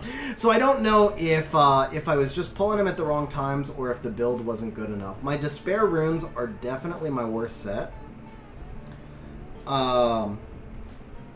So yeah, I'm not entirely, and I already have Water Ryu and Juno and Rika in good, really strong Despair sets, and because I don't have depth in Despair, I just think maybe the Asylum build is not good enough.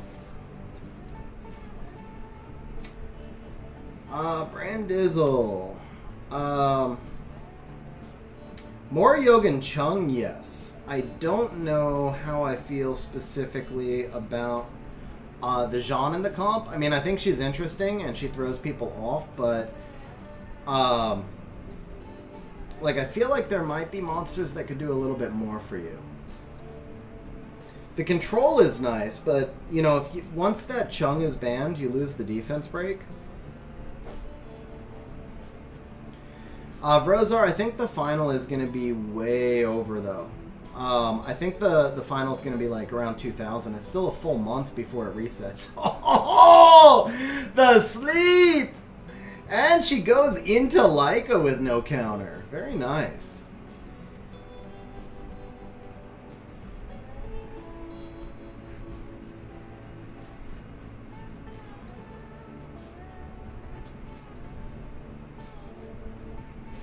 Yeah, so resistance is completely useless, Sim. I mean, I have tested an entire full resistance team, and it's 0% resistance. It's just, once you hit Guardian, if there's a monster that needs accuracy checks, it has 85 accuracy. It's just a guarantee. There's no Guardian players out there that are running without 85 accuracy. So resistance is like you put it on your Lulu just because maybe someday you'll face... you know, maybe someday you'll face a barber or something where it's helpful, but for the most part, it's not a useful stat.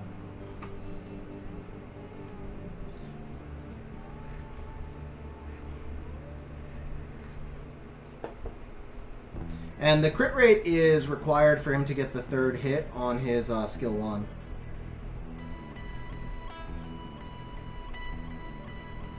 Which isn't super necessary, but I mean, basically, if you draft a Sillin, you would assume that you're never taking a turn.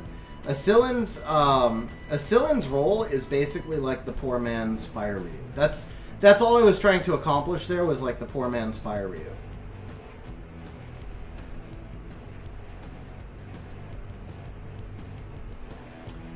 Replace Jean for Belinus. Yeah, I like Belinus in that comp a lot more. Chung, Jean, Jameir. I mean, I do think you need pivots. You can't just run any set comp up because there's going to be counters to every comp, so you need pivots. But I think Belinus would fit in there way more in general. Yeah, Fighten, here's the funniest part, bro. I thought you drafted Fire Ryu, not Wind Ryu, and that's why I picked the Leica.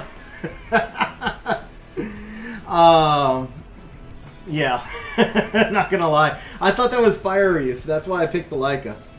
Um,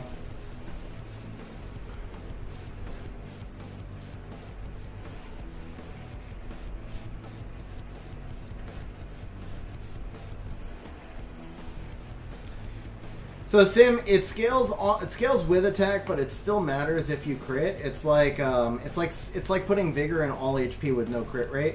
The crit rate ultimately becomes more important for the consistency. I ran the build in the optimizer for highest damage output. So this was actually just like where and I ran it on the passive, and this is where the optimizer set me.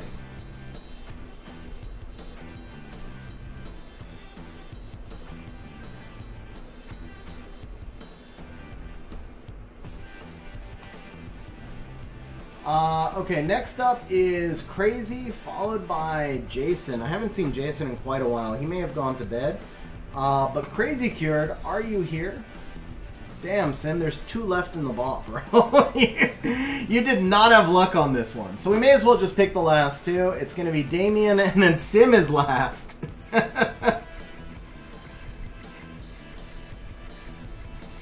Jakinator, even the Japanese cleave has pivots built in, though. But yeah, I suppose you could get up to C1. I don't honestly know if I think you could hold C1. It's a whole different ballgame once you're in C1. So, I mean, maybe if you like tried to rush up on the last day or something. Alright, well, Crazy, Damien, and Jason, none of them have answered. So Sim, and especially because you have work, let's... Oh, you're not in the room. So, whoever's coming into the room, Crazy Cured, Damien, Jason, and Sim were the last 4. Guys, while we're waiting for these last 4, I'm going to do a couple of quick shout-outs. First of all, if you weren't on the stream earlier when I announced it, I have started a second channel, XG Live. All of the stream VODs are going to be going on that channel. And then ultimately the streams are going to be moving over there as well. So please subscribe to that channel if you have not yet. And then the link to XG Live is in the stream's video description as well, by the way. The next thing is the... wow, I forgot what the next thing is. The next thing is nothing. What was I about to say? I have no idea. The next thing was not very important. I have no idea what I was about to say. Sad thing is there were 3 things in my mind I wanted to... Oh, I remember. Okay, yes. The next thing is Swap Part 4 will be dropping tomorrow. I'm going to give you guys a sneak advance notice. Swap Part 4 is a sponsored video with the App Gallery, and the deal that I set up with them, it's a really good deal. You guys are going to be able to get 10% additional cashback. So even if you already use App Gallery, if you sign up through the promoted video tomorrow, you get another 10% on top of what you're already getting back. So definitely check out that video. I can't give you the link yet because there's another video being posted with it that'll have all the details, and that one I have to edit after stream tonight. But check out Swap Part 4 tomorrow, and you guys can save 10% for the whole month of June. Mohan, I am married, although I'm separated.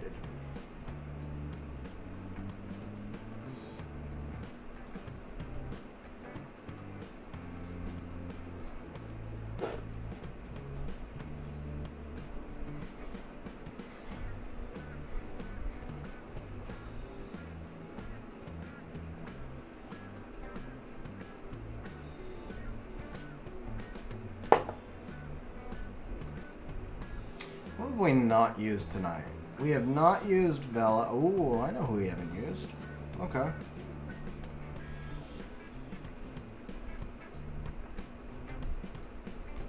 Well, never mind. Sim's going toxic, so I guess that changes that. We'll do this, and we'll do this.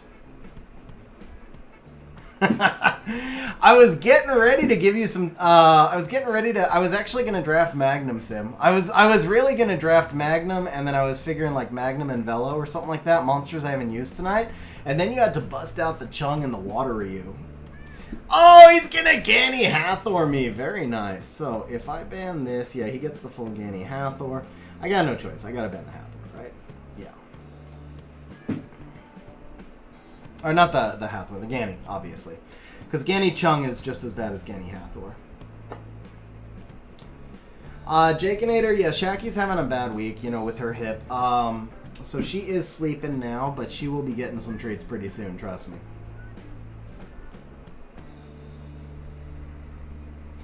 Bro, I outsped you? Oh, rip. Oh, rip.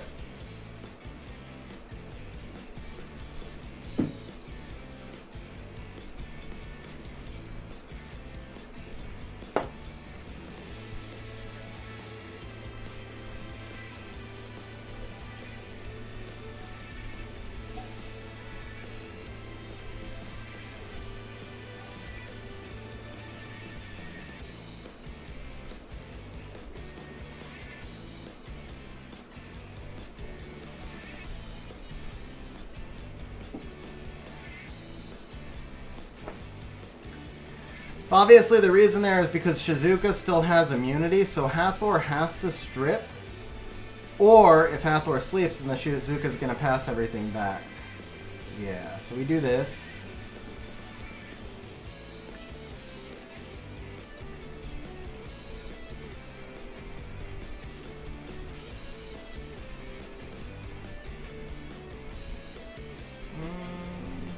Put some damage into you.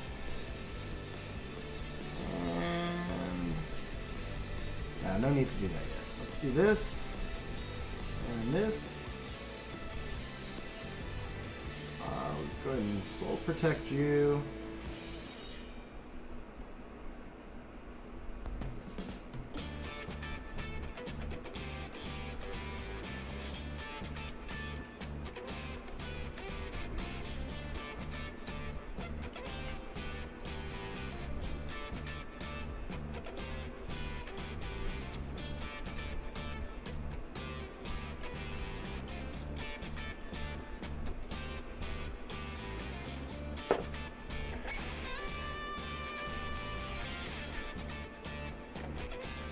Oh, those stuns are toxic.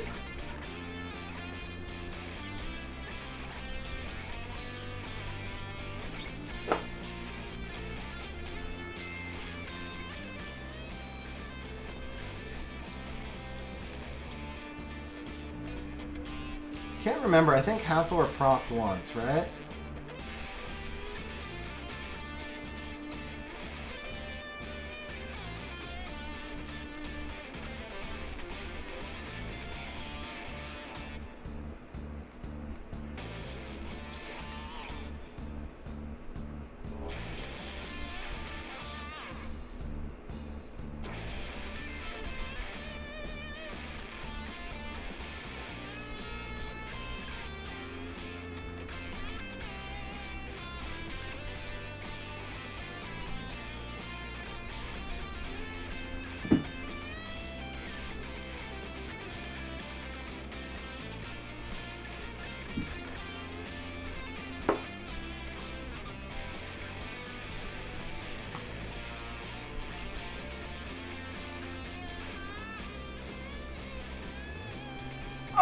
Oh, that's gonna hurt!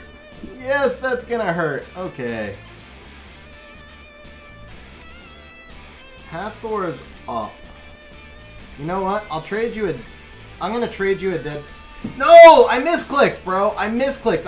I swear to you, I was actually trying to take the pony form. Damn it. I wanted to actually trade my Diana there. I really did.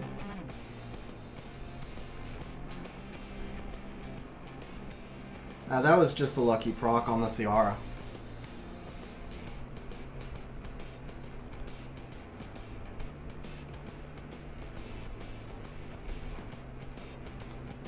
Yeah, that was a lucky proc on the Ciara. What's up, Varmo? Good job catching the very last 2 seconds of stream. Good game, Sim. Freaking going Ganny Hathor on me.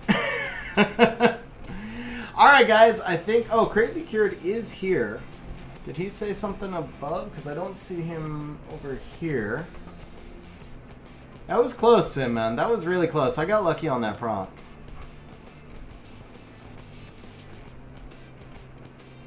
Alright, guys, I think that's going to be it for stream. I am tired. I still got one more Unless Addis, if Addis is crazy cured.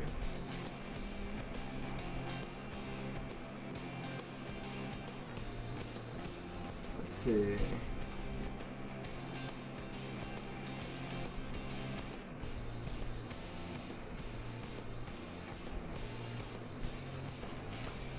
No, I did a bunch of replays earlier, Lev.